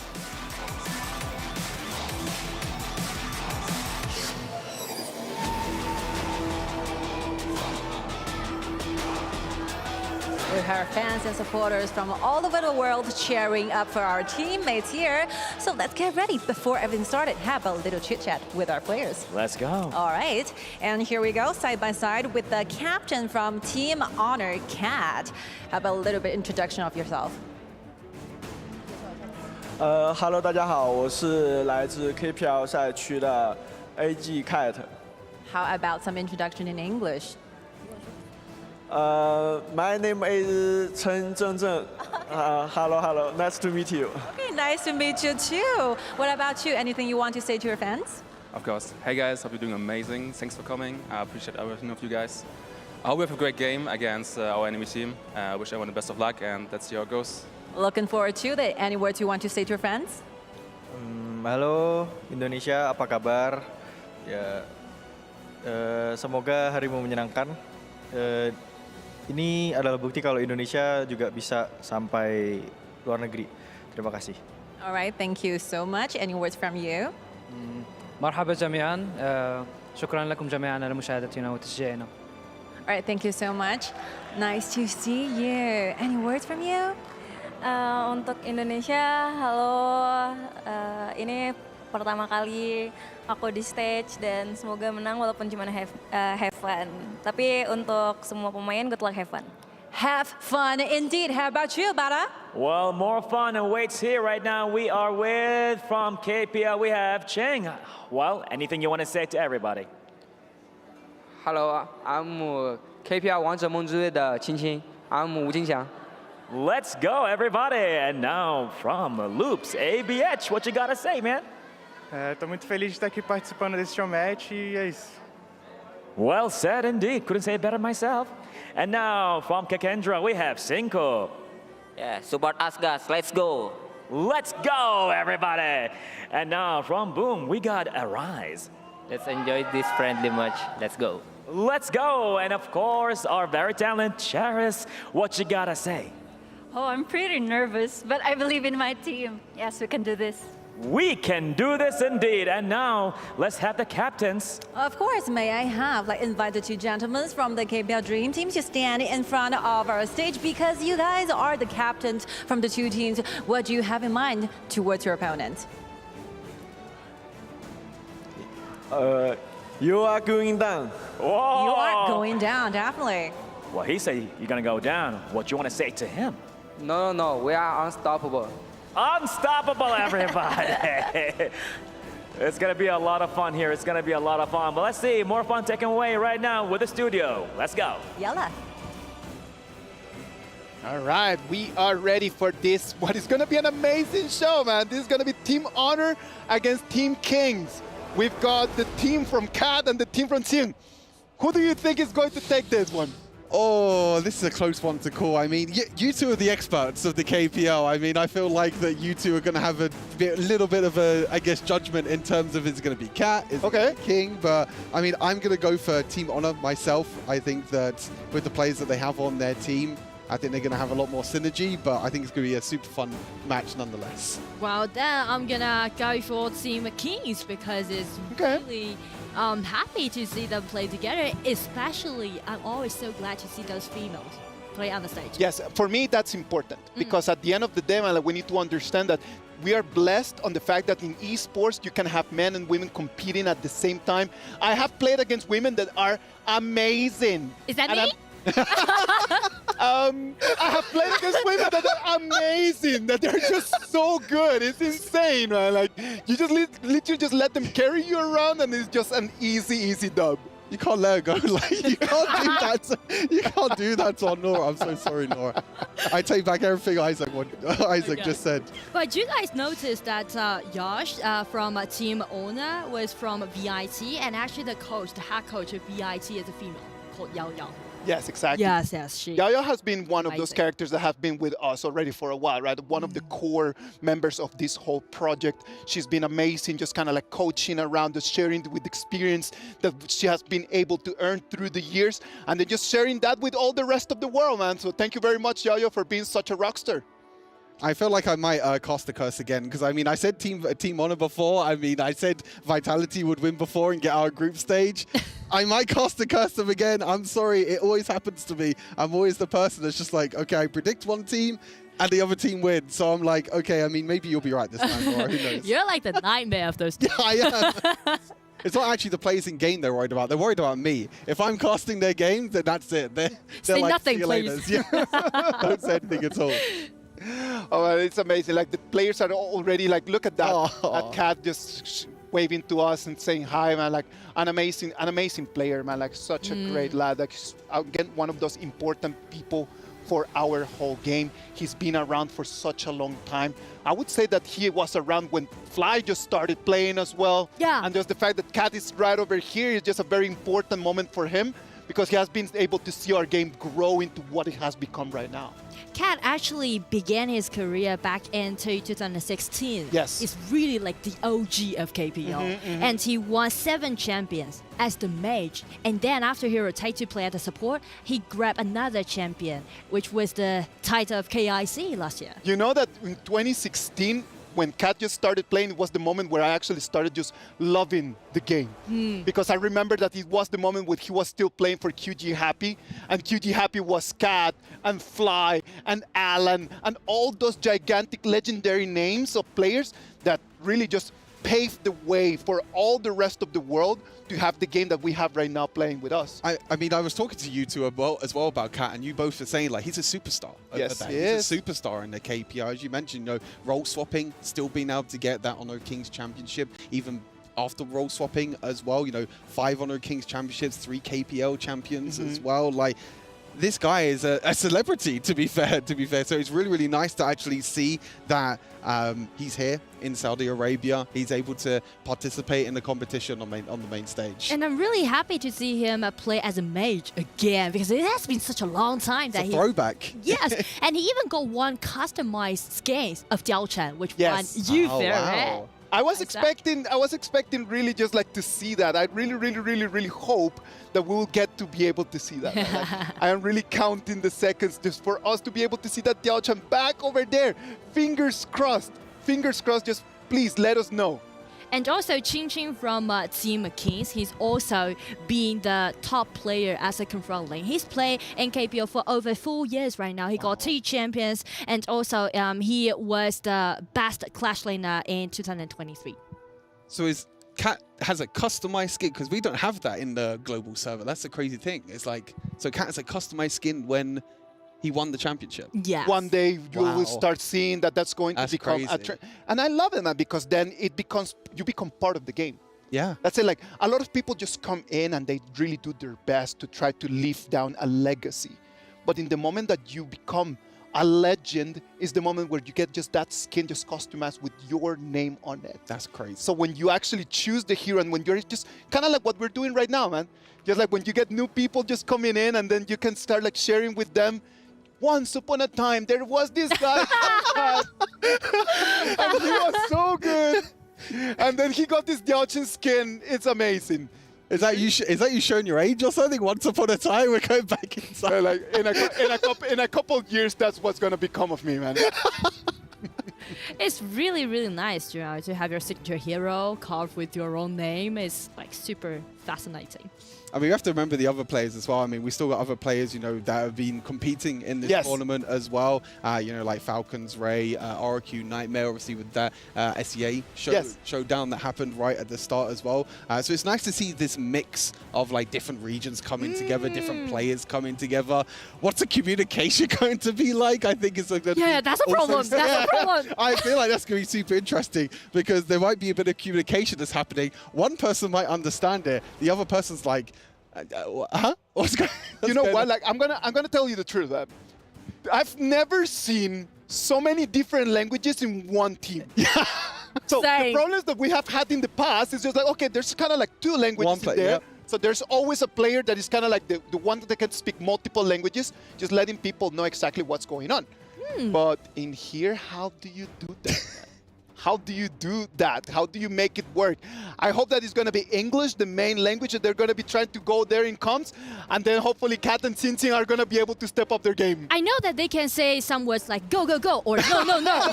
Or like, no, no, no, that's no, good enough. no, no. Let's go. I mean, that's good enough, right? I mean, as long as you can say when to go forward, when to go back, And when that's to engage, it for when to mobile go games, back. right? I mean, this is brilliant. I mean, we're seeing already the draft coming through. We have a few of the same heroes, but we have Yao, one of the actually new heroes to the global server. Yeah. Only came out a few months ago. We haven't seen him just yet in the global scene, but really, really cool hero that could be played in the jungle. I love the way that he can kind of go back in time sort of thing with his ultimate. So much mobility, so much damage potential. Yeah, but why we're seeing Ogren again? Oh, that's what I'm talking about. I was like, kind of like, okay, Ogren again, and then Laura. I saw Laura and I was like, where's she gone? She's disappeared. I don't know, man. I feel like right now they're just kind of like playing with her feelings. Everyone on the stage, everyone in the arena right now, it's just like you can see the question marks just kind of like popping on top of their heads, going like, okay, thank you. I mean, that's who I wanted to see, right? I mean, this is a hero that when she came out on the global server, I was playing her non-stop. She's such a unique, cool hero that she can like jump over walls. She has that really cool effect where she has her like kind of blades as her auto attack. She uses a serpent as well. One of the coolest heroes, I think, that it just has the unique style, which I think is such a great thing with Honor of Kings. It's like all these heroes have so many unique abilities, so many unique designs to them as well, which makes it super fascinating, you know, for those who are new to Honor of Kings. You know, when you jump in, there's so much to explore. There's so much to play as well. And sometimes it can be a bit overwhelming, but as long as you just dive into it, you play the hero that you like the look of, then that could just release so much energy and just release so much happiness and passion about the game. It can be overwhelming for sure, man, but at the end of the day, as long as you have the passion for the game, like everything is just going to work out. Everything will work out as long as you have the passion for the game and then you really just try your very best just to learn all the heroes. Some of them are really hard. Some of them are really, really difficult. Nora, what do you think is the hardest? I could never learn Jing well. I could never. I don't know where I'm piloting the Jing, you know. I can never locate her in game. But instead, I'm a good Princess Frost player. Oh, you're a very good Princess Frost player, yeah? I'm passionate about this hero, you know. Okay, Stuart, what do you think, man? What do you think is the hardest hero to play? I mean, I think there's quite a few. I mean, Dharma for me is quite difficult. I think trying to combo his abilities with trying to like, I mean, when you see like the pro players play Dharma right, they go for flashy plays, flashing in with the ultimate. I'm trying to use both my thumbs at once. I'm trying to like flash and use an ability at once. I'm like, how do people do this as well? And like some people, when they're holding their phones as well, they use their thumbs and their fingers. Yes, exactly. I'm just a two thumb kind of guy. Like I'm just like, yeah, I'm a two. I cannot use my fingers. You're gonna get there, buddy. You're gonna get there. You just need to keep working really hard. For me, the hardest one of all of them is Mulan. For me, Mulan is one of those heroes that has like a very, very, very high ceiling. But well, let's move into the game. We're gonna have on the blue side, we're going to have Kat's team, which is Team Honor, and the red side, we're gonna have Team Kings. And then we have the Laura, as I mentioned. We saw it for a split second, but we can see the rest of the draft as well. Long being played, Kai Yan as well. Already a little bit of strategy, it seems like, in the mid side with, hey, both supports going in the mid lane. So this is very similar to the competitive play that we've been seeing throughout this entire tournament. You gotta love that skin right over there, man. Check that out. That Kongming skin, that is fire. Yin and Yang available very, very soon. I believe actually it's yesterday. Online, buddy. Yesterday. Okay. I'm getting my dates mixed up at this point. There's been so many days, so much Honor of Kings action that my dates have been completely mixed up. Ooh, nice head in the mid right now. I feel like they are playing it in a serious way on the side of Team Order. I mean, there's invades happening from Ray here. I mean, the knock-up as well from Arise. There's a little bit of a fight here where Kai Yan might get completely caught out. First blood for Yao in the mid side of the map. So that's going to be first blood going over to Team Kings. It's very much like a pushback since we can see Team Honor trying to make some invasions happen in game. It's going to be a difficult match, man, because I believe that for the blue side, for them to actually be able to really take the victory here, a lot of the pressure is going to fall down on Wuyan. Yeah, Yan. I always love this hero because he can just make a nice controllability upon his enemies, and it's gonna be a gank at the bottom side. Cat is rotating everywhere, being so swift.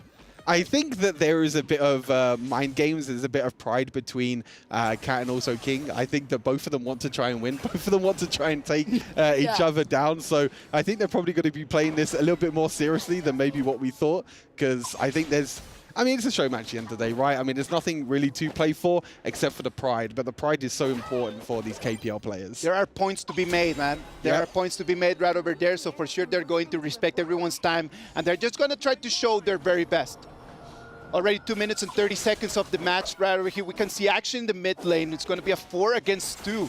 Right now, it's going to be the red team, the one that is going to have the priority over this wave.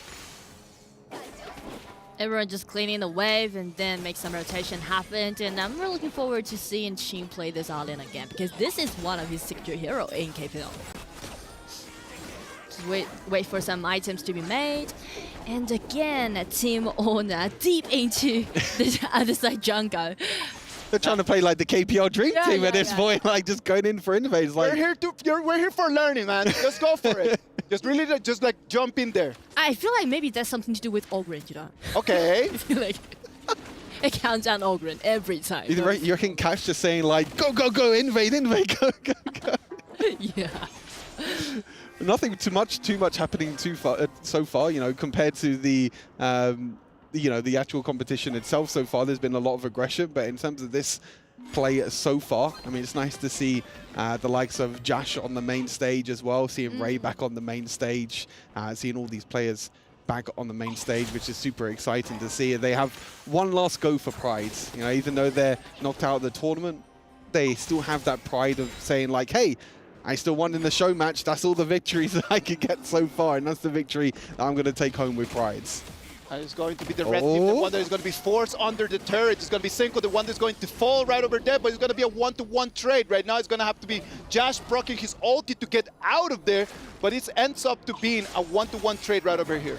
Yeah, one-for-one trade, or being able to invade as well. Oh, the two KPL players, you can see how much King wants to kill Cat there. I think that that's going to be a personal goal for both of these players. It's like, if Cat can kill King, that's the first blood. That's the 1-0 right there. We'll have to keep track of that, I think, throughout the games. If they see each other through the gorge, they're really just going to put fist up and then just start boxing. Start throwing some hands for sure. They've known each other for quite a long time, so definitely a lot of potential play can be seen from Chi. This all-in, really looking forward to seeing that. The skin as well for Elaine is so good as well. I love that skin from all-in. Use the ultimate, you can see the Esports World Cup logo as well, and I'm just like, oh, it's so cool. I mean, we might even see it here as well as looking to go in. There's the ultimate going on down, and unfortunately, that is going to be the death there for Nightmare being caught up in at the top side. Takes the tower, but hey, the rest of Team Honor are here trying to invade even more. Ray kind of trying to make use of the Ogren, trying to play Ogren like the Pang. They've been taking notes, man. Like, they already know that the idea of playing that Ogren is just to invade the jungle, take control of the resources, do not let the other team build up anything, and start winning momentum. But don't you feel like it's really surprising to see Team Honor just really be in a group? Because we mentioned about the diversity, we mentioned about the communication issue, right? But every single step that they made is in a group, and right now it's going to be the other team try to make some pushback, and Abyaga again using his Yao, grab him the killing spree. ABH on the Yao. I was talking about this hero. I feel like if this hero gets ahead, if he can snowball, then he can do a lot of damage with comboing, doubling the amount of abilities that you can do with this hero, the cool effects that you have. Going to be really, really good. And now they're going to look to try and push this mid lane tower. It's a 4 versus 2 at the moment, so they do need to be a little bit careful. They are, for now, going to back off. Not going to be able to take the mid tower just yet, and flanks coming on through, but nothing happening there in mid. It is a very slow-paced game, we could say, right? Like, everyone is just kind of like trying to understand, like, the synergy. We know that is completely different. Like, there would be a professional team, that's for sure. Hey, coming in. Boom! Nice outing. And Cat jumps in, takes the kill, showing us that when you're gonna TP back home, you better just make the way by bus. Not TP, man. I send you home. Just run it, man. You're never safe where Cat is around, but Cat is also going to be one that looks going to be sent home as well. Away? Oh, no. Cat's going to be one that has to go to home to base now, unfortunately. ABH trying to use the mobility of Yao to escape. Where's he going to dash? Where's he going to go? There he is, in and out in a flash. You can see like how flexible and deft this hero can be, right? Yeah. And that's the thing, right? Like, when you're actually chasing after him, it might take you a little bit too much time for you to actually get him down. So that gives time for the other teammates to come in and try to find you from the back.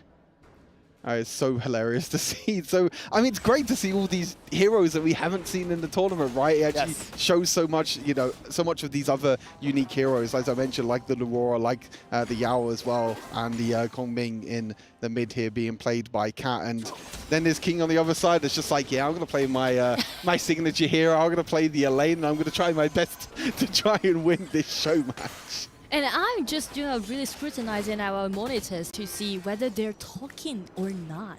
It seems like everyone's, you know, a little bit quiet. Yeah. I feel like Team Honor, since they can do really well in Invasion, it's kind of like they based on some understanding that they had towards the patch. You think they scrimmed before this? I don't know. I'm certain that they actually practice together. Yeah, for sure they practice in. Now it's going to be a 1v3. Can Nightmare get out of this? Yes, it's going to be Cayenne, the one that is going to jump in to try to save his life. Had to use a flash to get away as well. Really, really scary times there. And Ray's going to look to go in with the Orgrin. Nothing happening there, but Cat just trying to get the members of Team Kings low enough on health so he can use that ultimate to snipe away Team Kings to be able to secure the kills. But hey, so far the gold is even. There's a few kills and a few towers over the side of Team Kings and also Team Honor, but Ray right now trying to focus on this Tyrant, trying to take it down.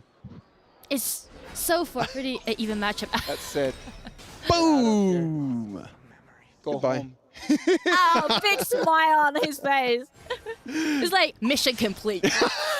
He can actually just put the phone down right now. Like, yep, that's it, we're done. I did exactly what I needed to do. Exactly. Clocking out. Oh, it's great to see. I mean, it's great to see that the players are also having fun as well. It's great to see that, you know, as we mentioned before, you know, this game, this community is so amazing to see, like so many different players from different regions come together as well. And even just in this tournament as well, just being able to speak to all the players, you know, we've had the time to be able to speak to the players, get to know the players a little bit more as well. Ray trying to go in again with the Orgrin. Hasn't found too much luck yet, but oh no, the Yaria, oh no. Can they get any more? Yeah, definitely they can. They force out Jinjin's ulti, and right now Lone Breakout's ulti to dash in and try to grab a few kills more. And right now it's gonna be Abiyaga being shut down by Ray's Orgrin. A 2-0 trade that's gonna be for the Team Honor. That's gonna be an amazing momentum that they're gonna have, since right now they're gonna have priority over the Overlord. Yeah, this might be the turning point, the most exciting point of the game, since we are hitting the 10 minutes mark. Did you say APH, like the Portuguese version? Abiyaga. Abiyaga, yes. Ah, that's good. Brother, that's how our Nora works. That's good, that's good. That's talented, damn. I did all my homework now. Damn, that's good. I struggle with that all the time. I hear it and I'm just like, wow, how do you say that? Repeat that. Look at that, Nightmare trying to come in. He's trying to check in for the Tyrant, but he's going to have to be pushed back as he's 50% HP. Seeing he's going to take down Cat, and he takes his revenge. 1-0, there we go. I mean, and it's even going to be a double kill that he's going to have. He's going to try and kill more. Josh is going to try and go in with Long. Josh is going to be the one to try and take down Ching, and he is. But he's on the wrong side of the map now. That is not where you want to be as a Long without the ultimate as well. Maybe trying to push back, but no. Yariel being able to take the kill and an ace for Team Kings. What a beautiful pushback down by Team Kings. You can see Jinjin, as long as just dash in and kill Cat instantly, it's kind of like Team Honor just collapsed by the mist of Cat. It is really difficult, man, because Nightmare comes in, he gets eyes on what's going on. When he moves back, he's already taken away. Look at that replay brought to us by FTC Play. Yeah, I mean, Jing just focusing onto Cat there is so incredible, and you can see the survivability that Elaine has as well. In the end, is going to die, but the rest of the team, as soon as Long dives in, it's so difficult for the rest of the team to follow up, so they're just completely split in the fight, and that means that they're going to be completely caught out as well. So It's going to be Team Kings, actually, with a little bit of a goal lead now. They do have double the amount of kills, but still the goal lead is so even that it's anyone's game right now. A lot of back and forth that we can see from this game. Really had to have. And we should be more professional, I guess. Okay, from now on. Go ahead, please. Take it, Nora, if we want to be They're that. going for another fight, actually. Take that nightmare down. Abiyaga is really doing well in this game. Oh, I mean, yeah, doing incredibly well on the... Oh, killing spree, actually, for Senko. But yeah, doing really well there on the Yao. And seeing the Laurora doing incredible work here for Senko is great to see. That's the one hero I wanted to see. I mean, maybe later we'll see in the finals. Let's wait Imagine. and see. Hopefully we will be able to see it. As we can see right now, it's going to be Team Kings, the ones that they have total control of the map. Trying to put some pressure in here. They won't be able to step into the high ground right now. But the rotation, they have total control over their jungle and the resources. And the reason why Team Kings can make this this pushback is because they have multiple assassins if we scrutinize their composition. So it's easy for them to complete the burst out damage upon this cat or upon Loom easily.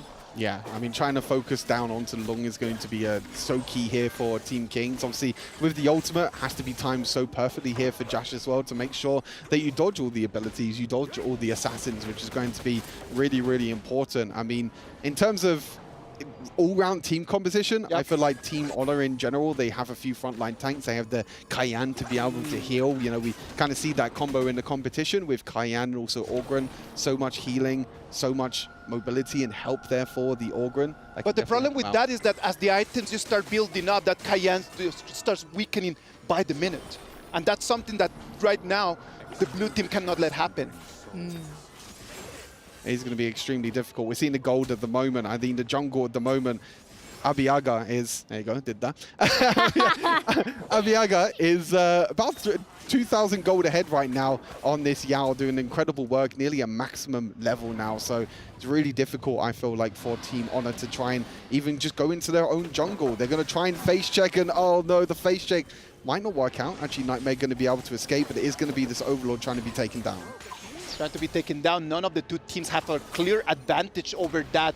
So this could become a very big fight, and they do not want to do this. Like 10 members right over here just checking on the Overlord. You do not want to engage right now. Go and clean the wave, please. Yes, and one thing I want to mention about is the positioning that Team Kings is having right now. I love how you say please. Just please, man, just don't do it. Please don't. Just please run away from the Overlord, please. That's brilliant. I mean, you're seeing at the moment, I think I just saw on the minimap, look at the flank that's happening from Elaine, from Ching. Look at this. He's in a prime position right now. He's waiting on the flank, but I feel like Ray has just spotted him, and that is going to mean that Ching has to jump away to safety. But you're seeing this split at the moment. It's kind of like a back and forth. It's like, who's going to get the vision? Who's going to get the priority over this Overlord? One team starts it, another team stops. One team runs forward, another team runs back. It's so back and forth at the moment. It's anyone's game right now. It is right now a very difficult position for the blue teams. Oh, there they go. Just in a very, very bad place. And right now he's trying to flash out to the safety, but since we can see Team Honor is still chasing, they want to take this Ching down. But at the mid lane, you can see actually only got a 0-1 trade in that case. So far so good for Team Honor. Arise just jumped in there thinking that he could actually go for the kill, right? A little bit overestimating just his damage, and it did not actually work. Right now they're going to trade objectives, which actually is going to keep everything very balanced. I feel like that's pretty good for Team Kings in the end, actually. You know, being able to trade objectives, even though it was a 4 versus 5, realizing that Team Honor was the one that was going down to the Tyrant. So, I mean, that Shadow Vanguard is going to help them protect their base if needed.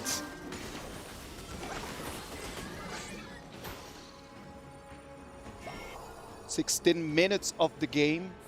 We have not had 16 minutes. We have not actually gone all the way to 20 yet, right? Have we ever seen a Tempest Dragon spawn so far? On the main stage, I believe that we have not seen one. That's true, actually. We've never gone past 20 minutes. Right? Obviously, do people even know what Tempest Dragon is now? Like, maybe people have forgotten. Let's wait and see. Over here, they want to fight. Nightmare is going to jump in, forcing Chinchin to repleague. Look at where My Shiranui is going. He's trying to find the place to try to come from behind. But Cat has been taken really, really close to Das, and that's the reason why we can see Team Kings enclosing Jin jumping in and did that insta-kill upon the cat, clean it away. Arise comes in from behind, pushing everyone. And Look at all the Cat is going to vanguards. fall. It's a 1-to-1 trade, but the turret is going to fall as well. All the vanguards pushing into the bot side, taking the high ground tower is going to mean that Team Honor are going to be the ones that are on the back foot right now. They have to defend. With Cat down, it is a 1-for-1 trade, but Cat being one of the main carries for this team, it's going to be really difficult for them to try and defend the space. Arise, great movement, right? Like he saw how the blue team was just pushing too deep in there. And with that Shiranui, you do not want just to allow him a little bit of an opening. True. And since the high ground tower is being an open window right now on the side of Team Kings, so I do believe they had a higher possibility to close out the game. But still, it's not that promising since Taiyan has been fully decked out, so I do believe the stability on the side of Team Honor can be much better than the other side. For the red team right now, they just need to wait for the next 90 seconds just to go for that Overlord. If they can take that Overlord, they are going to have the priority for the Tempest Dragon. Exactly. Yeah, they're going to try and push into the bot side, but we might not even get that. The invade's going to come through, and the engage is going to come through from the Elaine, jumping straight onto the backline. Going to take a lot of damage, but Ray is actually the first one to be taken down, and it's going to be Team Kings, the one engaging. Going forward, it's actually going to be the Resurrect there for Ching being able to get the extra revive back in, but this pressure in the bot side means that Team Honor needs to jump back and get back to base. I mean, that was so tough to deal with Ching's Alien as he just used his ulti, jumping in. He's just harassed a lot and buy a lot of time for the rest of his teammates. I feel like it's like the zone control, right, Yes, of the exactly. lane brings, like the ultimate when it comes on through, the huge, massive AoE damage that brings, it means a Team Honor have to retreat. Very bad news for them, man, because right now the priority is 30 seconds until we're going to go here from this Overlord. Nightmare is going to be found over there by ABH. It's going to be a 1 against 3. It's going to be a 1 against 4. It's going to be Nightmare going back home. Back home, back to base, unfortunately. That does mean we have 15 seconds until it spawns. That means we're going to be potentially seeing the next objectives going over to Team Kings. And we only got 1 minute left to see the Tempest Dragon spawn. Finally. The first Tempest Dragon ever be on the stage. The Tempest Dragon had already just done just the luggage and just prepared the suitcase and prepared to just head back home. I mean, like, to and they actually honest, forced him to come out and do some extra work. But hold up, let's cancel your flight. You're coming back with us, dragging it back to the gorge. Cancel the flight, we're going back. Yeah, like, to be honest, we thought that we may see like some new heroes, some unique heroes, but we never thought about seeing a Tempest Dragon spawn in this show match. You know what we need right now? You don't be perfect, just to zoom in on the Tempest Dragon and just like an actual effect of like the Tempest Dragon spawn in. It's like, hey guys, I'm back. You forgot about me? Yeah. Here I am. I was here all along. There he is. The big boy himself, the Tempest Dragon. Whoever really takes this Tempest Dragon, for those who don't know that are watching this, it's like kind of the end game buff, really. Yes. It gives you so much extra damage, and it allows you to spawn then Tempest Vanguards in every single lane, which is going to be so crucial. And both teams at the moment looking to try and get that control, that priority around that Tempest Dragon. And because of the high ground tower advantage that the red team has, so definitely they get the vision control around this camp. Just bad news for them is that the Tempest Dragon actually spawned over here very close to the front lane. Yes. If it would have spawned on the other side of the map, that would have given them completely a free dragon for sure. I totally agree with you. I mean, it is like a 50-50 of where the Tempest Dragon will spawn, but as you mentioned, if it's in the top side, that means that you have that pressure in the bot side. Someone has to go and defend, but it's actually quite okay now for Team Honor to be able to defend the bot side and also keep track of that Tempest Dragon. And for the sake of doing that, actually Ching will rotate to the top frequently and try to make them have the winning lane on the top. Let's wait and see. They want to start this. They're just going to put it out, luring the dragon a little bit out there. Ray got eyes on what's going on, just transmitted that information, 50%. Ray's going to try to jump in. Can he take that? It's not going to happen because Josh is going to take first and rise down. ABH is take control of the Tempest Dragon. He already got the killing spree and the rest of the teammates just follow up with him, but Taiyan Breakhouse ulti and try to bring his enemies back. But right now we can see Alien chasing them down 1 versus 2 again. It's going to be Ching being super unstoppable. He's making his name in game. Cat is the last hope that they have just to keep this game alive, but the super minions are already with you. The Winions are going to end the game. They might not even need the Winions in the end. They're hitting each other. Everyone on Team Honor is down, and Team Kings win. Win with the Honor and win against the Team Honor. Lovely performance. Congratulations to Team Kings taking the first victory in this best of 2. It was such an interesting match. Thank you everyone for bringing us the first Tempest Dragon that we have seen in this whole tournament. So great to see. So many unique heroes that we haven't seen before. So many amazing plays as well. Again, we thought, we didn't really know what to expect from this, but it was such a fun game to watch. And like you said, still got one to go. I like it. I do like it because we see so many things in one single match. So I'm really just looking forward to seeing the next one. Yeah, the next one's going to be super exciting. What heroes are we going to get? Are we going to get another Tempest Dragon? Back-to-back Tempest Dragon? Maybe. Is it possible? Back-to-back? That would be really nice, man. I'd love that. Yeah, why not, man? Let's just keep bringing all the Tempest Dragons here, man. Like, what about if we do this, man? Like, what about if we just really calm down a little bit and then just try to analyze this game? But first, before we start analyzing, let us get an interview over there on the stage. Let's check on the stage right now and see who do we have over there.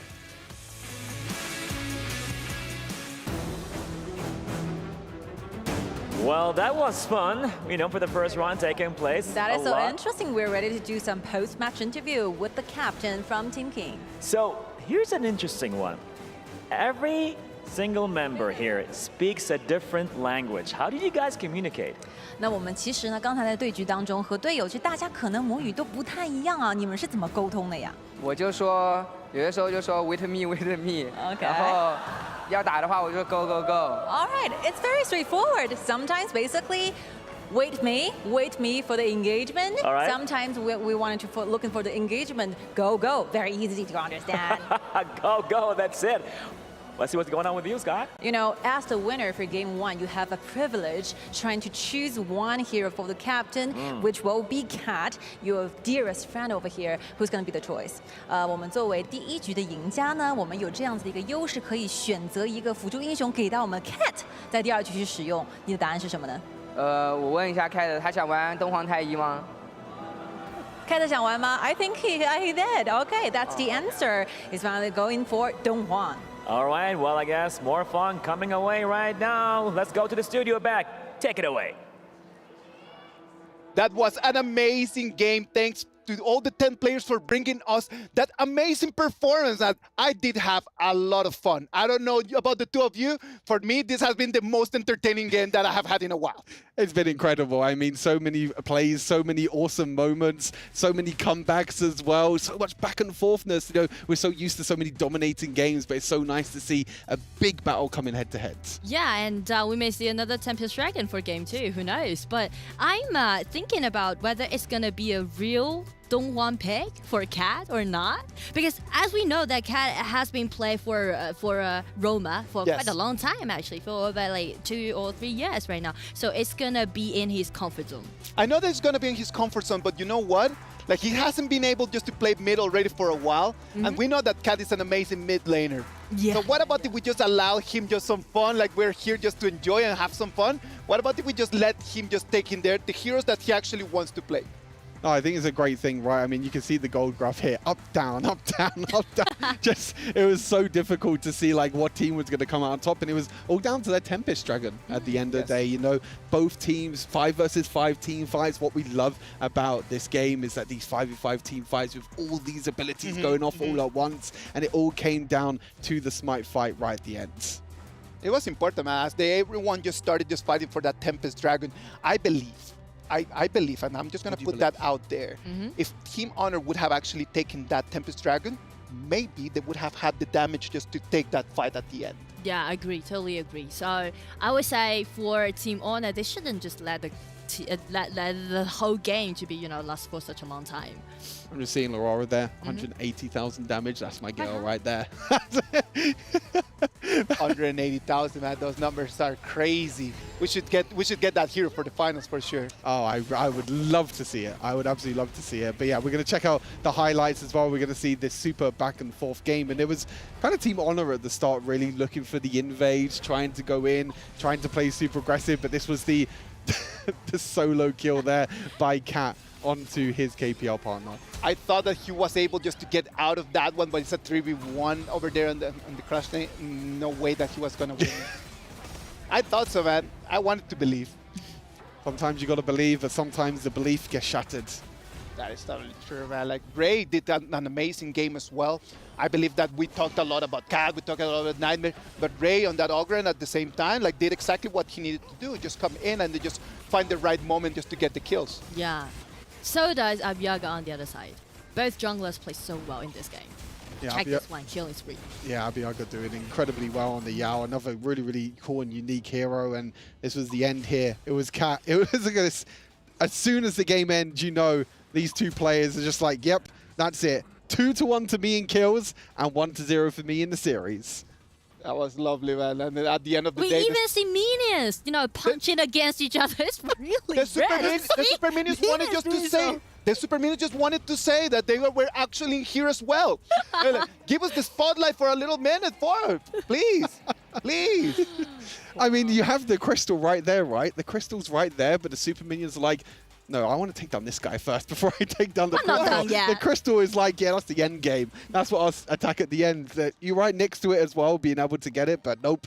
Take down each other first. You know what would have been amazing? If ABH would have just stand over there and they just let the super minions take the fight. That would have been the cherry on top of the ice. That would have been so good, just like the minions end in the end. I mean, it was close, to be fair. If the other minions didn't spawn in, it would have been a victory for the minions. Yeah. Well, it's a best of 2. Right now, we're going to move into the second game.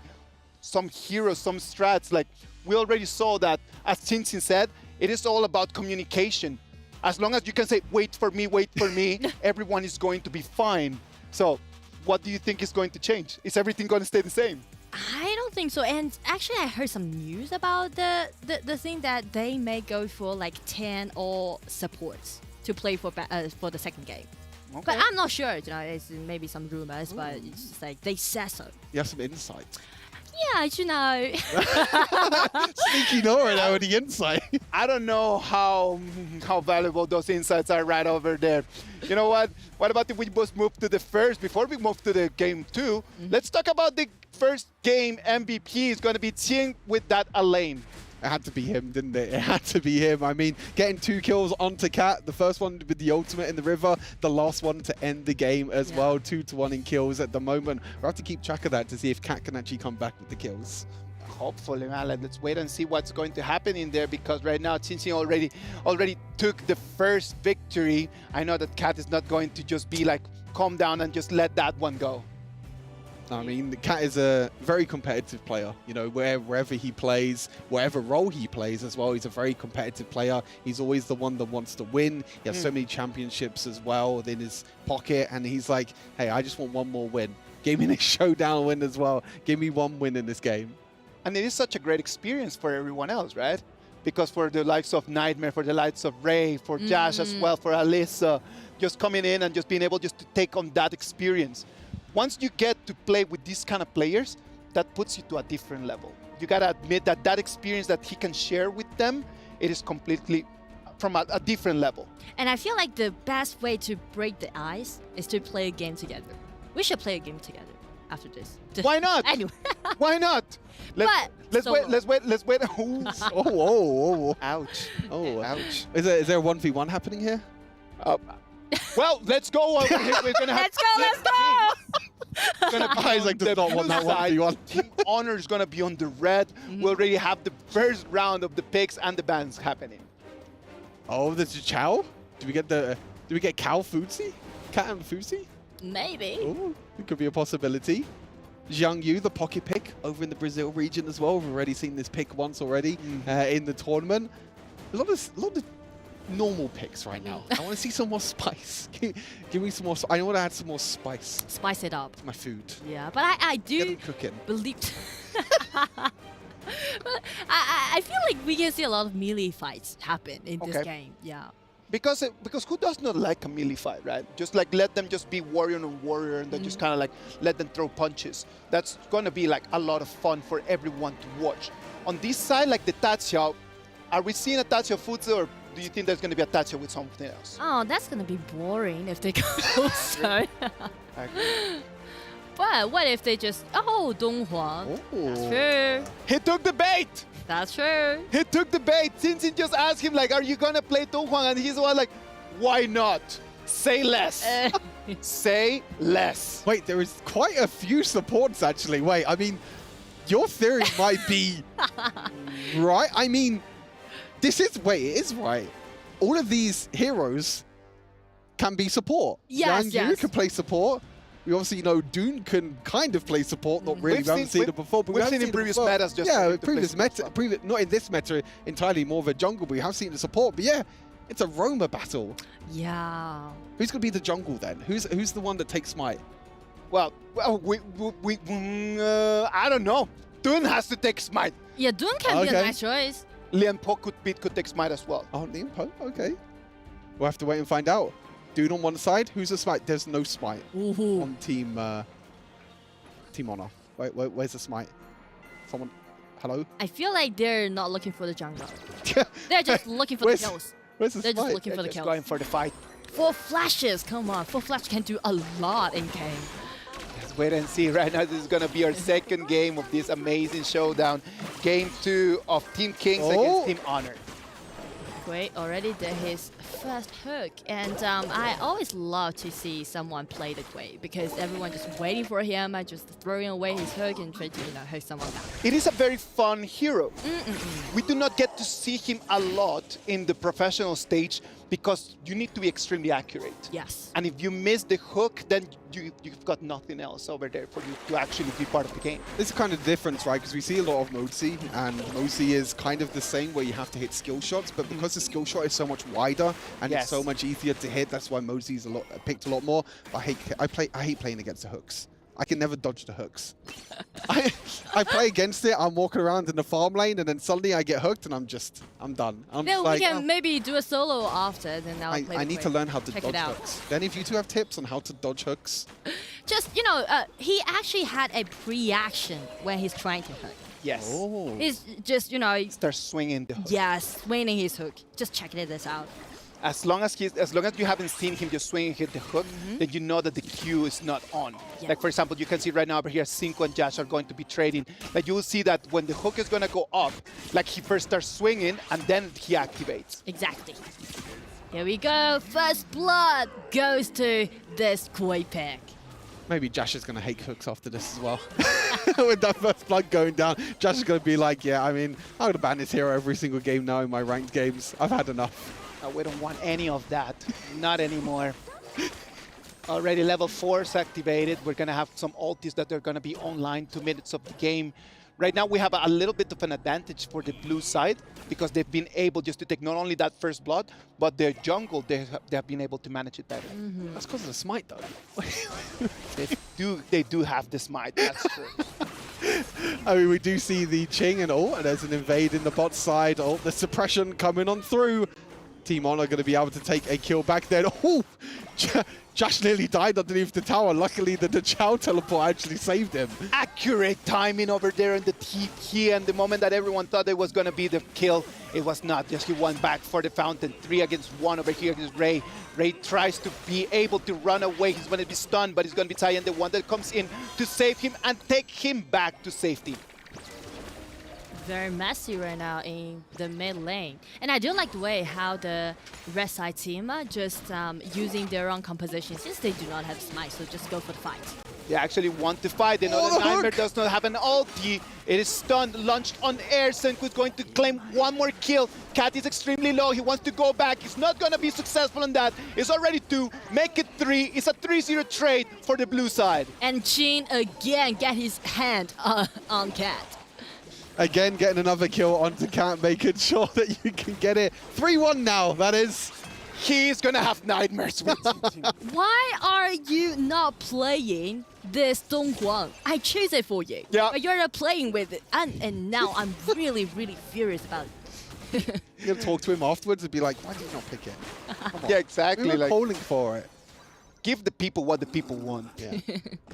I mean, seeing him on the Chow is also extremely fun because it's going to be interesting to see. I mean, already you mentioned about the timings of what he's able to do with the teleports back, saving Dash in the end. Yeah, it's being able to time it. I think that's a big thing about the Chow is like a lot of people think that she's quite like easy with her abilities because she has just her double abilities.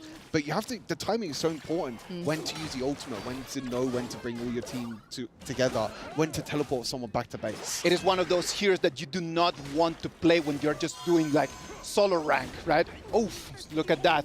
ABH just coming in. As we were talking about that, Xiao coming in and taking one more kill. Right now it's going to be the blue team, the one that they're going to force them under the turret to defend.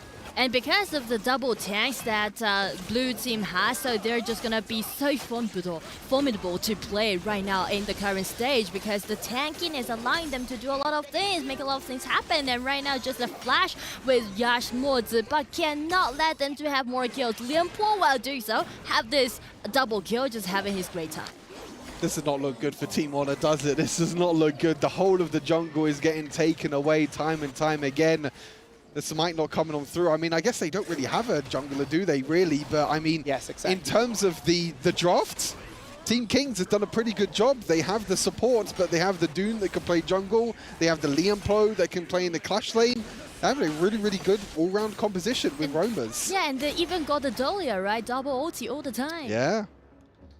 I believe that right now that Smite might just be a little bit of the difference that the blue side just needed just to take the victory, man. Because it's going to take such a long time for the red team just to take on those resources. Yeah, we see the replay here as well. You can see that Josh trying to flash in with the Moza, trying to use the ultimate to lock down the rest of the members. But unfortunately, there's just too much tankiness as well on the side of Team Kings. You can see the players having a lot of fun there on the stage. Yeah, definitely. He's playing the Quay, you know, the most fun hero to play. Exactly. Oh, look again! Nice shot. Love that. Just come here. Get in here. Now it's going to be a 1v1. We have ABH and Ray throwing punches. Ray's trying to run for his life, but it's not going to be chased after. And it's going to be Chin play with this Duen, ulti in. Nice lock and nice knockup come up with this Lianpo Yash alone being in such a chaotic engagement. There's no way for him to get out. No way for them to do. Senku, as you could see, just waiting for Cat to get into the TP tunnel. He's not going to allow that, and the turret is going to fall. Tier 1 tower in the mid lane's going to fall. I feel like when Senku goes back to his teammates over on Kagendra, he's going to be like, hey guys, I got a new strategy. I got a new strat. Quay mid. Boys, hear me out. I'm enlightened by this show match. Hear me out for sure. Look at that one more time. Ray's been taking extremely low. Kayet comes in, trying to get him back. He's going to be able to run, but it's not going to be Josh, the one that's going to be yoinked back. He flashes his way out of there, but it's going to be ABH, the one that comes and claims the kill. I like the way how they just complete the combo, the double knockup, and another hook. Again, hooking back. It's going to be nightmare suffered from this hooker. Senku's just piling points to take the MVP of this game. He wants the MVP, doesn't he? At least one MVP for this game. Doing an incredible job. Might not be getting the kills, but it's setting up so much plays. Look at Ching right now as well. Every single time Arise is giving the ultimate back to Ching, another hook hits. Does this guy miss? Wow! This guy completely understood the assignment. Yeah! The assignment was come and entertain us, and we are very entertained. He was just like, it's really in his confidence. Yes, I feel like he's not good at playing this Quay, but kind of, it might be his future signature hero anyway. Look at that.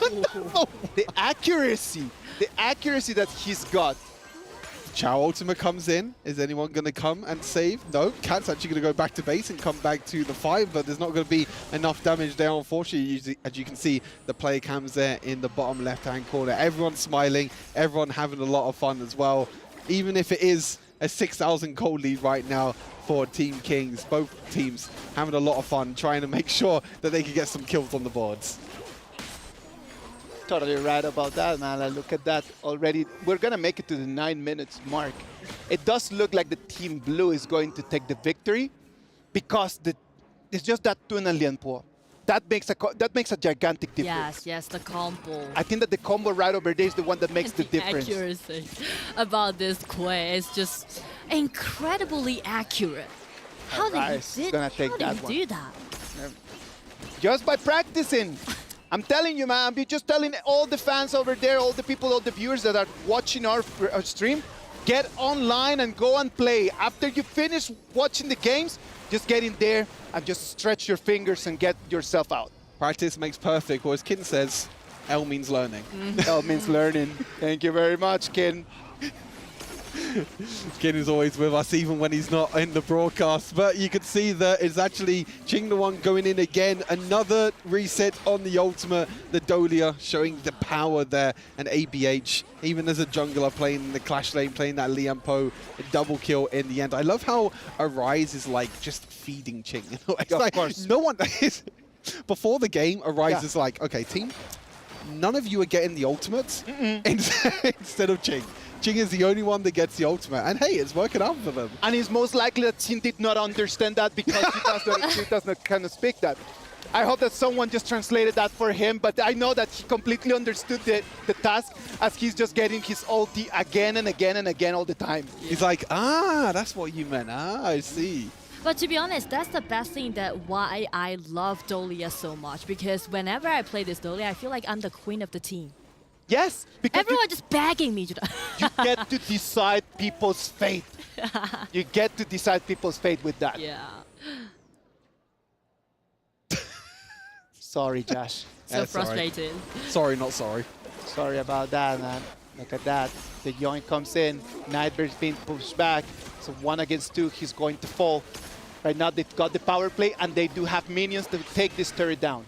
I don't think they're going to have nightmares about Ching off this. They're just going to have nightmares about Quay. Another time and time again. The Quay is going to appear at his nightmare. Yep. Yes, exactly. Quay's going to hook in the nightmares. And he does not miss! He does not miss! That's crazy! If you're watching this and you need a support, sign this boy! Sign him right now! He is accurate! He even stole away the blue buff! He stole away. Love that guy. It's like, Ching, this is not yours. I need the mana. I need more hooks. I need to land I need more a cooldown. We might need a hook hit percentage in this game. How many hooks were hit and how many hooks were landed? Because honestly, I feel like he's like 80% at least hit rate. He's gonna be need to do the math. He's literally like around 80%, man. We should do the math after this. Write it down. But yeah, Team Kings right now completely dominating in kills, completely dominating in map control as well. We just have to wait. Just wait 8 more minutes. I want to see the Tempest Dragon. I already miss it. I think that they cannot stall that much, man. Like this Overlord right over here is going to dictate the end of this game, as there's no way for the red team to clean the wave. Like for them cleaning wave just depends on Cat. And that is very difficult because he's being hooked out by Senku. And he even tried to use a flash to get away, but you can see Limpo won't let that happen. But thanks to his allies, they saved Cat from such a severe situation. Shadow Vanguard going to be spawned in the bottom side of the map. They're going to try and push out multiple lanes here to see what they can do. Vanguards are on their way. Yep. I feel like this is the time for the blue team trying to close out the game. They need to push right now. Let's wait and see what's going to happen over here. The farm lane. Tier 2 turret is going to fall. Right now, they're going to put their eyes on the high ground. Let's wait and see. They've got 5 members already in position, just waiting for the call. Vanguards arriving at the high ground tower. Here comes Abiyaga jumping in with no hesitation and just force everyone getting back. Let his ally to take this high ground tower down. Another hook getting Saiyan back, but the personal damage is not that kind of sufficient. But here comes the tanks again jumping in and grounded by the double ulti again. Ching jumping in. It's gonna be an unstoppable performance. They're trying to close out the game. The Vanguard still surviving out there. It's really hard for the red side team. team trying to figure this out. It's gonna be Qingqi again, soaking in so much damage, but he was shut down by Cat with a 1-3 trade. Totally enough for the blue side team to get the crystal down, and it's going to be a double kill. To be such a credit, give over to this Quay Senko. What can Ray do right now in front of 4 members of the blue side? He's gonna be the last hope. The Fangers come in, the super minions come in, he's surrounded, he's defeated, he's sent back. The blue team goes for the crystal, and they're gonna be the winners of our best of 2. Are they? Yes, they are! Team Kings being able to win our show match for today. 2-0 in the end. The hooks were just too good. I mean, what can you do when you're being hooked time and time again? It's so difficult to try and dodge, so difficult to get away, but credit to all 10 players. I think they put on an amazing show. It was super fun to watch and super fun to cast. It was amazing, man. I loved every second of that. And Nora, your information was actually correct. Yeah. We did see 10 support. Yes. When you just mentioned it on air at the first time, I was like, what is this kid talking about? And you were completely right. You're always on point, Nora. Do you have a prediction for the grand final now? Well, I would say I was Nora's spoiled. the chosen one now. I won't spoil that, okay? Yeah, just keep it to yourself by the moment. Yeah. Keep it to yourself by the moment, and then later on we'll get an interview with Exactly. Later on, after it happens, like all the predictions and everything have to come in. But yeah, in the end, 10 roamers, smite diff, I think it was in the end, wasn't it? I think just giving Ching this Dune, just running around like an absolute maniac in the end, stealing all the jungle camps, getting double ultimates every single time was way too difficult for Team Honor to try and deal with. But good games, good games. Yeah. Entertaining. They were extremely entertaining. Thank you very much to everyone for just giving us this amazing show, man. Like, because we gotta remember, this is a celebration, and this game just put us in the right mood for just what is coming. Yep. We're gonna have the grand final just right after this, and just being able just to crack a laugh and then just enjoy time with friends before we get into the real high stress. It's gonna be lovely. Yeah, it's going to be an incredible job, but interview is going to be coming up on stage. Let's hear from the winners on Team Kings. Well, that was fun. Yes, Guy? That is extremely interesting, entertaining. Okay, so I have a question for Kat, because you promised us you are letting them going down, right? What happens? What went wrong actually in the game? 我们赛前放狠话的时候呢，很有自信。然后呢，在对局当中也都没有拿下来，出现了什么问题呢 ？Bad pick， 选得不好。Oh, bad counter pick. How do you guys communicate using different languages? 这个问题跟刚才青青一样啊，因为我们其实讲的语言都不太一样。你们在对局当中2局下来是怎么沟通的呀？其实我偶尔能参与到他们当中一点沟通，就是大多数的时候就是在沉默。然后这一次我学会了一个就是。暴君可以叫做 yellow， 因为它是一个黄色的。我才他们在游戏里 yellow， 我后面才懂在说暴君。Okay, so for most of the cases, I kept silent, and sometimes I engaged you a little dialogue with them because we can use a very simple word trying to communicate. And one thing I learned from the experiences on the stage is that because the tyrant has a color of yellow, so I yelled yellow, means that yeah, let's get around the tyrant. And that's all you need, right? I guess. Yes, of course. Now. With the Qingqi? winner, he said you're gonna go down, but actually you went up. You won. So what was your advantage? 来，青青呢这2场的这个表演赛打得非常漂亮，都获胜了。你觉得你们获胜的关键是什么呢？就是我觉得我们感觉打得很团结吧，我看他们打的。We work as a team. We work with perfect unity together. Perfect unity. Well, congratulations for the fun show match. And now, ladies and gentlemen, we're going to head it over to the studio. Let's go. Welcome back. Thank you very much to them. It was an amazing performance. Best of 2. It was really, really, really nice. I had a good time. Same. Yeah, it was extremely fun. I mean, we got to see some heroes that we haven't seen in the main tournament so far. Hooks being hit left, right, and center. It was absolutely incredible match to watch. It was really nice, and right now we're going to start moving into the grand final. The grand final is going to have LGD Gaming against KPL Dream Team. But before we move into the final, what about if we just have a quick break, and right after that, we're going to bring you the grand final of our tournament. Yalla.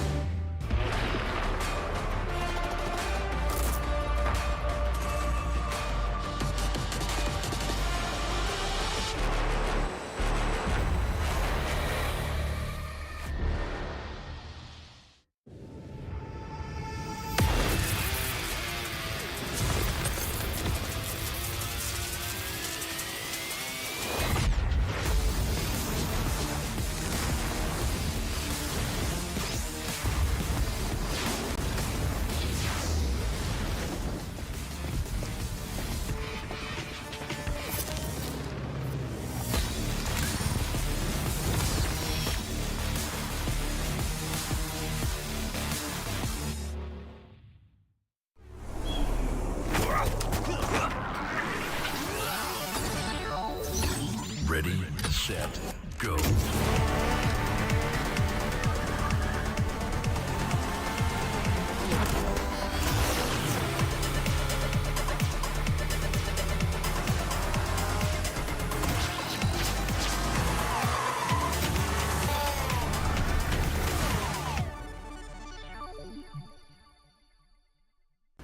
لحظات البداية عاشت معنا. كنا نحسبها وقت للتسلية بس. نحسبها بس ذكريات. عبود أعطي أختك اليد يا ولد. ابتكرنا فيها ابتكارات، وإذا بغينا قلبناها خرافات. كنا نحسبها بس لمة وصحبة وسهرات. انتبه نوب ترى نوب. لكن كنا نشوف عالم ما حد يشوفه. ليت يشغل وقته بشيء يفيده. الله عليك على اليد صوت. عالم كبر وعاش فينا. عالم الحماس فيه يوصلك كل مرة لحلم أصعب، بس ما يصعب عليك. بارد معك وين ما تروح.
You're awake!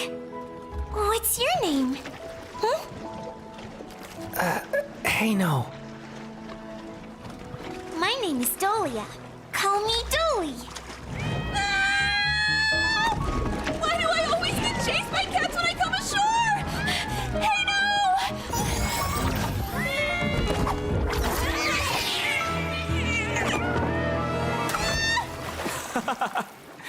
You're a high priestess of the merfolk clan, and you're still afraid of cats?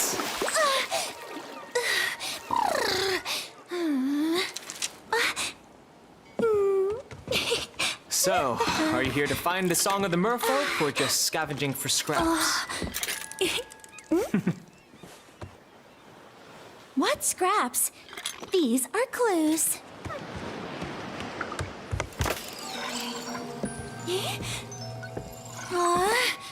Why can't I find it?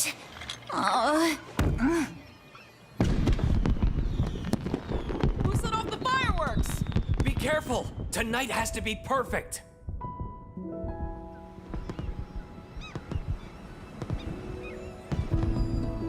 Wow, it's so beautiful. Let's go watch the fireworks tonight. Well? As long as you don't wander off. I connected your conch to my threads of fate, so I can find you even if you get lost.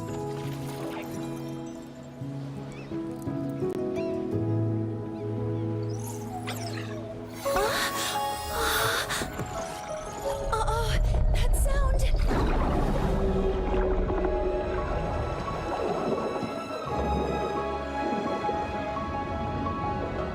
The Abyssal Beast? Yes, the pollution has caused its awakening. But I haven't found my song yet. Is there no other way to stop it? Only the emotional memories in the Song of the Merfolk can soothe the beast. I've looked everywhere, and I haven't found a single note.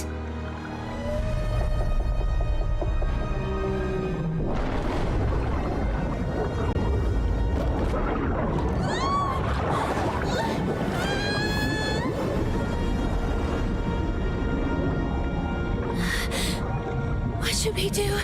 We're out of time. We've got a crisis on our hands.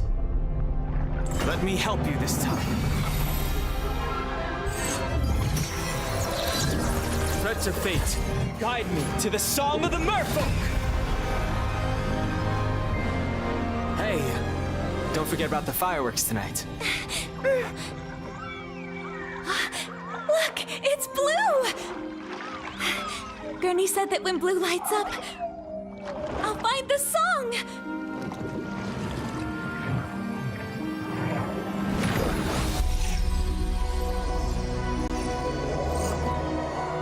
Hey, no, where are we? The threads of fate have taken us to another dimension of time and space. We might find the answers we seek.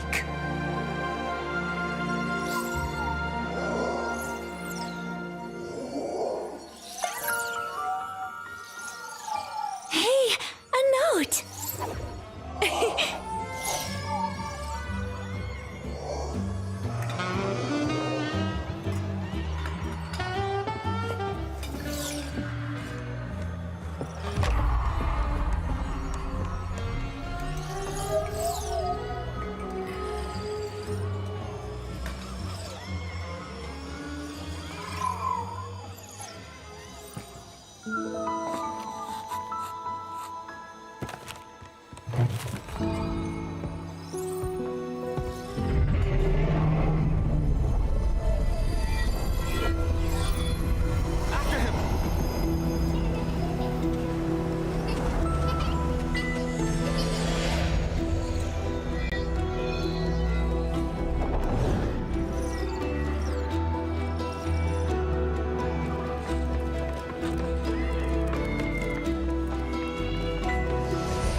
Hey, no, look!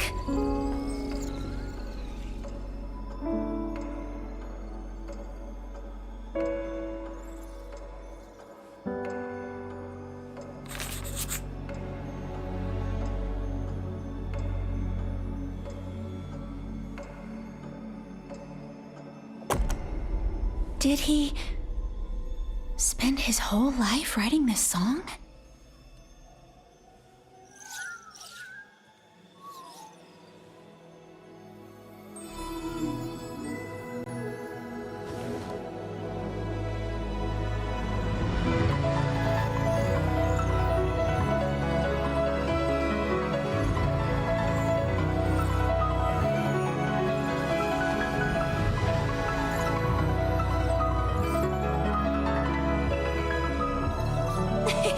The Song of the Merfolk! I found it! Hey, no! Yes. The Song of the Merfolk. After all these years, I finally remember now. What do you mean by remember? That note. The one I spent my whole life searching for. It's you, Dolia.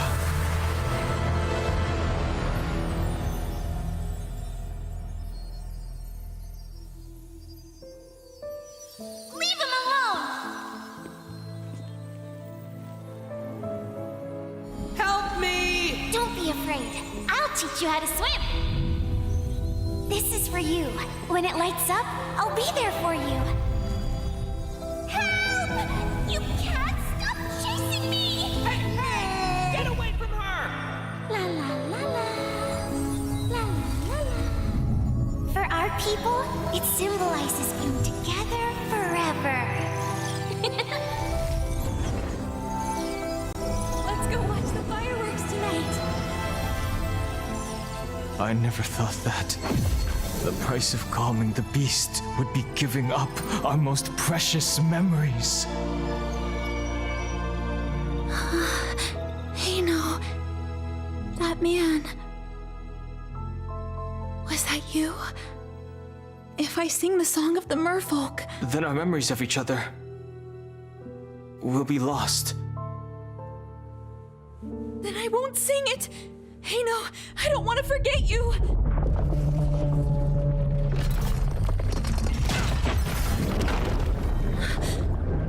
The beast, it's breaking out.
Fate says that we have to forget each other.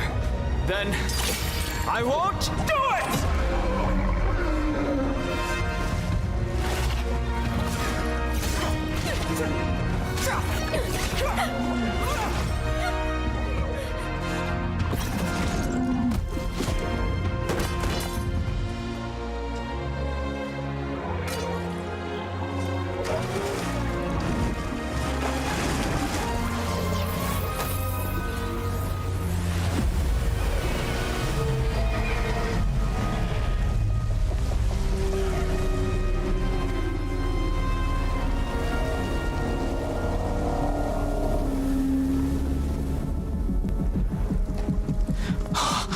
Again.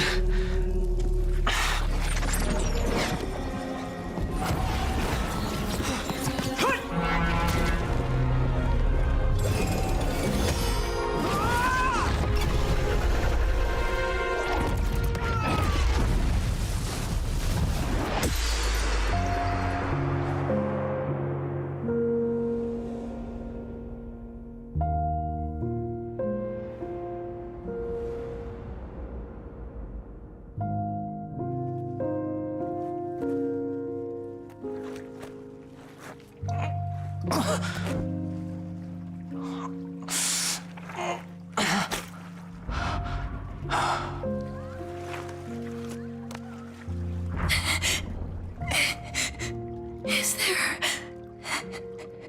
no other way? There just has to be another way.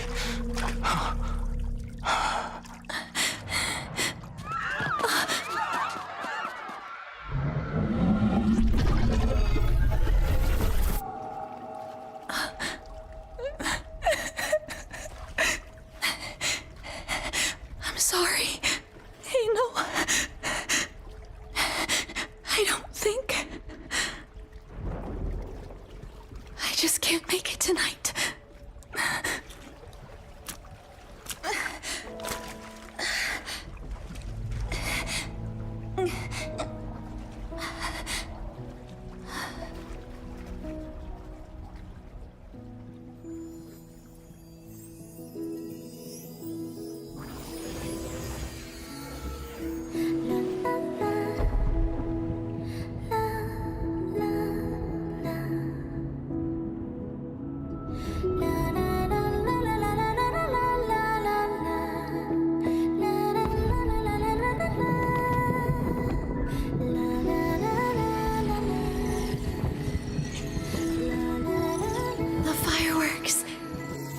They're so beautiful.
One year later.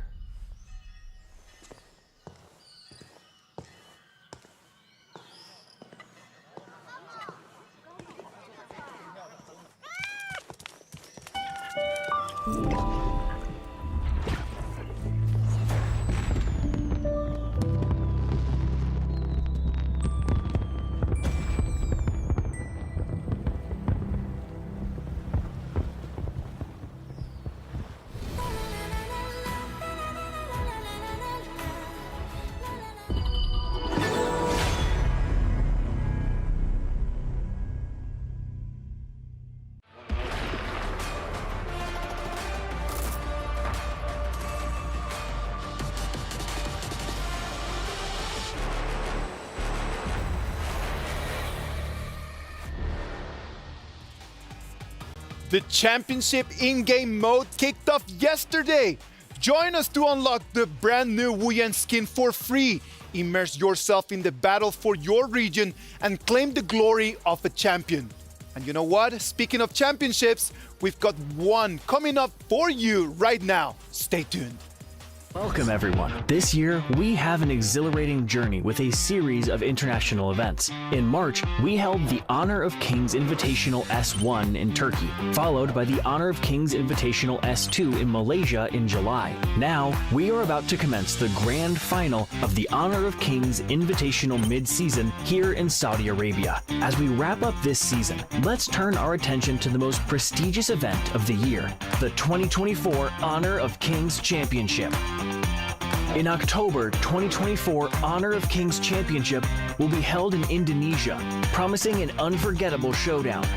Witness 16 top teams from around the globe, including Indonesia, the Philippines, Malaysia, Myanmar, Turkey, Brazil, the Middle East, North Africa, America, Europe, the Pacific, and beyond. Competitors will battle it out for a $1 million USD prize pool. Expect intense matches, jaw-dropping surprises, and special mystery guest event on the final day. We are set to experience unparalleled excitement and competition as the very best teams give it their all to be crowned champion. We hope everyone can fully enjoy the thrilling events in 2024 and support your favorite teams and players. Stay tuned for more updates.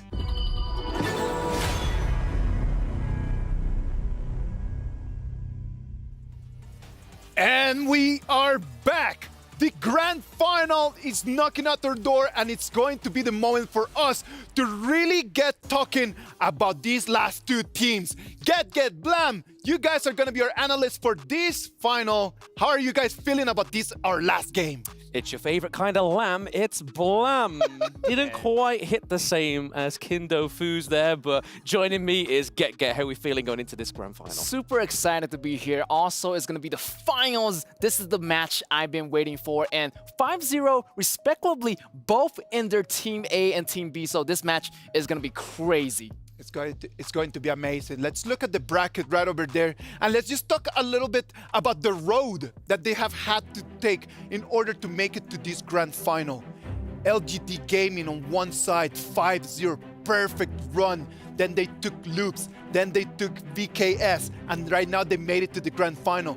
on the other side. The KPL Dream Team has set the standard of how this game needs to be played. 5-0 in the group stage, then they came in, took Impunity, took AG Global, and right now they're waiting to see if they can go with the amazing perfect road all the way to grab that trophy.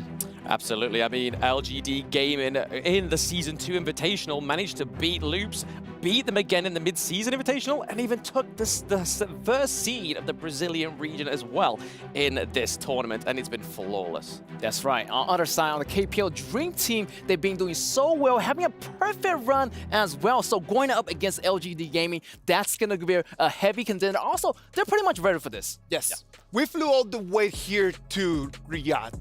And right now, the EWC finals, man. Like, it is just like the Esports World Cup. What else? What else? Does it get bigger than this? I don't know. And just the honor of just being called a champion in here to get that crown, it's got to be something from a different world, isn't it? Absolutely. It's the Esports World Cup. It's such a grand stage. I mean, the first day we all arrived here and actually got to Boulevard Street, and it was just huge and just almost overwhelming, even just for us. So the players, right, they must feel completely like crazy. Definitely. This is going to be a history in the making. Whoever wins is going to have their name etched in those medals, and that's going to be a really honor for all the players in the world here in EWC. You know what? Like, they have been doing a lot of preparations for this grand final, and we know that they had some scrimmages before, and they had some offline scrimmages, and I'm gonna tell you, the result is not what everyone is expecting. It was actually a 2-2. Oh. It was not that stomp that we have seen from the KPL Dream Team just having on all the other teams, but it was actually a draw. What can that tell us right now as we are moving into the game? I mean, it's got a lot to say, really. I mean, both of them having flawless runs up until the Mid-Season Invitational Grand Finals. So I honestly expect nothing less than a very even matchup. But scrims, is the result of that really going to be something important for us to actually check on? Definitely, it's going to be super important. I feel like LGD Gaming be the team they are. They're really high contender. Also, I heard they did not go into Game 5. Maybe just not to break either team's spirit, but I feel like KPL Dream Team, they have different players that can switch in. So the strategy might be changing here on the KPL Dream Team side since they got more players. Scrims are different just to complete real official games, right? Because at the end of the day, you could actually use those scrims just to try some different strats, just to try to just go and try some different heroes. But right now, with the result out there, the KPL Dream Team does not look that invincible. Wouldn't you say that as well, Blam? Absolutely. I mean, I casted the game against VKS with LGD Gaming, absolutely just having a massive stomp. Like, when they picked the pay pick, the aggression, it was so good. Like, honestly, short matches, I think that's what we're going to be heading for, but it's going to be big brawls early game. Definitely. I feel like the same way. I feel like they already learned the fundamentals of the game. I feel like they like their students learning the Kung Fu, and their master already taught them everything in the books. So it's really up to the players. Who can make the faster rotation? Who can make those faster gank? Who can make those like extra step ahead? Every second is going to count in this final game. I love the way that you just pointed right out there, man. It's going to be the master against the student. Because all of us, we've been taking notes from the KPL Dream Team. And right now, the student, LGD Gaming in this sense, can they actually beat the master to become the new top dog?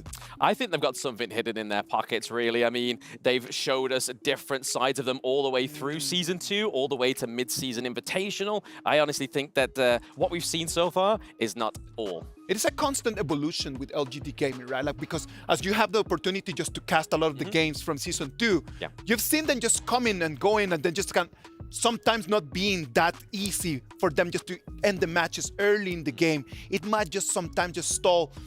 But the momentum that they've had in the previous 3 days and today shows us that they're ready for this grand final. Absolutely. I mean, even the added addition of the Esports World Cup, crushing keys, that's going to add an even more of an aggressive element to it. Like, yo, we've got so many keys crushed already. We want to crush more. We want that KPL one. getting the KPL Dream Team key, what would that mean for LGD Gaming? I feel like it's gonna be their dream to crush the KPL Dream Team, and that's gonna be an honor. I mean, even to take 1 point away from KPL Dream Team is huge to LGD Gaming. So I feel like they're neck to neck. I mean, they've been practicing for a long time. The scrim is there, the stats are there, and you can see that LGD Gaming going really, really well. So I'm hoping they can actually stand up to the KPL Dream Team. I sincerely believe that LGD Gaming right now is not only fighting for them, but they're fighting for all the other teams that they have lost against the KPL Dream Team. If we came here as 12, and at the beginning it was just an everyone against everyone, this match, for me, it really feels like LGD Gaming has the hopes of all the other 10 teams just to come in and try to get a victory against the KPL Dream Team. So they're not only fighting for themselves, they're not only fighting for their fans, they're fighting for all the other teams in this tournament. Yes, so just looking here, you can see obviously the keys smashing on the screen as well. And this is what I was on about, just seeing not only the victor getting to be able to hold that crush key, just imagine the emotions from the teams, especially like the likes of AG Global as well, as you can see it there, KPL Dream Team holding that baby. Yeah, definitely KPL Dream Team looking that medal, looking really, really good. Also, crushing other keys is going to be one of their objectives. And also, crushing LGD Gaming definitely is going to be one of their highlight moments in this EWC. This EWC has introduced the idea of these keys. And these keys has been an important part of how the trophy is going to work. If you still don't know how the trophy works, we've prepared a video for you to get up to date. Esports World Cup is a unique tournament and will have a very unique trophy system, consisting of keys, game trophies, the Club Championship trophy, and the totem. Introducing the key. This symbolizes a participant's right to compete in Riyadh. Each team or player will receive a personalized key consisting of the inner key and the outer frame. Winning a competition earns you a game trophy. A champion's key will be inserted inside. The frame will be placed into the totem. A physical block on display in Riyadh, serving as a progress bar of the Esports World Cup. The totem will remain in Riyadh as a chronicle of the Esports World Cup history. Those who get eliminated throughout the competition must give up their keys and see them crushed. Their broken keys will be tossed into the totem and encased in resin, symbolizing those that tried to win but fell short. However, as an additional privilege for winning, each game's champion gets to select 3 opponents' keys to be encased in the base of their trophy as an additional, more personal prize. Losers will go home with their keys replaced with a token that marks where they ended their journey. Witness history unfold at the Esports World Cup. We started with 12 keys, and right now we're down to the last 2. It is crazy how this trophy is just gonna allow them just to see how the keys that represent the dreams and the hopes that they had just crushed out there. And not only that, the champion team can choose 3 keys just to put there on their trophy, just in case in there. So not only it came, they won, they destroyed the key, they can actually take it with them home. Yes, I mean, there's 2 realities, right? LGD Gaming win and actually use the KPL Dream Team's one as in their base of their own trophy, or they leave it in that totem that's there for history, for a reminder of those to come, like, hey, we beat the KPL Dream Team. All right, let's imagine that you guys are the coaches, and you need to choose 3 of them. So, can we agree on that one of them is gonna be whoever that loses this yes, final? Correct. Right? Agree on that one, yeah? Who would you choose as the other 2? Ooh, I would have to go personally with Weibo Gaming and Team Secret, because Team Secret and Weibo Gaming and LGD Gaming are from the same region. So putting that under the trophy of KPL Dream Team, that would be a splendid icing on the cake that just shows total dominance over that region. All right, imaginary LGD Gaming coach Blam, who would you choose? I think I'd have to go with the KPL Dream Team. I'd have to go with the Vivo Keystars of the Brazilian region, and then go for something maybe like, I don't know, something from the European region to say, hey, look, I've got all regions, we beat you all. Time to step up. Just to show everyone that is your control over the globe, right? Yeah. Just like internationally, I am the best of the best. And that is what this trophy is going to mean. That's why the keys are so important. We just put them right over there and then just control. It is just a matter of being able just to understand how to come in, take the victory, and just carve your name in history. It is going to be our first. It's going to be our first international tournament where we're going to have the KPL Dream Team and LGD Gaming in the final. LGD Gaming already made it to the final previously. Is that going to give them an advantage? I personally think so, because they are the Season 2 Invitational champions, so having that going into the mid-season Invitational is already sort of like a badge of pride on your back. It's something that you are going to want to defend, right?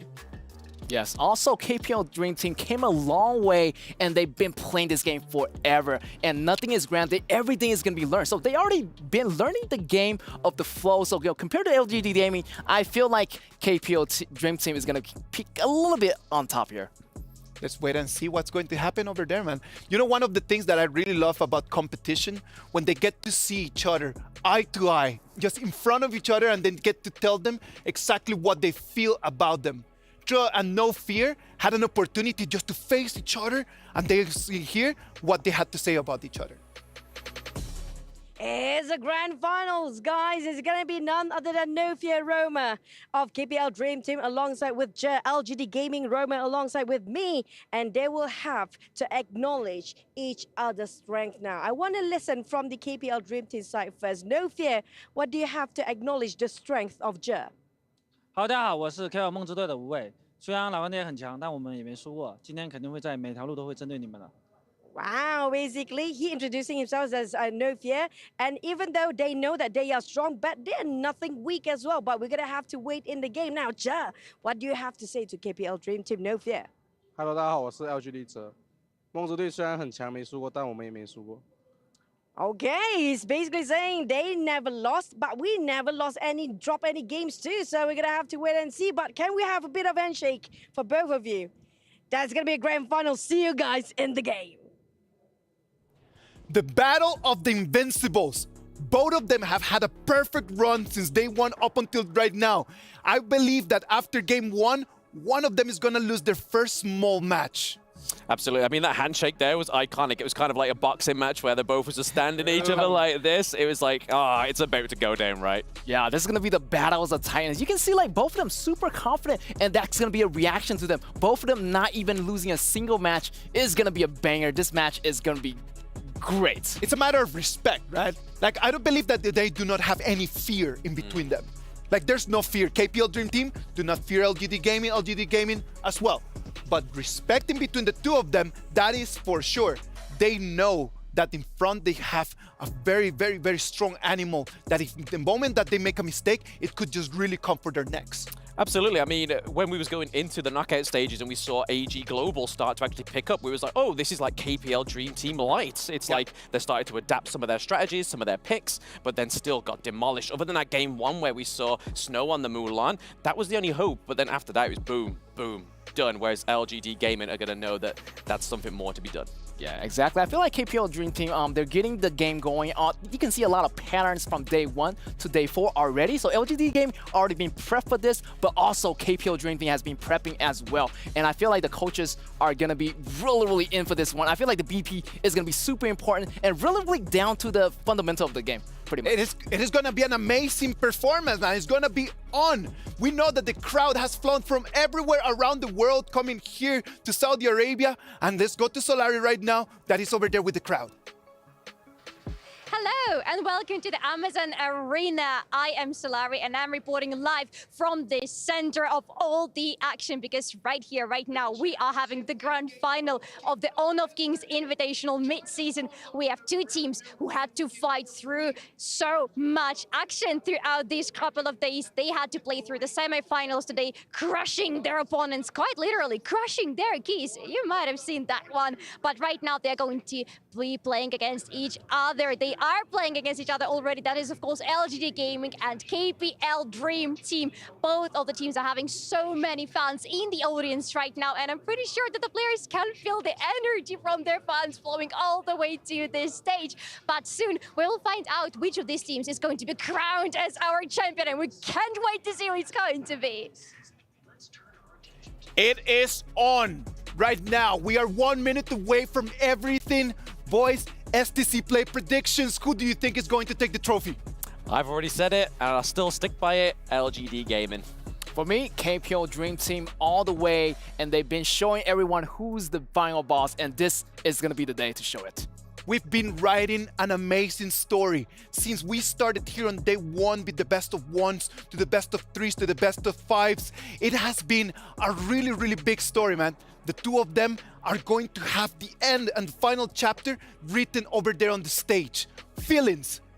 Absolutely. I mean, I haven't been able to actually sit on the stand when LGD Gaming have actually played, but earlier I was sat there when KPL Dream Team played against AG Global, and their fans are something else. Yeah, definitely. I had a really, really lucky day where I met the fans of the KPL. Everybody just standing up, waiting for them to show up. Same thing for LGD Gaming. They have a lot of fans as well inside the stadium, and you can hear the roars and chant are coming in from the Amazon Arena right now. You know what? What about if we just move on? It is time. Ladies and gentlemen, the Honor of Kings Invitational Mid-Season Grand Final is here. Two of them, the best of them, LGD Gaming, KPL Dream Team, fighting for the glory. What about if we send it to the Grand Finals? Let it going on. Ladies and gentlemen, kings and queens, welcome to Honor of Kings. Welcome to the Honor of Kings Invitational's mid-season at the Esports World Cup Grand Finals. 12 teams faced off in the ultimate showdown, but now only 2 remain. Both teams have battled their way through countless challenges, showing unmatched skill and determination. In the end, there can only be one champion. One team will claim the trophy. Who will it be? We are ready. Are you? LGD Gaming. We will leave the trophy. Get ready for an epic battle as the quest of glory begins now.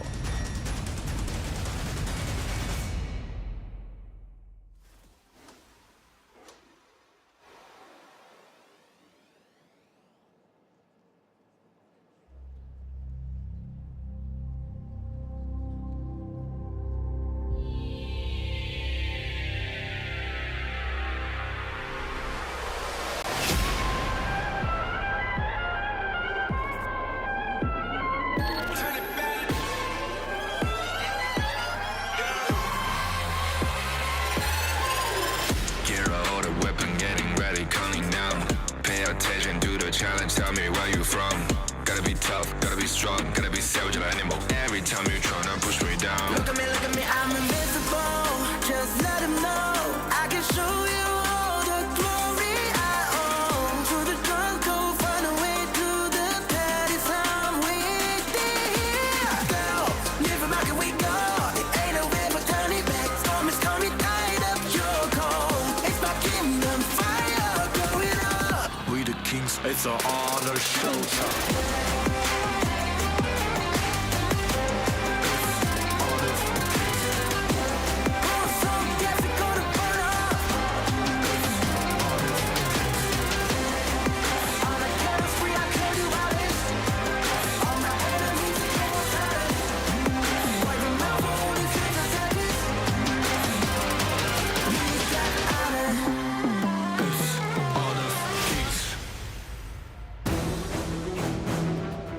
And this is it, ladies and gentlemen, the moment we've been waiting for, the ultimate showdown right here for the Honor of Kings Invitational mid-season for the Grand Finals, as we're gonna have our warriors right here battling out on their own guards here at the Amazon Arena. Sky, the honor is all yours. Let's go. How you feeling right now? I'm overly excited. I am hyped. I am excited. Is everybody ready? Are you ready for this? I believe here we go. We're now standing at the very historic moment of esports because only 2 teams out of the 12 top teams across the globe are here, standing right now, fighting for the final glory. You got that right. So, ladies and gentlemen, viewers around the world, we are ready right now for the Grand Finals. And now calling in the first team. Let's hear it for LGD Gaming!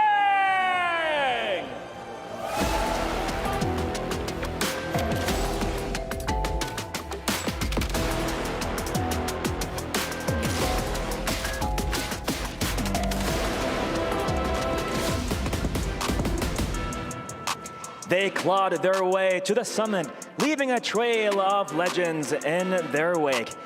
It is the moment of truth for them right here to be here at the grand finals at the Esports World Cup, taking place right here in the Kingdom of Saudi Arabia, Riyadh. And now introducing our players, starting with the roamer, the unbreakable Ja. Farm lane, the relentless JR. Mid lane, the arcane Jahong. The jungler, the courageous Musan King. Clash lane, the fearless Siang. And this is it. Now Sky, let's go. Ladies and gentlemen, across the globe and the audiences here now in the arena, this is a moment that we'll be always waiting for a long time. Please welcome to the stage, all the way from China, KPL Dream Team!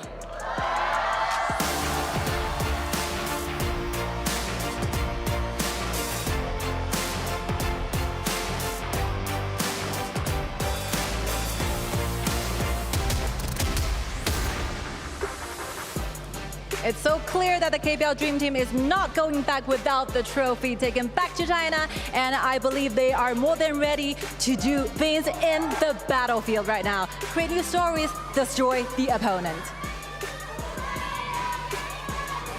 Let's welcome our roamer, No Fear. Farm lane, Yido. Mid lane, Rome.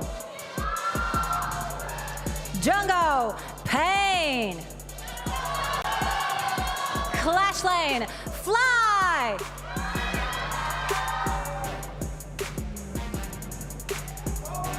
Well, ladies and gentlemen, this is it. The grand finals right here, the EWC Honor of Kings Invitational Midseason. But before we go away, before we hand it over, I think we want to hear the crowd one more time. What do you think, Sky? Please, one more time, let me hear you, let me hear your voices. 让我听到你们声音，好吧？ The energy is real and more energy taken away as well. But now, are you ready, Sky? Of course. 3, 2, 1. Let the battle begin. Take it away, guys. It took us 45 games over 4 days to find out who will be playing in the grand finals, and we found 2 undefeated teams going into this one. It's going to be LGD Gaming, the S2 Invitational winners, going up against KPL Dream Team, who will be crowned the champion, the Esports World Cup Honor of Kings Invitational midseason. My name is Holler, and with me is Kindofu. That's right. It's your favorite kind of tofu, and we are here at the grand finals. Both teams have had the dream run. No losses between the two of them. This time, it is going to be one of them that falls, and not only that, this is the storyline of the master and the student. And in the olden times, right, if you wanted to surpass a master, you had to cut them down.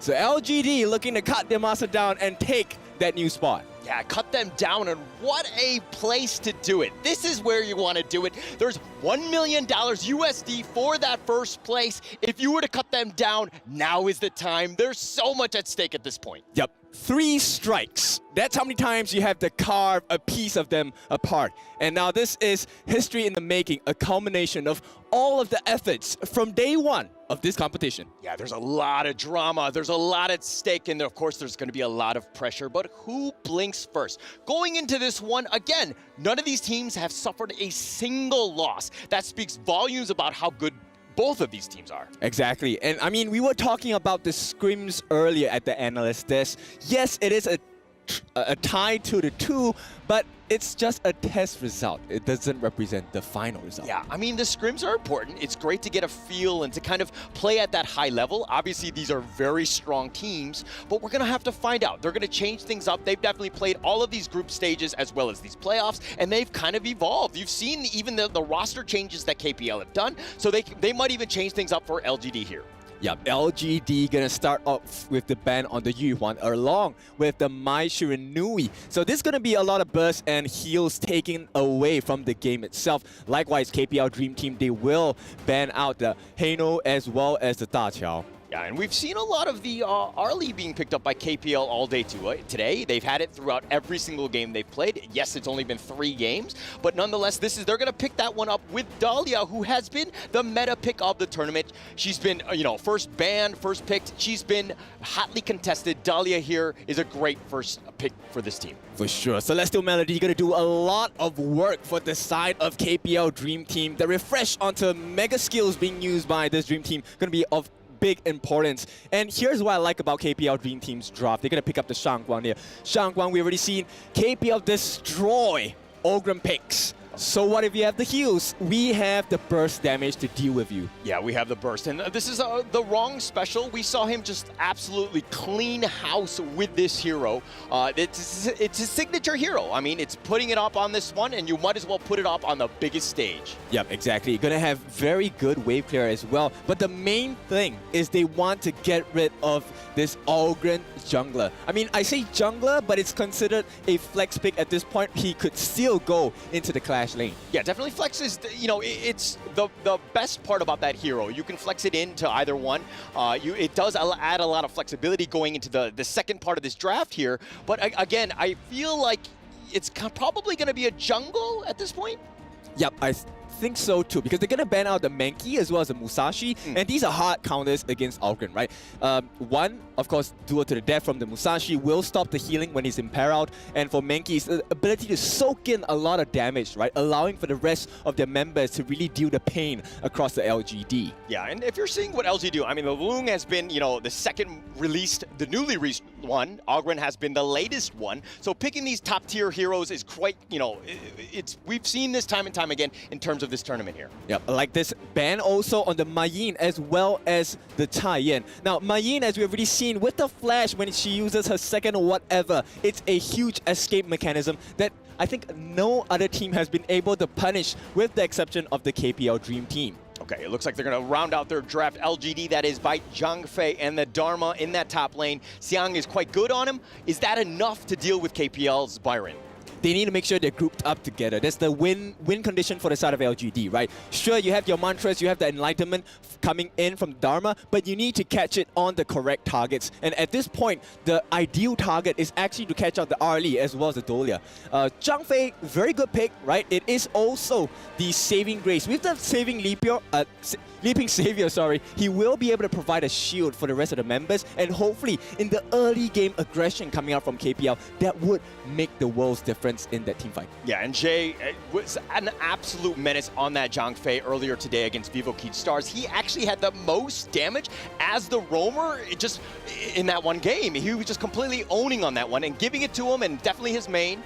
Might be a little bit scary for the KPL side. Yeah, but they do have the Prince of Lanling, and with the invisibility cloak, he's going to be a menace. He's going to keep sneaking behind their backs, and that's what keeps teams guessing, right? When you can't figure out what's the MO of the opponent team, it's going to be really difficult to fight against them. But here we go. Game number 1. This sets the tone, sets the stage, as the coaches will have that handshake. What is the result of game 1? Oh, this is going to be crazy. You have a Princess Frost, and then you have the Prince of Lanling on the other side, and it could not have been a better story in terms of these two heavyweights going at it. It's going to be game 1. So much at stake because it dictates the pace of how this best of 5 is going to go. Exactly, and this is actually the first time I'm looking at the KPL Dream Team boys, and they're actually very stoic, very serious about it. No smiles, no laughter, it's all business. Look, if you were in their shoes, would you be laughing? Would you be smiling? I don't think so, right? This is there's so much pressure at hand, right? This is going to be, of course, the grand finals. You want to start things off, and you want to be very, very strong going into game 1. Yep, wrong. Not exactly having the best start to the game. Something we have not seen before, and I'm really liking this. The lane swap here, JR going to the mid to clear the lane against the Shangguang, simply because they have better wave clear with the Princess Frost at the bot. Okay, it's all about that farm, and you're talking about the wave clear getting it in, but just overall, I mean, this is a Inu special, right? You're going to give him a lot of space, and Arlie going in for this one, and Jay taking a lot of damage, needs to be a little bit careful, but it looks like the Spike-Tail Beast, they'll eventually just take that one down. No, it actually healed, and I believe we'll take that one. Yep, so KPL Dream Team being hyper-aggressive, but this time on the heroes themselves, not into the jungle, actually. Okay, Ji-Hong did expend the flash. It's a little bit early, kept himself alive. Definitely don't want to give up first blood. Now, if we're going to talk a little bit about this top lane, Fly versus Xiang, okay, in a little bit of action in the bottom lane, No Fear will get back into safety. Yep, this is exactly what they need to do, right? So instead of being the person having pressure applied to them, LGD Gaming needs to make the first move. And so far, it's working out. No deaths yet, but they're trailing in the gold department by a slight bit. Okay, and Xiang, it seems to be, Musang King needs to be a little careful. He's going to actually look to turn this around. He does get the snatch, the launch up, but Wrong actually backs off. Musang King did have the heals. He's going to be fine. Yep, that Conductor of Souls saved his skin at that point. So once again, we're on the knife's edge, right, for both teams. KPL Dream Team, they're kind of feeling out the competition at this point, and LGD not giving an inch of space in their jungle as well. A KPL Dream Team, this is a little bit different from what we've seen in the other games, where they were very aggressive and they were kind of forcing it in. And HoK does go down, and he's going to be walking away scot-free with that finishing stroke. Yep, and this is going to be the wrong special, right? The finishing stroke going to give them the first blood, and you know for a fact, KPL Dream Team, if you give them an advantage, they will pull even further. Yeah, they're going to be pushing it out. Again, that map control, JR gets the Flaming Palm, does steal that one. He's going to be backing off. No Fear will just kind of scurry him away, but JR, again, you got to get him as much space as possible because he wants to farm. Yep, mid lane, Musang King gonna provide some relief for Ji-Hong in the mid lane as well. But the real story is about the growth of Ino, right? No other team in the league and in he's this going in. competition. Yeah, but Outburst, it does connect. Ino takes a lot of damage, but the Ferali form, they're not going to take more advantage of it, and they're going to let him disengage. Yeah, they need to continue doing this, right? They need to stop Ino's farm. Nobody has been able to stifle his growth, and it looks like LGD Gaming has been successfully doing so thus far. And let me talk about Xiang and Fly, right? Xiang doing a great job understanding that if I just keep the minion wave close to my tower, I can't really be jumped as much, but Xiang getting jumped in, he actually dodges the attack right there, the stun, and he should be fine, but he did get a little bit low, especially with the rotation from Xiong here. Yeah, but there's a couple of skills and ultimates being burnt out from the side of KPL Dream Team, so we could expect LGD Gaming to look for an opening at this point. Yeah, definitely needs that opening, but it's actually pretty close. It's a 1K net worth lead in favor of KPL, and it's 3 minutes and 40 seconds. This is a team, again, that has actually taken out other teams in 7 minutes and 40 seconds, a record on the stage. But again, KPL have that moment where they win a team fight and they can just end the game. Yep. Okay, I want to highlight something about the draft on LGD. We have Zhe on this Zhang Fei taking the smite as well, but so far they haven't gone for much invades. They need to make this double smite strategy work. Yeah, they need to definitely make that work, but it's going to be a little risky here. The Tyrant is going to be started on here, at least by No Fear. He's going to kite that one out. Jay does not have the smite, something to take note of. Musang King does, but with the Tyrant at about half life, everything on a knife's edge. Yeah, but KPL Dream Team, this is a better strat for them. They're going to give away the Tyrant, no problem. You know why? Because Pang has actually taken away the blue buff, the Zero Golem, away from the jungle of LGD Gaming. This could hurt this Ogrim pretty badly. Hurts, definitely. Musang King takes that one. He's going to then back into his own jungle. KPL, again, pushing it in the bottom lane. Fly even creating a little bit of space. You've got a 4-man rotation by KPL, and No Fear, again, will just scout this one out. Maybe go for the steal. No, he's going to let that buff go. Yep, he's perfectly happy, right? No Fear is happy what's going on because KPL Dream Team playing the map pretty well. Oh, they're going to go for this one. No Fear taking a lot of damage. Musang King forcing it out, and No Fear does get back to safety. He did expend the flash. Yeah, but this forces Zhe to go back, right? And this is a risk because JR now cannot play too aggressively because Dolia is still around, you know, and this is the perfect timing for them, right? The Wave Breaker providing the heals, not just for health, but for his mana as well. 1K net worth lead in favor of KPL. Still finding ways, still being aggressive, and Pang with that stealth, he's going to be scouted out. They know somebody's nearby. JR getting forced in on. He's going to use the infinite fastness. He's going to get back to safety. But now, again, he's out of the lane. Yep, and just one simple play like this, you can see KPL Dream Team have gotten the the objective on the bot, which is going to be the T1. Now they're going to wrap around. Musang King maybe in danger. Oh, Wrong going in for this one. Gets the knock up in the launch, and Musang King, he's going to be focused and no real way to get out. He's going to go down and Wrong with another good rotation. He finishing strokes to kind of push forward, and they're going to actually look to take this top T1. Yeah, they draw their blades here. KPL Dream Team making it work in this first game. Yeah, Unbridled Outburst, just used defensively more than anything else. They want to protect this blue buff, give Musan King, or he's down for the count, so it looks like they're just going to give this up to KPL. Yep, they're going to be forced to turtle up LGD Gaming now. This is what KPL Dream Team like to do and what they like to see. And so far, no team has recovered from this kind of gameplay from the side of KPL Dream Team yet. Yeah, they force the issue, and they actually make you play very defensively. And if you see what LGD are doing, they're scared. So they're actually starting to group up. And we've seen this time and time again. The pattern does not work. KPL figure out ways to get farm across the map. And if you're grouped up, you're really suffering because you're kind of sharing everything. Yep, and besides that, to make matters worse, right, if you take a look at Rong, he already has the Insatiable Tome. He does have some healing involved, and more importantly, they already have the Shadow Crimson into the Radiance completed, so they will be able to slow them down and really just make the team fights much harder for the side of LGD Gaming. It's scary because Peng again has that stealth from the backside. They're going to go for this one, and Rong going in gets the finishing stroke and slices down Musan King. Jay's getting a little bit low. They're going to continue on. No, he finishing strokes back on out. He does have that Celestial Melody, but Rong might have gone too deep and he gets shut down. JR's going to get credit. Peng is on the backside, and it looks like Xiang will go down as well. It's a 2-for-1 in favor of KPL.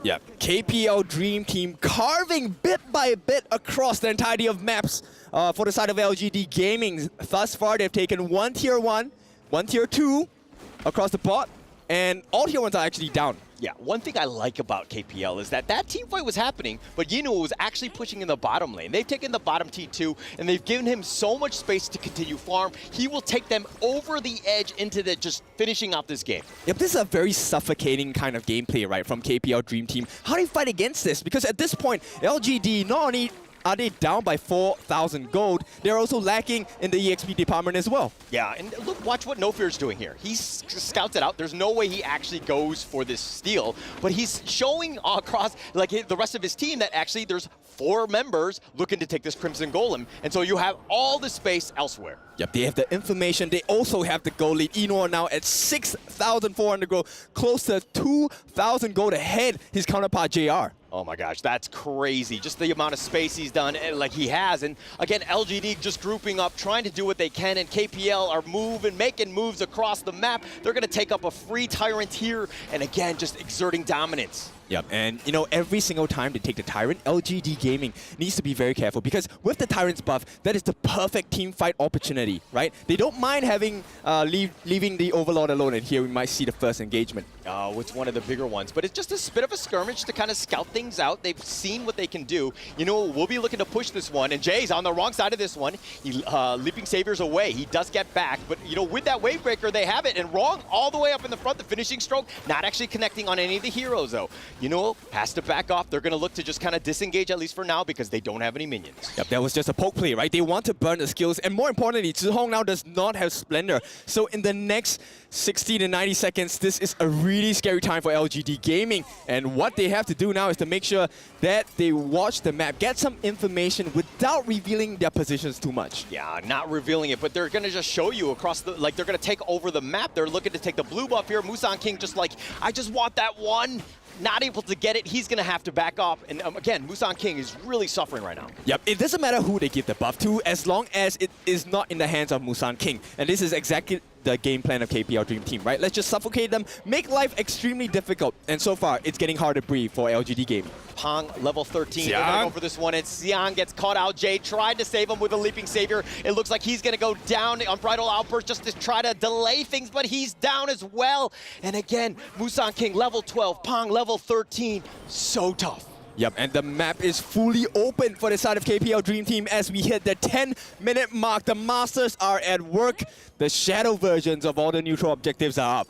Yeah, and if the students are trying to surpass the Master, these are moments. The early game needs to be much, much cleaner. Fly right now getting gone on. He does need to be a little bit careful, but it looks like with NoFear joining the fray, everybody's gonna disengage. Yeah, right now there's a lot of time being bought for the side of KPL Dream Team. They have to clear the waves on the side of LGD Gaming, and KPL Dream Team gonna start working on this Tyrant in quick succession. Now this is going to be the Tyrant's buff, a Shadow Tyrant's buff of all buffs. 10 minutes than 50 seconds in, we might see the start of the end. Well timed, and of course, taking all of the objectives, KPL using that map, squeezing out all the resources wherever you can find, making LGD just bunker in on their base. Tough situation with this minion wave crashing in both middle and bottom. Looks like they're going to go for this one. Fly going in, gets a nice two-man stun. He's all the way up in the front. They've gotten the bottom T3. Fly continuing to go forward. He does go down. Musan King is going to get credit for this one. But with that bottom T3 down, it's again just more space. Yep, they survive, but they barely just survive. At this point, at 11.5 minutes, he has majority of his items completed already.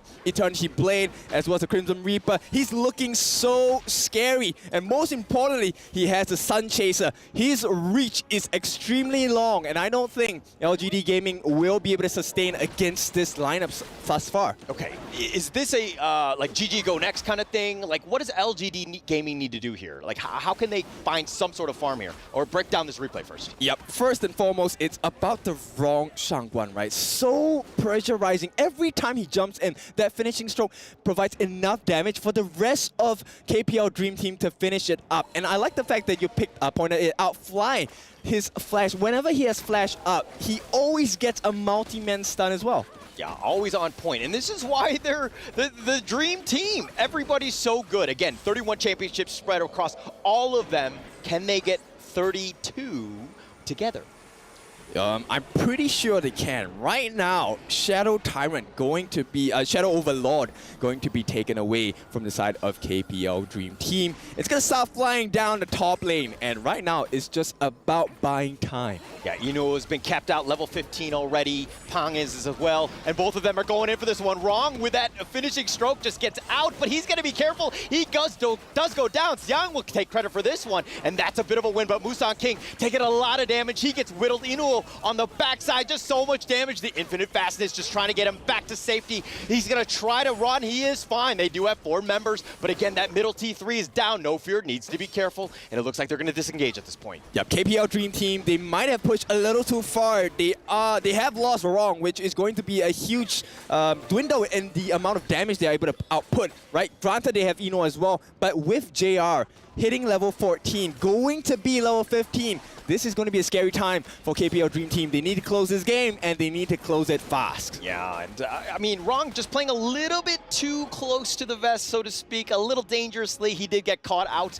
Let's check out this replay here. Yep, this was a huge mistake for the side of Wrong, right? Being caught out by the stuns as well. But KPL Dream Team recovered really well, forcing out the infinite vastness from JR. And you can see, understanding that, hey, it all is not lost. We still have a couple more fights in us. Would you say that he was wrong? I'll show myself out this. He was wrong to move in at that timing, but, you know, he does have some things up his sleeve. The cuirass of savagery, along with that breakthrough rope, the Pierce is going to be insane coming in from the side of KPL Dream Team. A lot of damage, all the items that you need, everything that you would want at this point. I mean, this net worth lead is pretty sizable. 8K, LGD, all they can do is just do donuts around their crystal, trying to stay alive, but again, another Tyrant.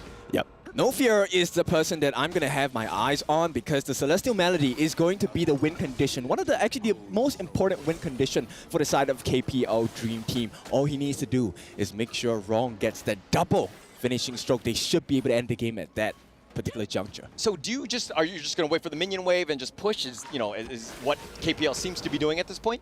Well, they're going to prep No Fear with the ult, right? He does have the Frozen Breath. He will slow them down. This gives a lot of opportunity for Wrong to really just dive in with the ultimates as well. Yeah, and Prince of Lanling looking for the right target. It looks like he finds, they're going to go for Xiang. Xiang flashes away, but they've got Jihong already, and it looks like they're going to turn this. The Unbridled Outburst just trying to counterplay this one, but he's going to be turned around. The Infinite Fastness just back to safety to hide in the fountain. They're turning this around. Fly trying to do the damage, but the base is about half-life. JR is down as well, and Wrong does go down. They've gotten the double kill onto Pang as well, and LGD 3 versus 2, or 3 versus 3, excuse me. They're still up, but they don't have minions to finish this. Yep, they survived the fight, but 3v3, another wave is coming in. KPL Dream Team, could this be the end of the game? Yeah, but with the super minions on, it looks like they can't really chase.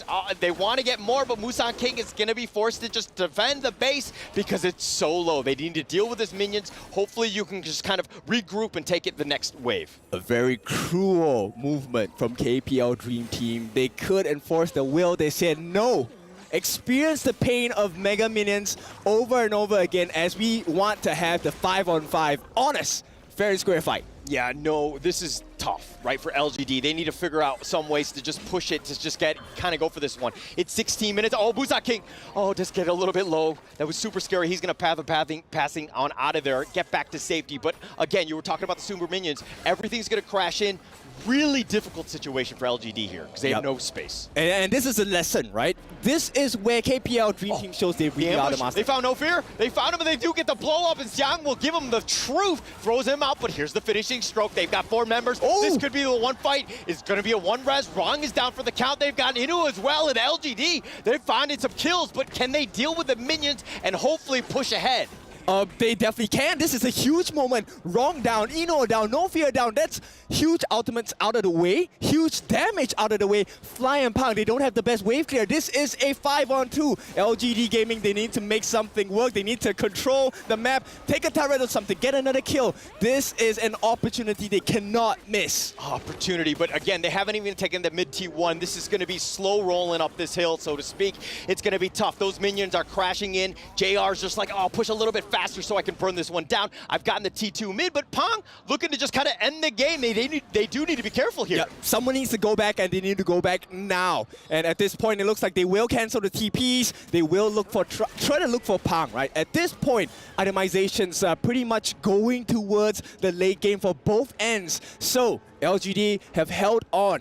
Now can they change the fate of the game? They need another one of those. And I think this kind of starts with the fact that No Fear was face checking that bush. He ran into 3 members. Doesn't need to be careful. Fly, on the other hand, Musan King looking to go for this one. They got the Flaming Paul on the Fly, who's about half-life, but JR, he's been killed. Inua will take credit for this one. 40 seconds. This is an eternity. They have no damage right now. LGD in a world of hurt. Yep, this is the longest 35 seconds LGD Gaming will ever experience at this point. But it is game 1. KPL Dream Team, they know they need to be very calculative about this next move. It's just about the minions. Just go in, push together. You have a numbers advantage, and it looks like they're going to go for this one. Musa King taking a lot. He's going to have to out-heal this. He's trying to, but the finishing stroke. No Fear is already down. Unbridled Outburst is going to be used as well on the backside, and they've got a double kill. And Musa King, he's going to go down. He's going to revive. Jihong is down for the count, but the base Pang doesn't need to be careful. He's being focused in, but Xiang gets killed. And it looks like Jay, the one last hope. He's going to try to res, but they're going to take the base. They're going to focus this one in, and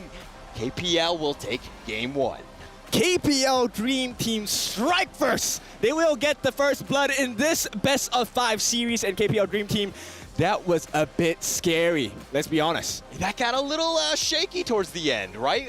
I think they kind of, LGD kind of, you know, hit them, like counterpunched a good number of times on that one. They actually struck back, but did KPL get shaken? Is this one of those things where you're kind of like, what happened? Oh my God, this LG team's for real.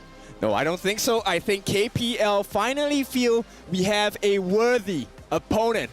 And for LGD Gaming, this is the time to prove a point, right? We have the substance, we have the quality, and we will take you all the way before you ever get to have your hands on the trophy. Yeah, and I love the fact that how LGD did not give up. That looked really, really bad, but let's see what the panelists had to say about that one.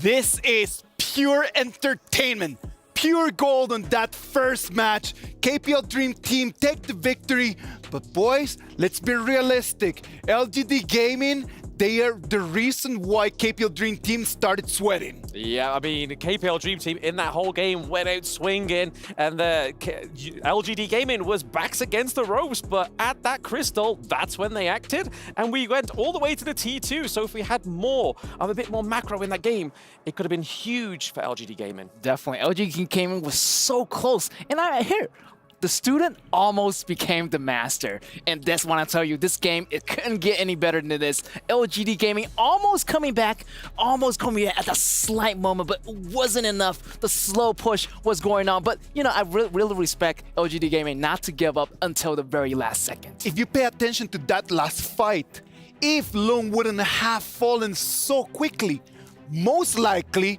we could have seen a Tempest Dragon, because they were defending extremely well. But in the 5v4, it was just too hard for LGD Gaming to protect their crystal. Yeah, I mean, you guys was on about the Tempest Dragon in the show match. Just like, oh, there actually exists still. And LGD Gaming was like, oh, you want to see a Tempest Dragon? I'll try my best. And that was a really good one. And you can see by the gold graph, it never really went in their favor, but there was parts where it kind of almost seeped into the surface to the blue side. We get to a moment where it's almost 10,000 gold difference, and LGD Gaming still found the way how to turn it around and just cut it by 5,000. By the end of the match, it was really, really close.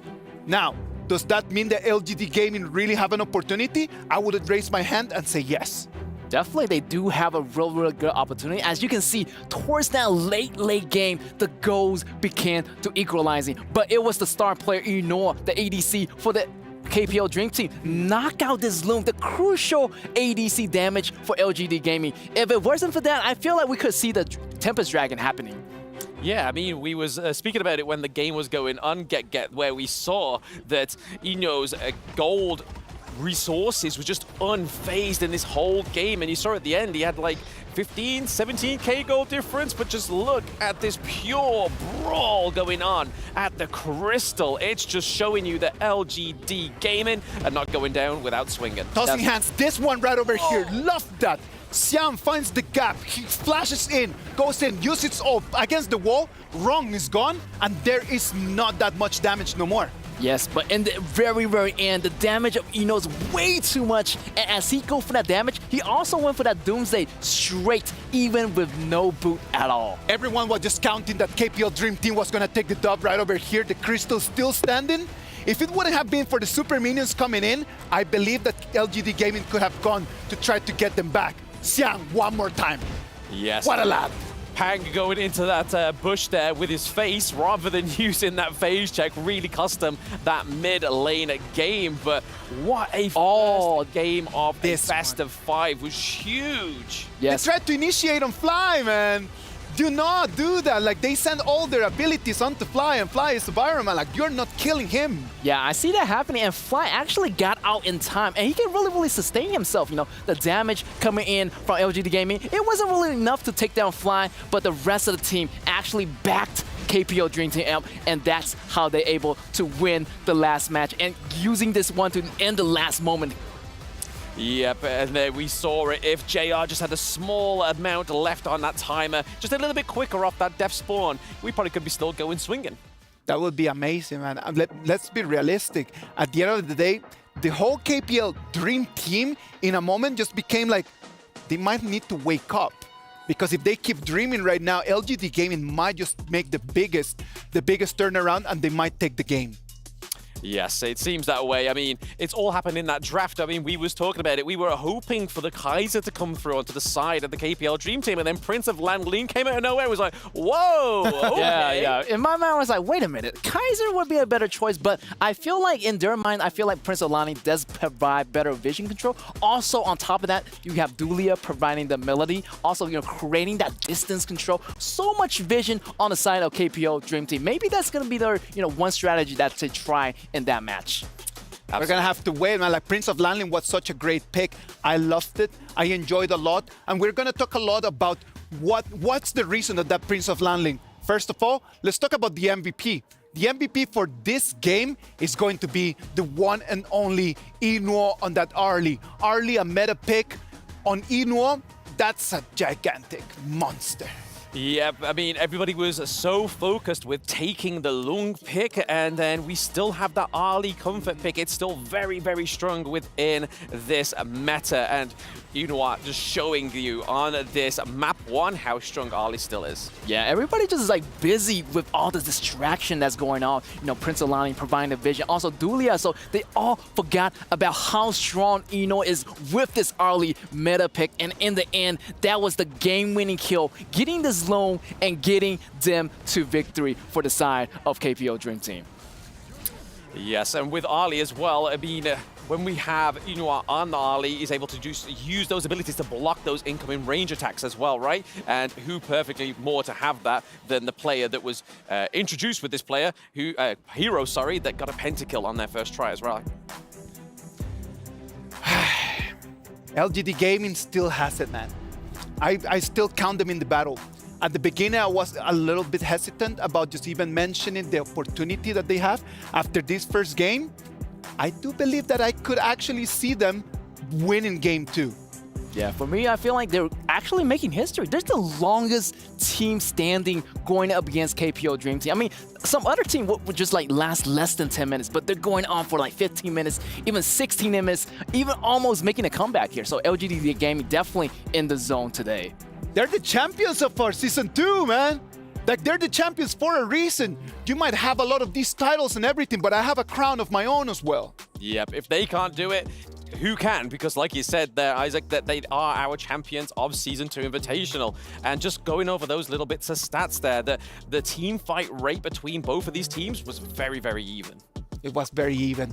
An electrifying game 1 we just had between LGD Gaming and KPL Dream Team. KPL Dream Team 1-0. It was not a big victory, but it's still a dub. What about if we just take a little break and we'll be back right over here with you.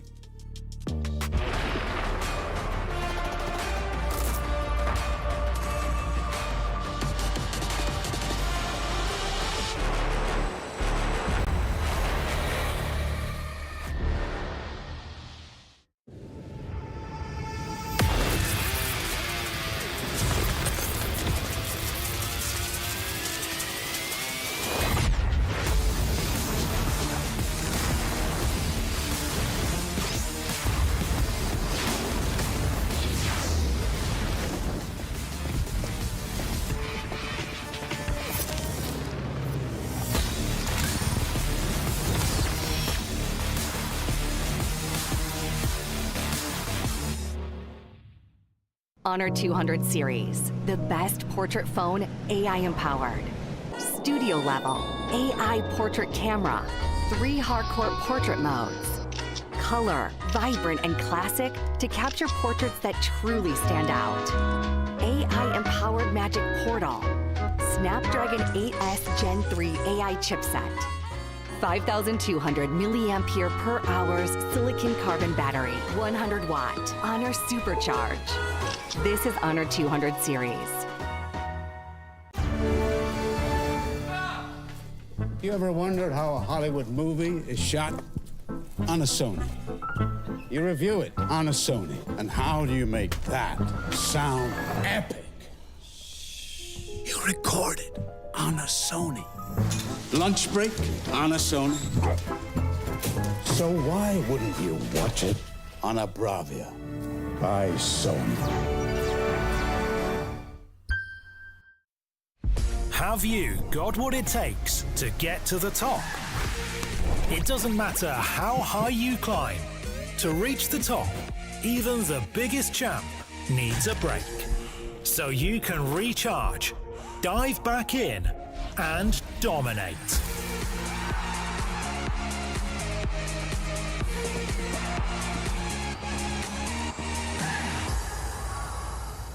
Have a break. Have a Kit Kat.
Welcome back to the grand final.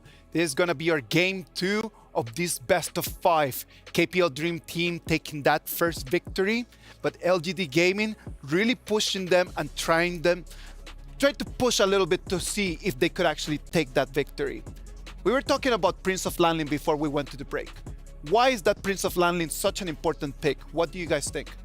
For me, I feel like they just want to finish the job really, really quickly. Since they have Lone, it's going to be a really, really hard character to catch. So they just want to burst down with the pre-damage coming from Wrong and having the burst, Landing One went in there going with the burst damage and having maybe Eno and the rest of the crew just finish the job. Yeah, and I mean, it also gives them extra vision, right? So his passive is able to just be like, yo, here's some more vision, and you get a lot more of an overall picture on your screen as well. So you can kind of shot call with playing the Prince of Landling as well. The more information that you have, the easier that this game becomes, isn't it? Because the more vision that you have, the more information that you pass on, the better the communication in the team, the stronger that you become for sure. Yeah. Also, there's a crucial point where Pan actually switched the Tyrant for the blue buff at the 4-minute mark, which is really, really good. Actually playing on the pace of their own game instead of, getting into that Tyrant role. They got the blue buff and they went around at the 4 minutes mark and to get Musan King down first. So that was the first rhythm of the game, getting that tempo off just right. Just trying to find the cues, right? Like you get a little bit of an advantage. Just trying to see that cue and really go for the fight, go for the kill straight to the neck.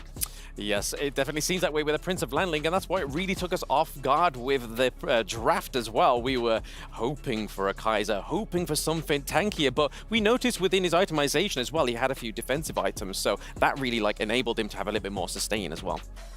I was very excited at the beginning of the day for this grand final, and right now I'm even more excited. I am really looking forward for this second game. So what about if we just send it to the Amazon Arena where all the players are ready, and let's wait and see what's going to happen.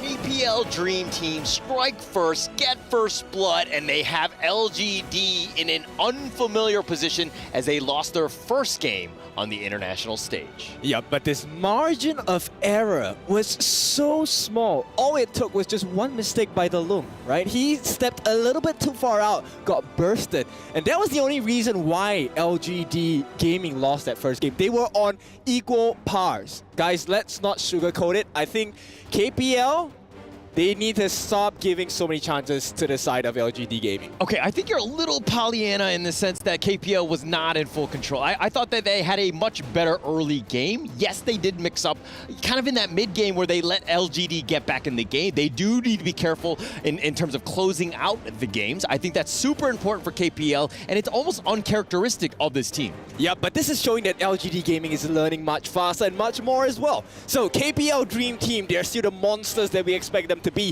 First pick, no change, it's going to be the Dolia.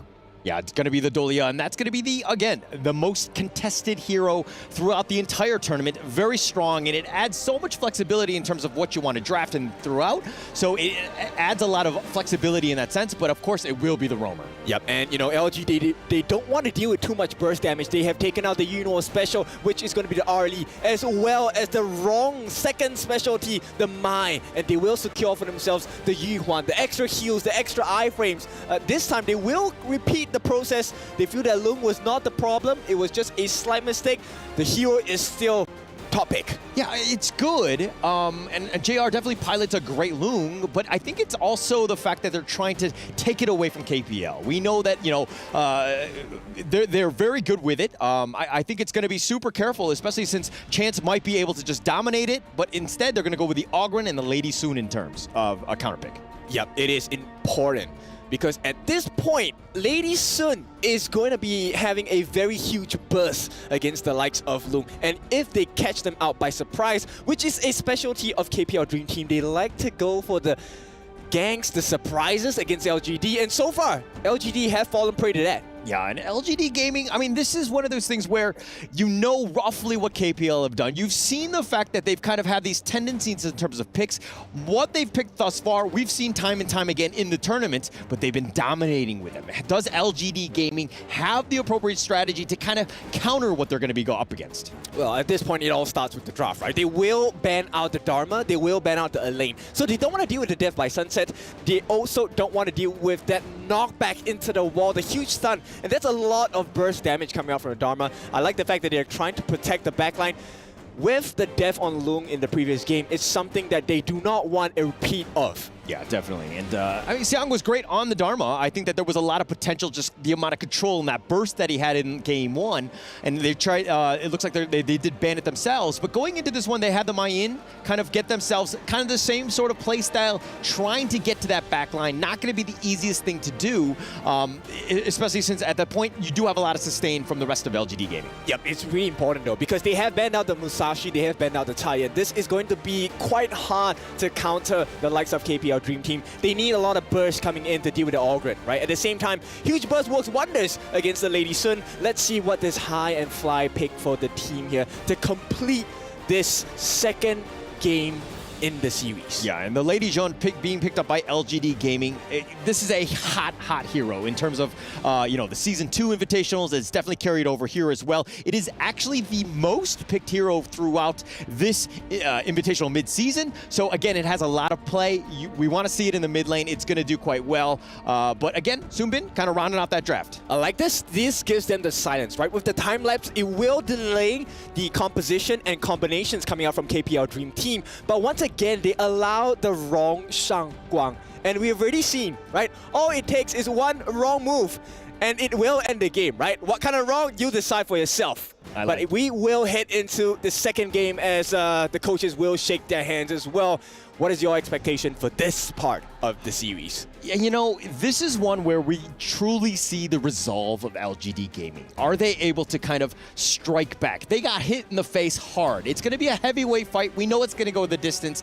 It's going to go potentially 3 rounds minimum. But it's one of those things where can they strike back? I want to see LGD Gaming play the play style that we know that they can do because, again, you know, they're very good at those coordinated team fights. Yep, I want to see that aggressive flavor coming out from LGD Gaming. But at this point, KPL Dream Team still the first ones to make an aggressive move onto the Crimson Golem here. Yeah, we've seen KPL do this. They make other teams very uncomfortable, and Xiang has actually been pushed away. He's about half-life, fly, dive in the tower because he's got the minions. He knows exactly the right timings, and even the pheasant here is going to be picked off, and Jay and LGD Gaming right now kind of on the defensive. Yep, Xiang actually had to burn out his flash. That's not a very good sign. This is how potent KPL Fly is, right? He's so strong. He makes you use things you don't want to right at the start of the game. Yeah, right at the start. I mean, when those cooldowns are off, I mean, it's tough. But if we're looking in the bottom lane, Rong is playing in the bottom lane. Jiong is countered with the Lady Jean as well. So the mid lane has gone to the bottom lane, huh? Yeah, but at this point, you know, blue buff being available for Musang King actually of great importance because this Yuhuan depends heavily on the cooldowns and the mana regen as well. Yeah, Xiang completely being zoned away. Fly just being this menace on the Byron. Tough situation for him. Xiang definitely wants that farm, wants the lane to push a little bit. But, you know, again, Fly doing a great job of just controlling the creep wave here. Yeah, very good control. But this is what we expect out of the KPL Dream Team, right? Mid lane. Hai looking to maybe go in. Musang King eating a lot of that one. He's gonna get on out of there. Yep, it's perfectly fine. They will get the chance to reset here. No fear, eating up the time bomb. It's important that they don't die here, Musang King. Oh, so uncomfortable. Musang King just trying to get him away. Does get the stun on the Hai, though. Hai will back off, but this Ogren just a menace, just has the vision, sees everything, and takes everything away from LGD Gaming. Yeah, pressure cooker here. They might be in a bad position because LGD Gaming now, they know that the Crimson buff is up. Yeah, they know it's up, but they're going to look to go. Xiang gets the whatever, pulls him back, does a little bit of damage. He's going to back off. Had the backup of Musang King, but it looks like they want the Crimson. Hai takes that one out. The Unending Sorrow from Musang King in that top lane, and it looks like they're going to disengage here. Oh, They're going to just stake around. There was a bait, and through that all, the stasis is going to keep him alive, at least for now, but he does go down, and Hai is going to get first blood, the worst hero you want to give. Yep, KPL Dream Team, they make it work thus far. They still want to keep it going, though. Yeah, and this is very different what we saw from the last one in the sense of KPL Dream Team gave a lot of respect. They played a little bit more standard, but now they're making things very uncomfortable for LGD Gaming, and they need to react. Yeah, but LGD Gaming, you know, this is not the ideal situation, but I think they have kind of adapted. They will play the long game, right? They have the stamina to outlast KPL Dream Team. They've shown shades of that in game 1. Right now, can they just finish it in game number 2? Yeah, but they're suffering right now. This net worth lead, 1.2, 1.5, it's starting to jump. KPL is actually just making some waves in the bottom lane, forcing them back. Ji-Hong, all he can do is really watch here. Not really much he can do. Yep, and you can see this, start to see the exponential growth, right? No Fear, the support on the Dolia, he is actually getting the boots of Arcane, which means he's going to be consistently having access to Wave Breaker here. Yeah, and Hai continuing to stay up in front, right? Just making it difficult. Musang King is just like, hey, I just want to play my guitar. But Chance on the run, he's going to be Half-Life. He gets over the wall. He's going to be fine with that rolling raid. No Fear goes to save him. Hai does make an appearance here. He's going to be time bomb. Kong, Ron going in for this one. And Jay eating the finishing stroke. The seething script is a little off the mark, but Jay will go down, and Wrong making moves. JR just trying to stay under tower, staying alive. The Flaming Palm in return. The Infinite Fastness, he's going to go aggressive. He wants to go in for this one, and JR does get Wrong. He does get the kill, and now JR is on the run. He has to go down. Hai is going to get the kill on him. Right time, wrong place here. It's going to be 3-1. KPL Dream Team, they are right here. But they make the trade out. They will get the first Tyrant of the game 4.5 minutes in. This is a huge advantage coming in for KPL Dream Team. Yeah, they're going to take the Tyrant and they're going to make their way into that bottom lane. JR, Wrong down, both of them. But that tower's the most important thing. All of this push, this pressure, LGD Gaming, all they want to do is get as much farm as possible and hopefully keep this T1 mid up as long as possible to give them that space. Yep, but just the one kill, it's not enough just yet. KPL, no fear. He's going to try and make life difficult. Oh, looking to take this Azure Golem away. Just difficult. Just everything is contested. Nothing is easy, making it tough for Musang King to get that farm. He will take this one, which is huge for him on the EU1. Yep, so at this point, KPL Dream Team, they have a very strong map control. Take a look at the growth of the items as well. Axe of Torment already completed on this Lady Sun, going for the Master Sword next for sure. And once again, Wrong, already having that insatiable tomb. He does have the lifesteal. He will have the damage as well. Yeah, and Wrong, he's out there like King Kong. I mean, he's got it. He's exactly what you want as a mid laner on the Shangguan. Just doing so much damage, no fear. The Ode pushing almost everyone back. Does need to be a little bit careful, but on the bottom side, there was a little bit of damage. Oh, the finishing stroke. Oh, keeping him alive. And Wrong, I thought he was going to go down. He's playing with fire, so to speak, high over the wall. They're going to back up. But again, LGD Gaming sticking together, trying to get as much farm as possible. Yep, Celestial Melody used to refresh the Wrong ultimate here, the finishing stroke. So at any point of time, KPL should be ready to take another fight against LGD Gaming. And as it stands now, LGD Gaming, they haven't figured out what's the counterplay here. How do we play the map, right? They're going to try with Xiang pushing down on the waves on the bot lane. It's so weird because LGD Gaming usually is the aggressor. They're the ones with the pickoffs, and they're just completely reactive. JR just throwing out the ride, the win, infinite fastness. He's going to beep on out of there. He's going to be fine, but he does lose the T2, and it looks like they're going to go all in defense. That top T2 is down. Yep, they're just buying time here, right? They don't really want to fight. They're going to have to give away. That's the price of having safety here. The Crimson Golem going to go into the hands of the KPL Dream Team. But Xiang is making the dream, keeping the dream alive, going to take the T1 on the bot. Now, the question is, can he survive that impending gank coming in? Yeah, and Xiang is doing a good job. This is what you want to do. When you're getting pressured in one place or in one lane, it was the top lane in this case, Xiang did a great job of pushing that bottom lane. But again, you know, Hai going in for this one. He's looking to take the Azure Golem. Musang King looking to counter. Does have the Mournful Tempo. They throw this out. The Time Bomb could potentially slow, but Fly gets over the wall with that Storm Strike. Ji-Hong so low. Oh, but the heals keeping them alive. LGD Gaming survived this one. They survive, but they're not in good shape. Here we go. Oh, Wrong going in, finishing stroke. Not hitting the right ones. He's going to be Time Bomb for his troubles. He's going to back off. The Ocean of Tears just creating a little bit of space, but that T1 mid is now down. Yep, they've burned absolutely everything. Only Chance has the ultimate along with Xiang as well, so they don't want to continue fighting. But it's a horrible position to be in. Musang King, yes, he does have his smite, but what good is that now? There's nothing left in the jungle. Yeah, not really much you can do. This is actually very difficult for him. I mean, he's a level behind. Hai is starting to just kind of exert his dominance, pushing it out, controlling the map, and he's been on the LGD Gaming side almost this entire game.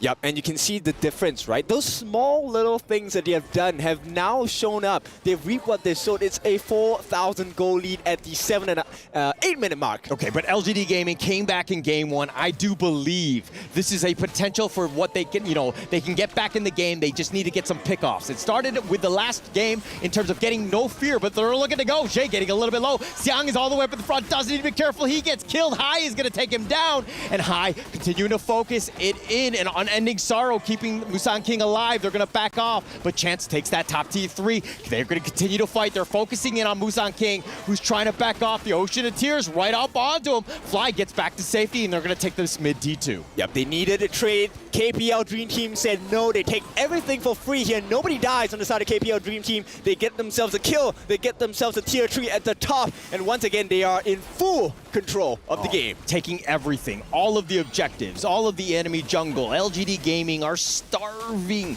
They're starving children, so to speak. Not that level, but Jay looking to go in. The time bomb onto No Fear. He wave breakers back to safety, and again, KPL just disengage. Yep, and this is a very happy position, right, for this side of KPL. Look at that.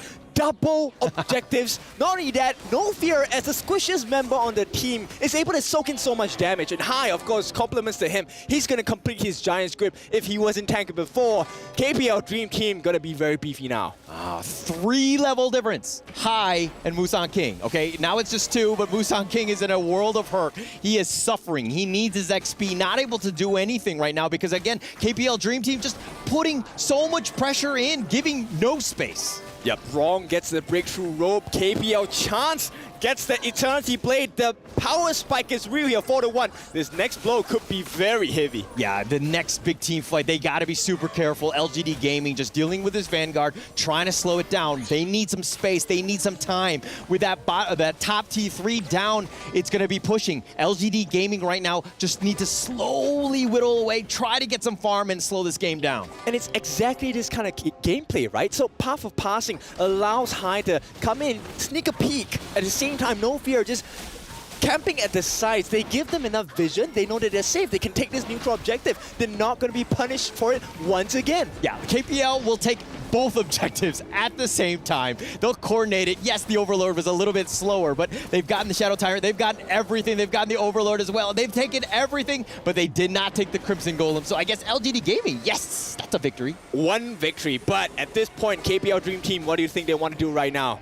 I mean, they're going to push, right? They're going to push. They're going to fix out all the lanes. They're going to make things very uncomfortable. KPL are just on all fronts. This is an all-out attack. Every single lane. LGD Gaming right now just gasping for that next breath. Yep, they will be looking to enforce a fight here. We are hoping that maybe JR can turn the fight. He needs to be very careful about his positioning at this point. And KPL, the pressure is building. Yeah, Chance level 2 levels up against JR. Not a great situation. They're trying to defend here. Wrong looking to go in for this one, but the stasis keeping Xiong alive, at least for now. Wrong, though, he's going to be focused. He's going to go, looks like he will die. That's another 33 seconds. Hai, on the other hand, he's up in front. He's going to eat the infinite vastness. JR's all the way up in the front. Doesn't actually get the right target. He's going to go down. He's going to be killed. Musang King now. They're going to have to just back up and heal, but the base is wide open. This is scary. Xiang pushes him back. He does get that kill, so that's going to be a bit of a win. They've gotten 3 kills and only JR down, so LGD Gaming hold at least for now. Yep, they hold on, but once again, it's the same story of this game 1. This time, can they really turn it around? Right, they actually get the kill. Once again, same exact story. Wrong dies first. Chance and No Fear are going to be cleaned up afterwards. Hai and Fly, the 2-team duo, going to be left alive once again. Yes, I mean, they got those 3 kills. It was a 3-1 trade, but LGD Gaming have really gotten nothing out of it. All they've done is just delay the inevitable in the sense of just dealing with those Vanguards, but they haven't taken any objectives. This is a tough spot for LGD Gaming. Yep, they're going to lose their Zero Golem as well. Hai, he already has the Blood Rage. And how do you deal with that, right? The extra life, the extra shields coming out.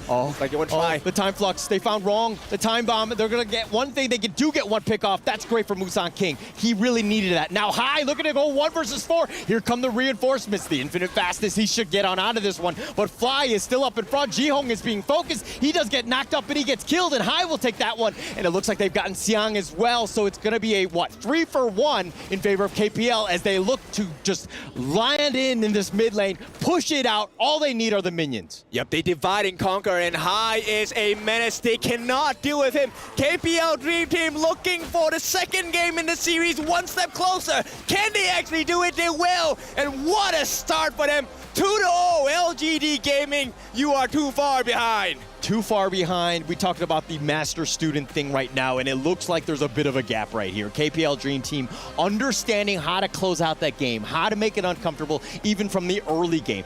Tough situation for LGD Gaming. They have not been able to find any answers of how they can get back in this game. Yep, it's tough, right? Because the early game is really important for the side of LGD as well as KPL. But you know what? I want to hear the thoughts of our analysts. Let's throw it over to them. Boys, do us a favor.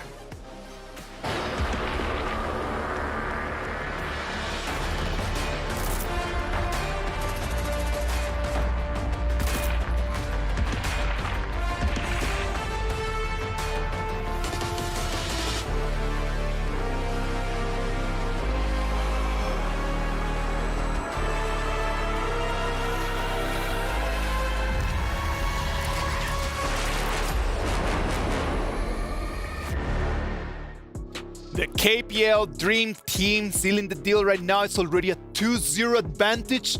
That seems a little bit difficult right now for LGD Gaming. I know that everyone was just riding the LGD Gaming train after that first game, but in this second one, they didn't look as close as they did before. No, it's choo-choo-choo. It is derailing ever so slowly, and it's hard to watch because that first game was phenomenal. Even though it was sort of like playing on the back foot at the Crystal, this one was just way too much more aggressive. Yeah, I do have to agree with Blam here. Definitely that first game looked a lot better for LGD Gaming. But this one, they're a little bit struggling. Their weak composition, a little bit too weak in the beginning. They don't really have a front line to tank all the damage. And the invasion was so devastating for LGD Gaming from the get-go. I think that this was the pick and ban.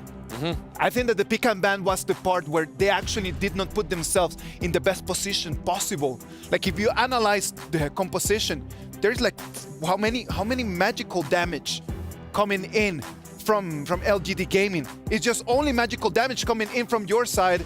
Like the Ogran is just gonna be doing whatever that he wants. There's nothing that he needs to be worried about.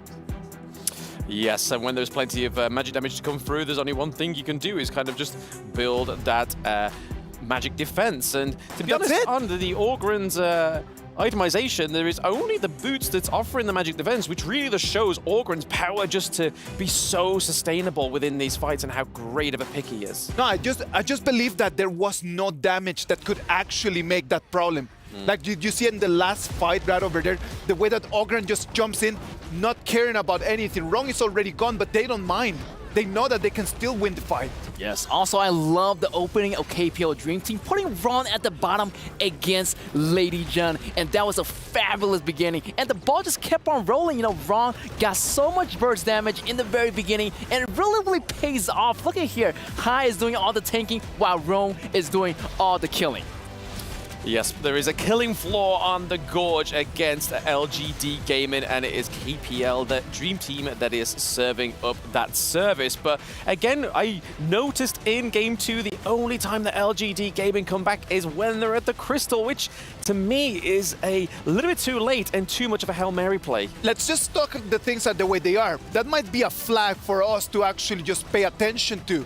Does that mean that the KPL Dream Team, when you're close to the Crystal, they're not having an easy time just to seal the deal, just to close the game? Yeah, I feel like KPL Dream Team, when they get so close to winning, they might make more mistakes. I feel like LGD Gaming, when they're under pressure, when they got their back against the wall, they tended to do a lot better. Like it's easier for them to defend the Crystal than what it is just to fight in the Gorge.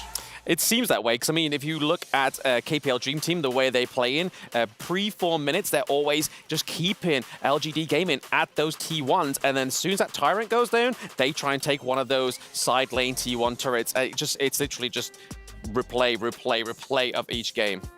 Well, the MVP for this game, we had five perfect players from the team of KPL, but high on that Ogran is going to take the match MVP, a KDA of 5-0-3. That's right. This High was really aggressive in the beginning of the game. And you know High is going to be a really great jungler himself versus Pan as well. They're both really top jungler from the KPL Dream Team. And you can see here, in the very beginning, the first blood kickoff, and he just unstoppable at the very end, even getting the blood rage. So he's just like an extra man, extra life. He doesn't even need the revival here. You know what's the difficult part over there for LGD Gaming? That first level fight, like that first minute, what happens? Ogran jumps in, and then Mayin is the one that's not paying for this. Mayin didn't clean the wave. They were not all able to protect the jungle. And then Mayin, since that moment, it was just completely just living under the turret for 4 or 5 minutes, just because of that little fight. Yeah, he's just literally leaving everything on the gorge for the KPL Dream Team. And if you're going to leave any little bits of these camps just left there, they're going to take it. They want the leftovers. They want to pass it all over to Inua Chance, on the Lady Sun. Because again, if you just look at that gold difference between the farm lanes on both of these teams, 10.5k to 8.2k. That's a lot of differentiation just in that lane alone. Yeah, I feel like KPL Dream Team, if you give them an opening, they're going to take it. You give them an inch, they'll take them out, and that's what really happens, right? On the bottom lane also, they got the winning lane. They got the winning lane on the jungle as well, so much damage here. Also, they got 3 magical damage. You know, we can just buy the Succubus Cloak and just take all that lane. And in the end game, still, KPL Dream Team stand on top. It is just like extremely difficult for them, man. But well, boys, did you know like KPL Dream Team not only have been here just playing the game, they've been actually doing some other fun stuff, and we wanted to share some of that over here with you.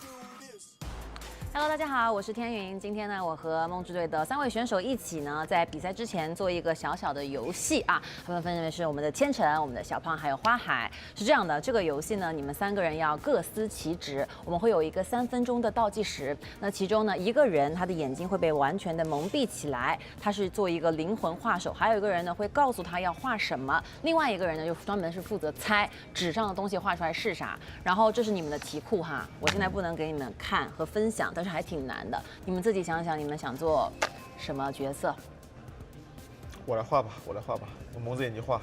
那我就来当告诉花海画的那个。你就当花海的大脑。那我这没得选了哟。嗯，你去猜好吧。只能猜了。好，那我们把那个比赛马上开始来。我们的小胖先行起立，你稍微背过去一下，因为我们马上要那个来第一道题了。你们直接换个位置坐好了呀，不能看啊。然后记得你们花海的眼罩戴好。你尽量不要说那个英雄或者我这上面的名字，因为小胖可能会听到啊。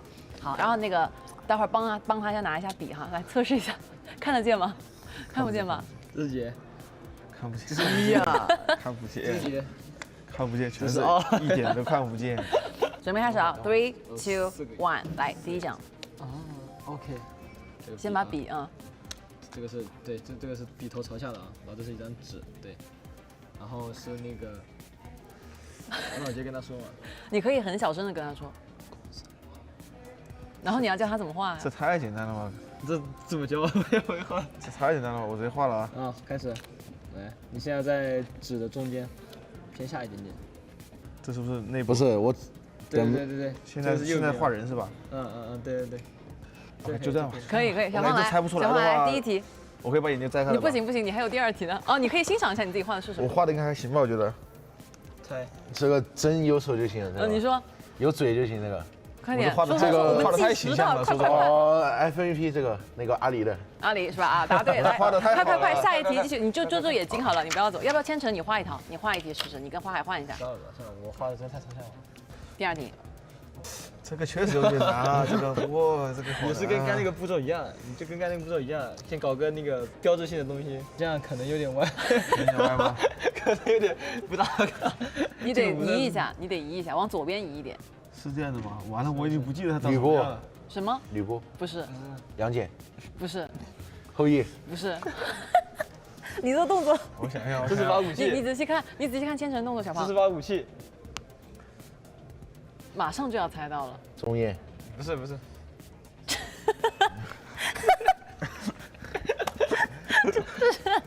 这是什么东西？招牌。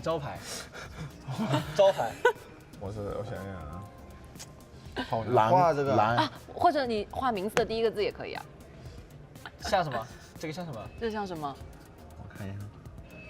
羊。提示了。不画了，就这样了。很好了已经。不画了，就这样。你自己看天上的东西。你干猜吧。后羿啊。它确实有太阳。猜吧。就是有太阳。你现在睁着眼睛画一个。我睁着眼睛画一个。他以前用过的名字，用过的游戏名，有那个英雄。云鹰。哎，对了，总算对了。哎呀，就是一开始我想画云鹰，就想画一个火箭枪嘛，然后这个他那个穗嘛，我记得他上面有那些穗嘛，然后有个环嘛，有个穗嘛，我想画，但是蒙着眼睛画成这样，然后这个话就想换一下男女特性嘛，就有头发长头发嘛，就女生嘛。这个画的女生的长头发是往上长的是吧？这个你看我头发是这样的吗？主要是云鹰的头发是这样的吧？你对得起云鹰吗？你看看她的眼睛，你在说话。真往下长的。我们在最后来一轮，好吧？你们换一下角色。换一下吧。啊？哦，又来一个。哎，这个太简单了。创作。不是这什么 fly 什么东西啊？你这个是画了个武器是吧？你在画武器吗？你这画两只腿。千层已经很明显了，这个。你画两只腿。花木兰。对。来下一个，来千层闭眼。雅典娜。好了，千层。刚才花木兰，你就给他画一朵花，画个那个更明显。他一只手拿什么？一只手拿什么？标志性的一些东西，你知道吗？把一些标志性。他一只手拿的是个那个嘛？这是啥？小胖画的什么东西都是一样的。不是。蒙恬。你又画了这腿。这跟蒙恬有什么关系？不是雅典娜的武器不是有？哎，你。是的。雅典娜。哎呀，快点，下一个，这题作废。我准备画个大盾牌的。我准备来个这个的。不要画个大盾牌。作废，来下一把，来。不是。这个简单吧？这个有点难。画了个胡萝卜。是胡萝卜吧？我画了个胡萝卜嘛，再看一下，绿色的。画了个圆，现在我上延伸了。你画东西是一样的。你画了个。你画两个爪子。画了个坏的胡萝卜。这个够了吧？就做的东西行不行？庄周，你画个人物吧，我就画个人吗？画个人也可以。庄周也不是，关羽也不是，还有做的。对。画好看点，这样子呀，不然容易被喷哥。蔡文姬。耶！白菜，那蔡文姬跟白菜不是菜啊。你一一解释。绿色的菜不就是蔡文姬吗？你一一解释一下，你画的东西是什么？ OK， 这个 fly 嘛，代表英雄花木兰，然后我画了2个轻剑的那个双刀。说实话，还不如画朵花呢。然后中间还没画出来就猜出来了。啊，这个是你自己都忘记是什么英雄这个雅典娜，我刚把那个武器的柄给画出来，怪我，没有把它那个长。就是那种椭圆形的武器给搞出来。他不是拿长枪的吗？对啊，长枪椭圆。长枪跟盾牌啊。你这个胡萝卜，你说一下是什么东西？我是想画白菜的，胡萝卜哪有绿色的，对不对？我首先是拿了一支绿色的笔，然后我照着白菜的形状，然后画了它的叶子啥的，然后又是绿色的。确实。所以我想还真有萝卜是有萝卜，白萝卜就不是青的。那不是这一坨太绿了呀！旁边这一坨是啥？他准备画蔡文姬的脸了。我只能说很胡萝卜。是的。好，那我们今天玩了2轮，发现好像还是第一组对吧？花海，然后画的小胖猜的效果比较好。小胖这个主要我这个简单，故事里简单。你的天赋不在画画上。主要就有些黑洞，他刚才直接把雅典娜。不是花海那题，不要教我怎么画，你知道吗？我看不见，我不敢去乱下笔。你觉得教他怎么画？对，你这种得心里有那个。不是，你得大概位置在哪？你自己得有个图，不然的话教画也画不了的。下次会更有经验的，好吧？是的，下次会。那么以上就是我们今天赛前的小游戏了，希望大家喜欢。我们一起赛场见吧，拜拜。拜拜。 That did look like a lot of fun, man. That looked like a lot of fun. We gotta play that later. Yo, we gotta try that. I mean, I would be the one like kind of guessing maybe you are better at drawing, Blam. I'm not that good at drawing. I didn't inherit any good drawings from my parents, but I'd definitely give it a go. It would be good bants, as we would say in the Britain. Lads, we're gonna move into game 3. Right now it's do or die for LGD Gaming. They came in here with the goal to at least just take the 1 victory. This is not new for them. They've been 0-2. Yes. Like they've been 0-2 and they've won at the end and they've turned things around. That's the way how they crowned themselves champions that last final. Can they still do it? Yeah, I feel like they can do it. And they're in the same situation right now. 2-0 in, and they got like 2-0 versus TS. They're 2 points behind, but they got 3 points back at the final moment. So maybe it could happen again. Right now, as we know that we are going to have the same rotations as we have in KPL Dream Team, Pang and Ino are going to come in for this game 3. Hai and Chance are going to be subbed out. Yeah, I mean, like I said to Get earlier on, when Hai is in that game, he just takes no prisoners. So maybe we'll get a little bit of a tamed KPL Dream Team, and maybe LGD will take this third map. Let's wait and see. Amazon Arena, we're ready for you. Let's go.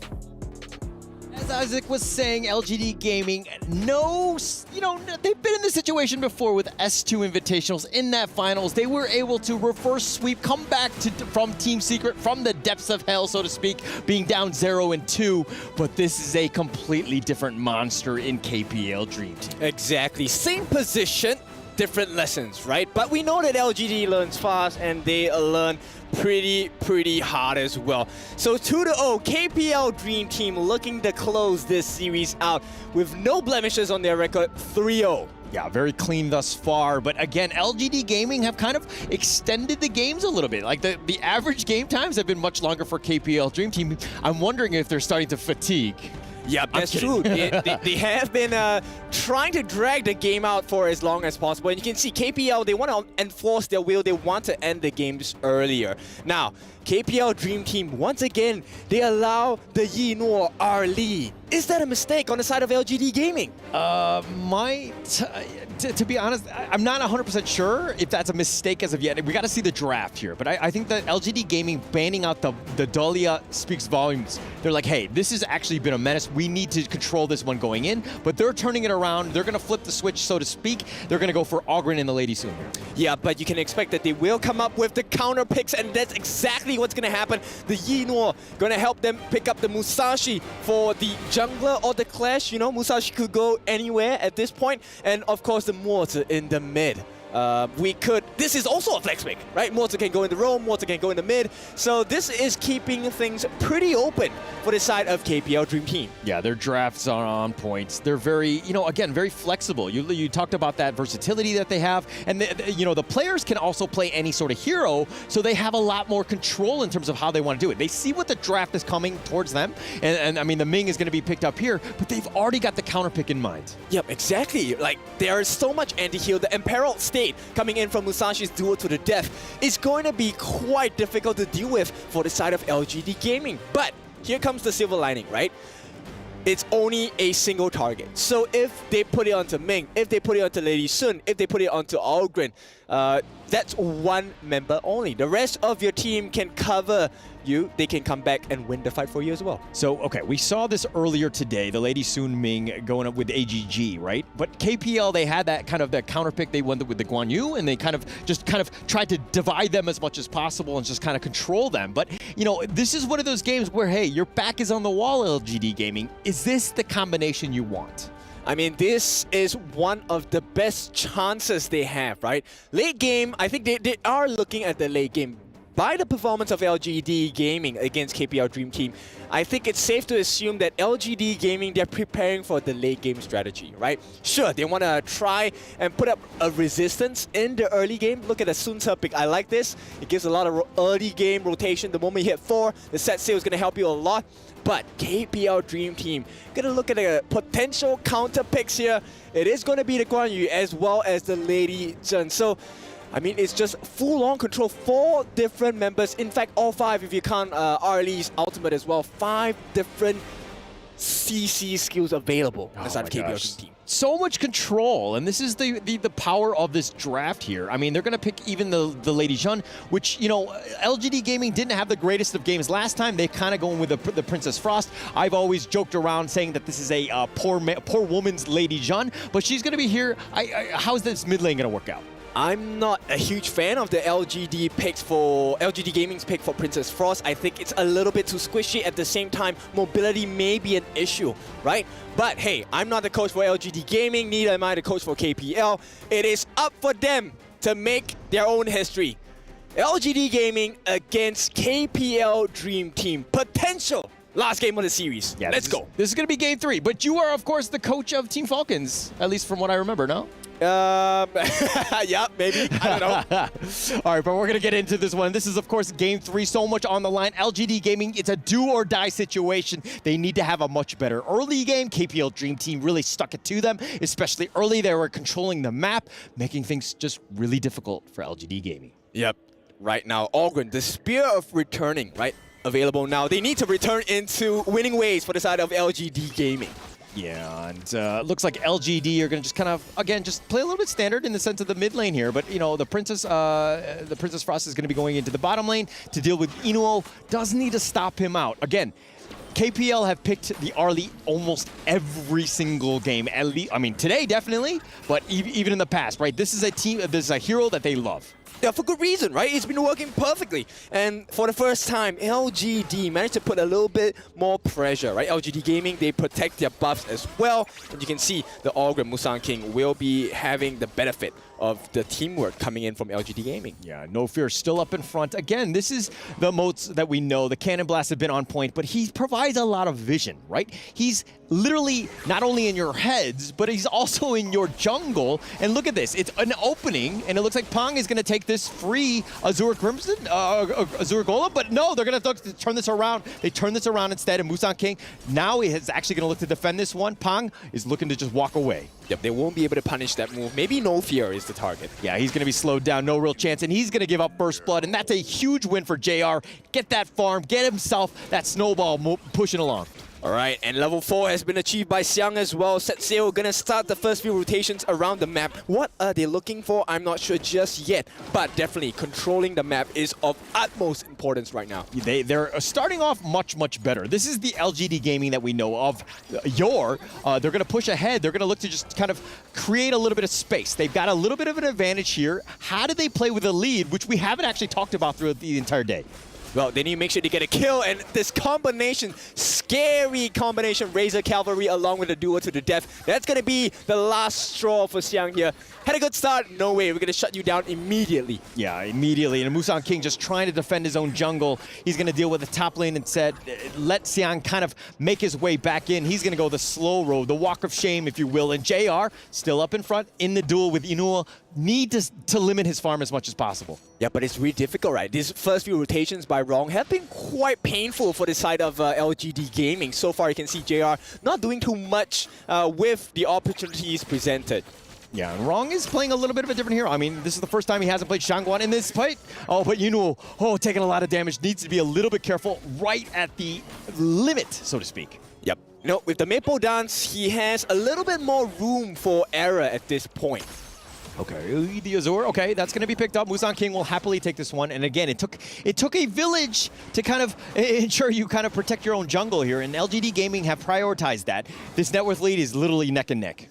Yep, and you can see a very nice holding of the Crimson Golem for the side of Xiang, allowing Musang King to benefit off of that. Once again, double buffs. Finally, LGD Gaming hitting some strides, at least, in game number 3. You gotta protect your buffs, and I think that they're trying to prioritize it, realizing that KPL Dream Team, they make you suffer because they take these buffs away, and you have no room to really kind of get any sort of farm, and Musang King has suffered because of KPL's movements. They've really tried to force him to have a rough game. Yeah, but for the first time, JR is leading in the farm lane. First time? All right. First time. Yeah. No, that's good for them. Oh, but they're going to go for it. He goes right in for the charge. They don't really care. And Jiong is going to go down, and they're going to look to turn this around.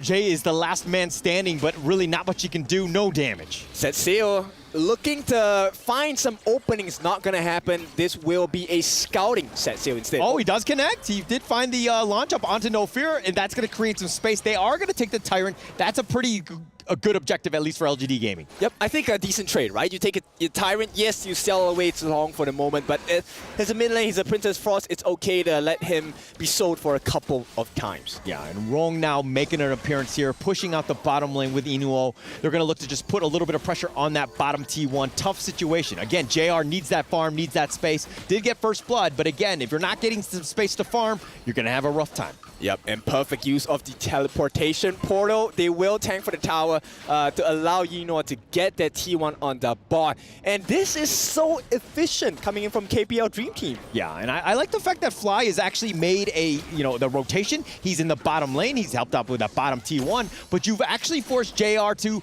make his way to the top lane now. He's going to be up there. He's going to look to take this Crimson goal in with Jay. He'll happily take that one. But again, he needs that space, but this movement is a lot of wasted time. Well, silver lining, JR, he does have pretty decent farm at this point. 5.5 minutes, we could be looking at an Eternity Blade coming out. Yeah, they're going to need that one. They're going to take that one, probably look to duel at that point. But again, no fear, still up in front, providing vision, throwing out those cannon blasts, just being a nuisance. Yeah, I'm just concerned about the defensive capabilities on the side of LGD Gaming because they're pretty tanky on the side of KPL Dream Team. Yeah, very tanky. And I mean, it seems like they're not really looking to take this fight here. Inuo is going to go portal to the bottom lane. He's going to be just pushing that one out. Fly, again, makes the rotation. He's going to take the top T1. And the Guan Yu, again, he's like a lane pusher. Yep, they're just melting the turrets down, right? A lot of structural damage, and most importantly, this leads into, map control. And KPL Dream Team, they can be so suffocating with it. Yeah, with that, I mean, Fly has actually had to make the rotations. He's a little bit behind in terms of levels with Xiang, who has just kind of been camping out in that lane. He's been sticking there. But again, Inuo will be pushing the bottom lane. How much farm can he get? It's pretty difficult at this point because I think LGD Gaming are going to start playing a little bit more safely. Okay, all right. It looks like they're going to go for the Azure Golem. Just, again, contest. Pong still up in front. It looks like he's going to just let them go. LGD Gaming do secure that one, though. Yep, it's all about the timing right now. KPL Dream Team, they have the prio on the lanes. The lanes are pushing in. So this is a perfect opportunity to look around the map. What else can we achieve? It could be a potential flank there by the KPL Clash Laner Fly. KPL not giving up the Crimson Golem. They're going to take that one, and they're just going to zone them away. Pong will be up in that one. Again, just he's got the level advantage. He's starting to kind of pull away. Musang King is looking to play a little bit riskier in terms of the invade, but he's going to actually back off. And some of those steps, I mean, it doesn't seem like much, but again, it's just wasted time. But as they're going in for this one, Pong on the backside, he's going to go 1 versus 4. He needs to be careful, but Musang King is in the duel. He's going to go down. Inuo showed up at the right time. Xiang now, Jay's going to be killed. And it looks like they're going to back off at this point, but they've gotten 3 kills, a double going the way of Fly. Yep, this is a painful one, but Fly, he's going to help the team complete. The rest, no fear, will not use the Cannon Blast. But JR taking a huge risk, though. A huge risk. He's going to step back, provided a lot of space. You've gotten the kills. And again, just more room to push wrong, just pushing it ahead. And they're going to look to take this T1 or at least put some chip damage on it. Yep, so you can see the benefit of this drop, right? KPL Dream Team, just a different class. 5 different members, 5 different control methods. They split the fight. Once again, LGD Gaming, they can't figure out what the win condition is against the likes of KPL Dream Team. Yeah, Fly just dive in the towers. Oh, look at the perfect. He just barely survives. Fly right there, just diving in between towers. It was like the Venn diagram. He does survive. But Musang King now, he's going to look. He just wants to get his own farm. He needs to get going. Literally 2 levels behind Pong at this point. Really, like a rough situation. Yep, and I was talking about them being a little bit tanky, right? But this is complemented by the damage as well. Savagery of Kiraso Savagery on the hands of this Guan Yu for Fly. And he's going to have the Blazing Cape shortly. Adding on to that, the additional armor pierce from the Meteor. Making a lot of damage, taking away a lot of life from the side of LGD Gaming already. Yeah, and look at Inuo. He's got the net worth advantage. He's taken over from JR, who had a slight edge going into the early game. Did have that, that first blood head start, so to speak, but now LGD on the defensive. Basically just like trying to get as much farm as possible, whatever is littered around the map. Yeah, they're kind of being boxed in, right? And this is the perfect situation for the side of KPL Dream Team.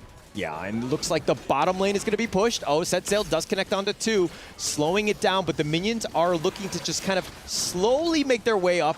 Yuan is going in for this one. No, he's going to list that back out, excuse me. Fly in between, just pushing the lanes. Again, just creating space, and he's done a little bit of chip damage, at least in the top lane. Yep, it's all about sinking the waves once again for the side of KPL Dream Team. 5-1, not exactly a very heavy kill game for either side, right? But you can see the structural damage that KPL Dream Team have laid upon LGD Gaming, starting to show very huge cracks between the two. Okay, Honor of Kings is not about kills. I know it seems weird. It's all about objectives, and KPL Dream Team is playing the objective game to the T. They've kind of forced them out, and again, it's not about getting massive number of kills and to pad that KDA. It's about just taking all of the objectives and, again, taking the crystal in the end. Exactly. A very strong understanding from the side of KPL Dream Team. And of course, they want to make it perfect because this is the potential last game of the series. KPL Dream Team, they don't want to miss out. Oh, don't you kind of feel like LGD Gaming are playing a little bit scared at this point?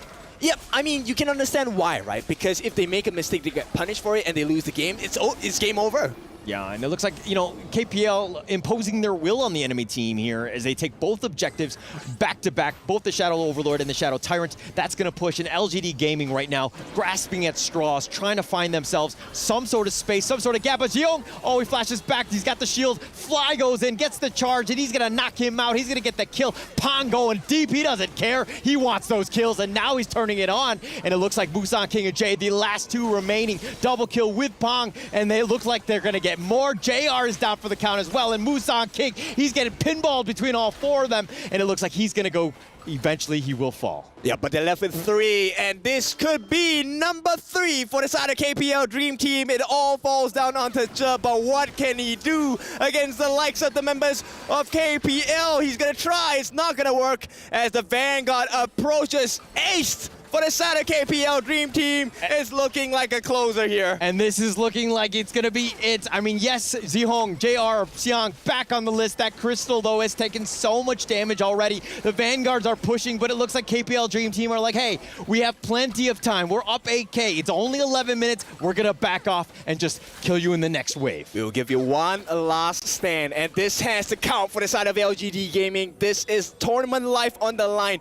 No blemishes so far for KPL Dream Team, and it looks like it's going to be kept that way. Yeah, it's looking to be kept that way. LGD Gaming here just trying to defend, push things out, slow it down. How do you do it when, you know, almost everyone from KPL Dream Team can jump on you. They can ambush you. They can find things out and just make, you know, again, they have a far superior team fight. Yep, and the range, the reach they have is extremely far. No fear of the Cannon Blast sets them in place. Very easy stuns for the side of Fly to capitalize on as well. And duel to the death available. All ultimates are up on the side of KPL Dream Team. Yeah, and look at how KPL Dream Team are forcing the mid lane, pushing them back so that this creates space so they can take that top T3. That looks like it's going to go down right now. Inuo will take that one. Now, KPL Dream Team, they're just going to wait for the next minions. They've been slowed down. Nice Cannon Blast connecting onto 2. Sticking around, waiting in the wings, waiting for the next one, and they go! And Pong goes in for this one. They've got the charge back, and the Busan King has already been killed. And Fly making the wings. He's a little bit low, and it looks like they don't care. Pong continuing to just going forward. Jay is down for the count. The Crystal is it, and it looks like KPL Dream Team will take game 3. This is a masterclass coming in from the boys of KPL. That's why they call the Dream Team. No blemishes, no loss. They crush every single person, every single team, and now they're gonna crush LGD Gaming's key as they put both hands on that trophy. KPL Dream Team, this is exactly what we thought they were going to be. But again, did you expect them to like maybe lose a single game in this tournament? I mean, if there was any team to do it, it had to be LGD Gaming. But it's just a different class of players coming in from KPL's Dream Team. Yeah, and I mean, it's heartbreaking for LGD Gaming. Yes, they're second place, and yes, they're going to come home with a lot of money. But, you know, the KPL Dream Team, this is what they were built for. They have this all-star squad, and it looks like they're going to be walking into the trophy ceremony here. That's right. After all the days, the multiple hours, the multiple games, welcome everyone, the world champions. It's going to be the KPL Dream Team for the Honor of Kings Invitationals Mid-Season 2024. Put that key in, boys.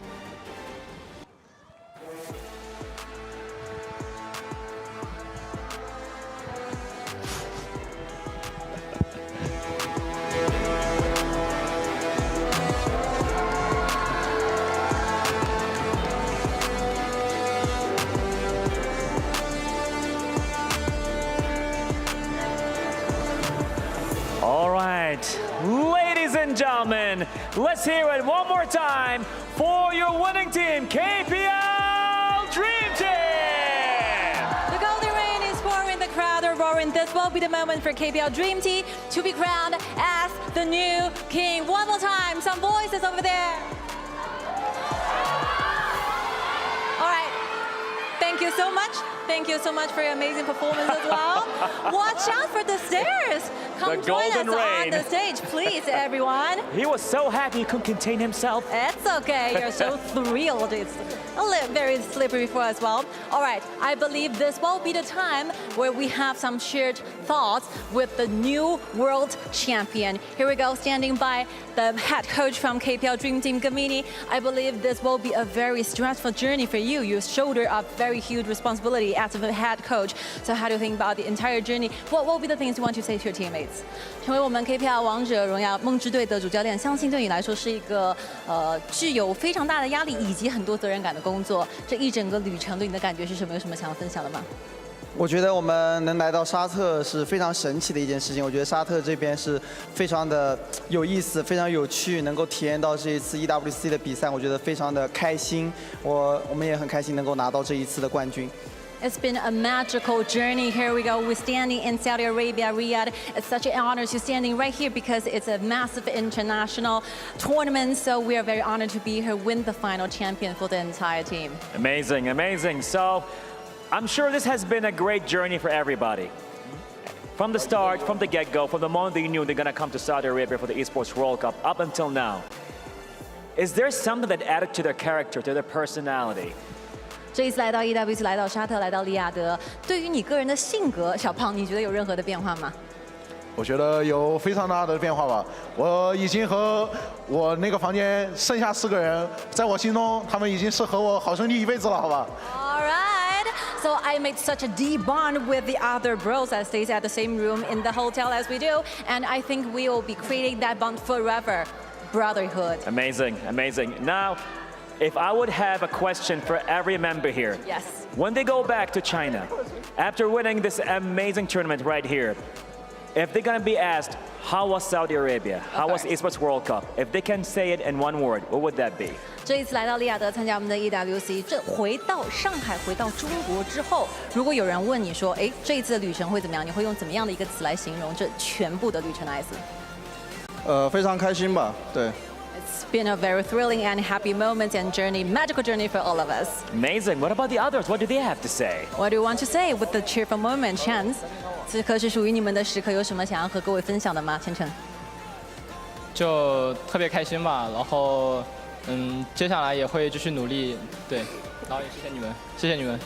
Thank you so much for the support, and I'm very happy to receive the kind of honor, and while trying my better in the future next fly. So I believe that it has a very deeper meaning to you as well. Win this honor, so what do you feel like it? 我相信对于你的职业生涯来说，这样的一个冠军会有非常深刻的意义。你觉得它的意义是什么呢？ 它有很多吧，就包括这一次来到沙特，来到利雅得，整体也是感觉比较奇妙吧。然后也是为数不多的几次能够出国来到这边，进行一个当地的一个文化的交流的一个机会。然后这次的比赛的话，可能对我以后的职业生涯来说的话，有很大的帮助吧。然后包括也更深层次的接触了身边的顶尖的队员嘛。然后后面会回去后面的话，好好总结一下，好好吸收一下这次经验。 All right, that's been a very rare and different experience for all of us because we never, like seldom, have the chance to go abroad, go overseas and to have the tournament. And it's such a magical journey for us because we get to feel different cultures, feel the varieties, and it will be such great opportunity for us trying to test our limits with other powerful team as well. So I appreciate everything. It's such a milestone in my professional career as an esports player. Amazing, amazing. And I'm sure everybody had an amazing experience here taking place right here at the EWC Amazon Arena. But now, Sky, we've been seeing a lot of this going on over here, and we've been seeing a lot of amazing moments. But one of these players and members will be crowned and will be called the MVP of the tournament. So, what do you think? Let's just with a few more seconds ready before the FMVP, please. Let's go. Because we have so many things going on with these amazing players. Please share some thoughts. 金荣，跟我们分享一下这次的感觉好吗？此时此刻。感觉这是一个非常神圣的时刻吧。对，然后此次来到沙特旅行，感觉吸收到了很多东西，希望就是这次的回去就是能够好好备战，然后非常开心这次来到沙特旅行，来到沙特打比赛，对。It's become a while. I'm so happy to be here, and I will be trying my best when we come back to our home country, China. And I'm so thrilled to standing here, standing by me. You know how you feel right now. What's the thing you want to say? 你想表达什么呢？此刻？我想表达一个点，希望以后全世界各个战队跟选手欢迎来挑战我们。There's only one point for us. Let the world know we are the best. We are so welcoming to every challenge in the upcoming future. Welcome to test our limits. All right, next up, 花海。What do you want to say? 你想跟我们分享什么呢？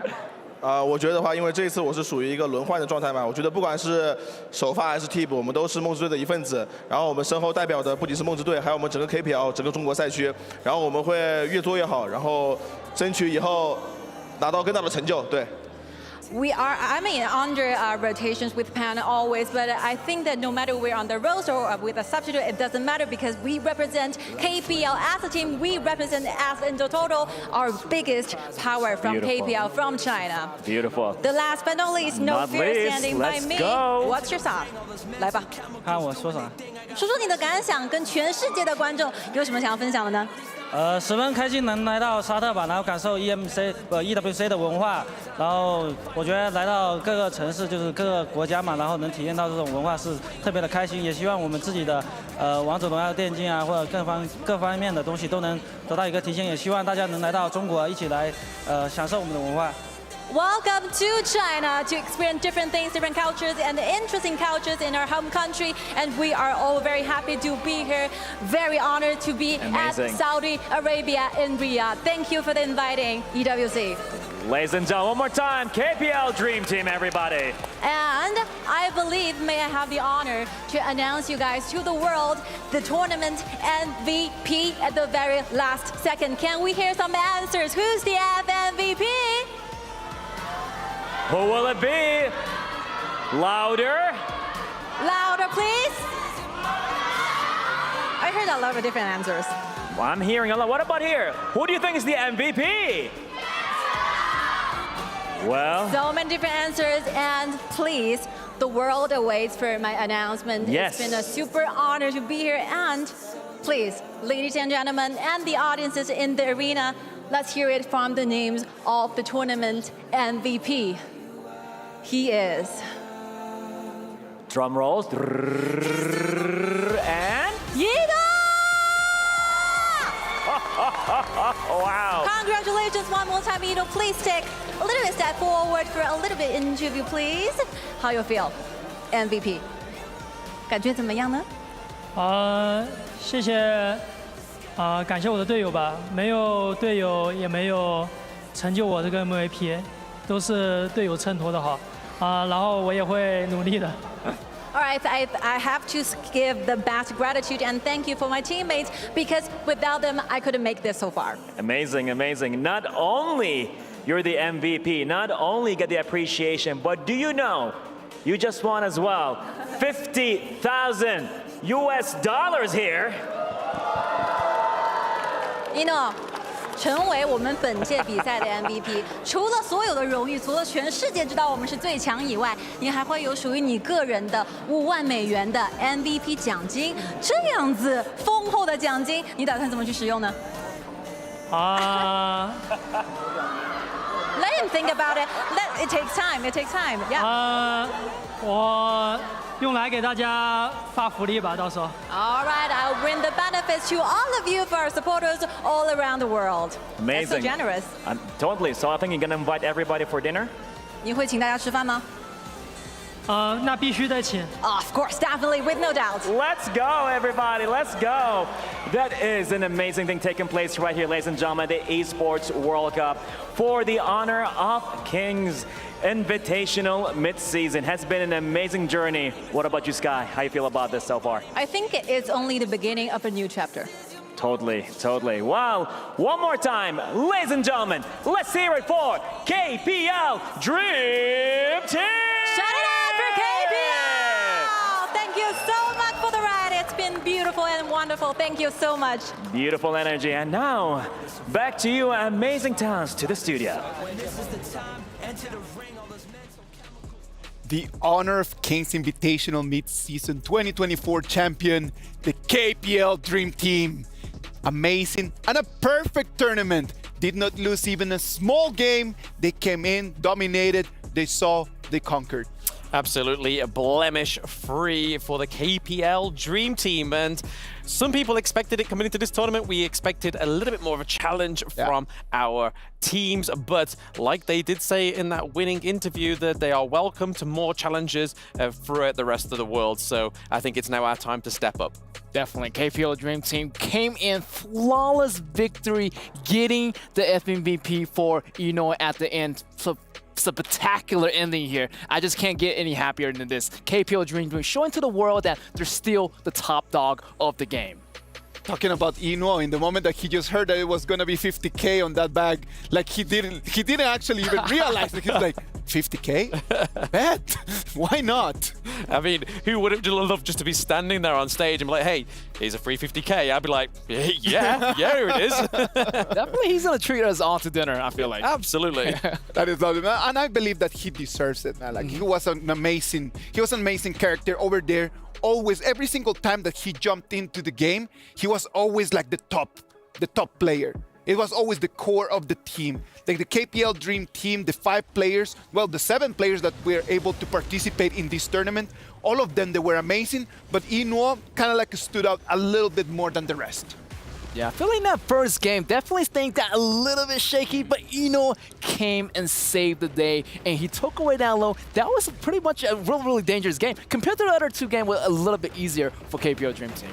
Yes, I mean, we say it's easier, but for any other team in this tournament, it would have been pretty much neck and neck. But there was just so many times for LGD Gaming within that one where they were just literally backs against the wall, trying to just push out that KPL Dream Team for one more victory, but it just wasn't enough. The KPL Dream Team just came hard and has smashed LGD Gaming in a 3-0. That composition at the end for the KPL Dream Team, just amazing performance. Like the way that fly play on Guan Yu, it was incredible, man. Like the way that he can just come from the sides, you don't know what to do. Like literally, you just corner out there. You don't want to move forward, don't want to pull back. Like what do you do? Yeah, I feel like that flank, the dispositioning by Guan Yu. I mean, anybody on that KPL Dream Team was there to initiate. You have the Arlie with the umbrella. You got the Monster with the control. You got the Guan Yu coming in from the back with the flank. Anything is possible. Anybody can actually initiate the fight, and that's what the good thing about KPL Dream Team in that last composition. I mean, that's the thing about Guan Yu, right? You were just saying that, Isaac, you don't know where to move. He can move you for you. That's the whole point of that hero. He can bully the heck out of you, and it's crazy how we saw Fly on that Guan Yu. I hope to see a lot more people out there just playing Guan Yu, man. I hope that this tournament is going to help people around the world to understand that there's a lot more heroes than just the meta. You do not only need to play those 3, 4, 5 meta heroes. Like there's so many of them out there for you to actually pick, to choose your favorite, and just to get to that level. Exactly. I feel like definitely after this EWC match, everybody's going to go home. They're going to try all the new heroes. Definitely for myself, I definitely want to learn Guan Yu, even more hero like Ogron or this Lone. Definitely going to be a really nice resource to learn from. Yeah, I mean, Ogren is already one of my mains. It's just trying to get him through that ban phase. It's one of the most hardest tasks so far for myself. But something like the Huan Yu, in the mid lane is something I want to definitely look at myself. That's something for everyone just to kind of experience, right? Like just to go home and to really put it there in the lab and then just try to make some experiments.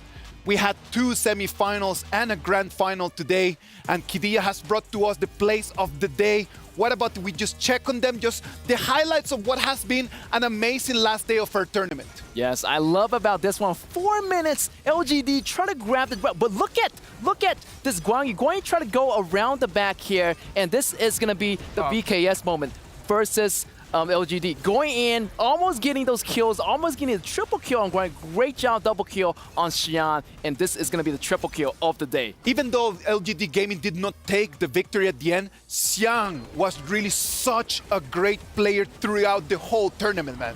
Yeah, I mean, in that semi-finals match, it was just basically Xiang actually just navigating the map, but AG Global really surprised me with their first game against the KPL Dream Team, where we saw that Snow was on the Mulan, and it was just a great effort for them. But unfortunately, just like LGD Gaming, they did lose a 3-0, but it was a valiant effort, I think.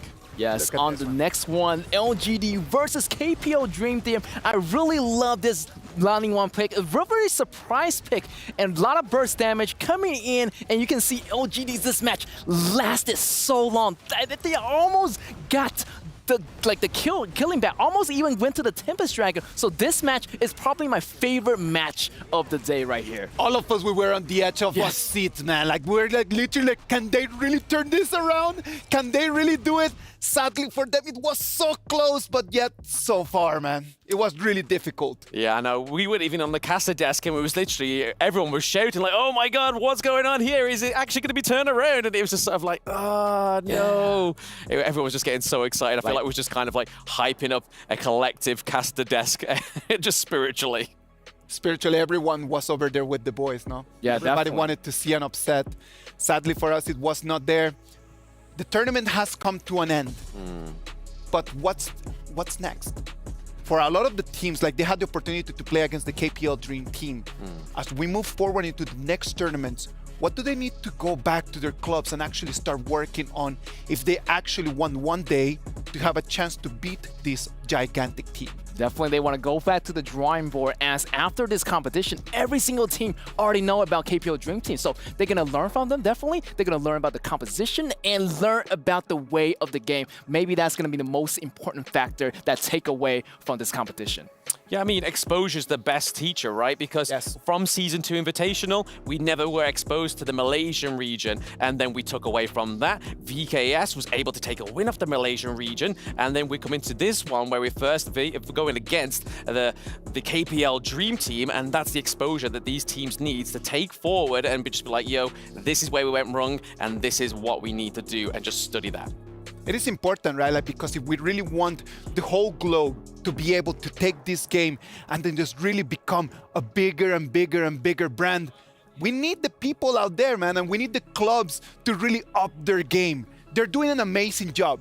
Believe me, man, I've been here for years, and this has been an amazing tournament. I've been so glad myself to be part of this whole road.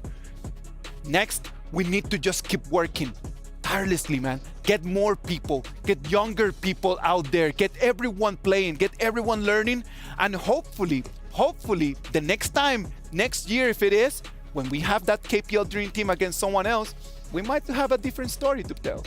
Yeah. Yeah, absolutely. I mean, it only feels like a few months ago where I was re-watching the KIC 2023 just to find out what these teams were all about. And now we're here at the Mid-Season Invitational, where it's finally a global effort. And it's just been an amazing journey, an amazing experience for not just myself, but just the global talent to finally meet each other as well, not just the teams. Yeah, definitely. I'm just waiting for that team one day who can stand up to KPL Dream Team. Maybe not even win, just take 1 point away from them. That day is going to come. Yes, exactly. I am certain. I'm certain. I am very, very, very confident that that day, it's going to be there. And it's going to be soon, man. It is not going to be one thing that is going to be, oh, in years. No. I'm certain that it's going to come very soon, as long as everyone out there is just putting out their work, just really doing their part. We're ready for the last part of our tournament, that totem walk, man. It is going to be right out there. It's going to be amazing just for us to be able to see the players making it all the way there to really carve their names in history. They've worked really hard all of these years just for this moment. And they're out there just really ready for this moment. Check it out.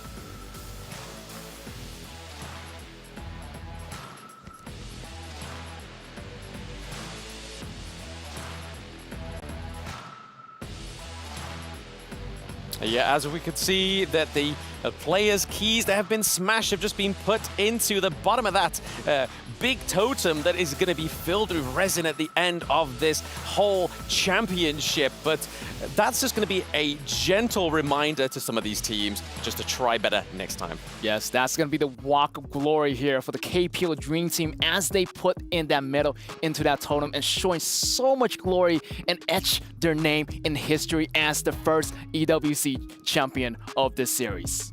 It is lovely, man. Yes. We need to just really look forward for the future. That is the last thing that we need to be thinking. Just thinking about like our road for glory. How can we really just become just like these players? These players have really worked really hard to make it where they are right now, and they are an example for all of us for sure.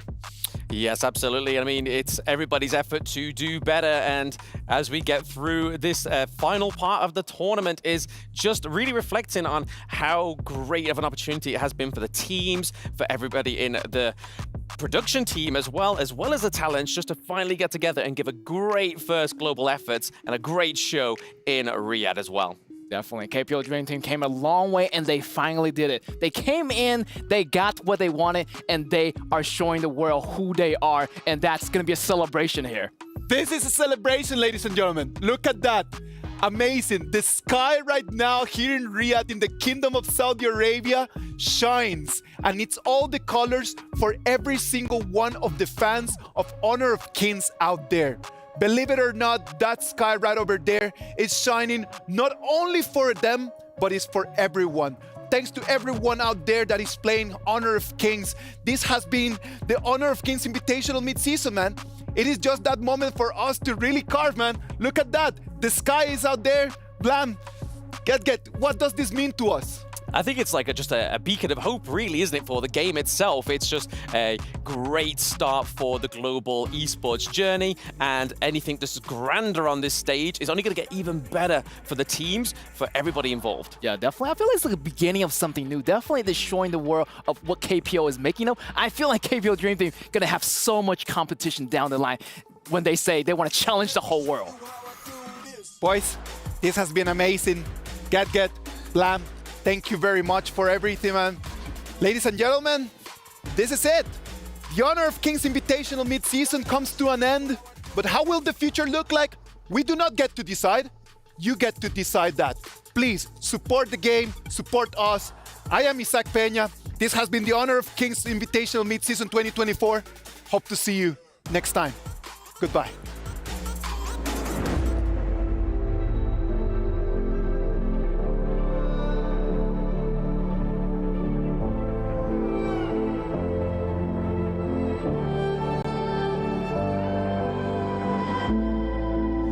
Stranger to the fallout, it's what got us here.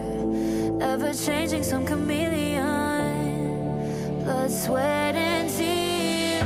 We'll never make it if we fall to everything that brings us down. With a comeback is now. Blood, sweat, and tears. Fight for what we want. Doesn't matter the cost. Every day, put in work. Blood, sweat, and tears. Nothing comes overnight. Taking numbers, start to line. We don't bow to fear. Blood, sweat, and tears.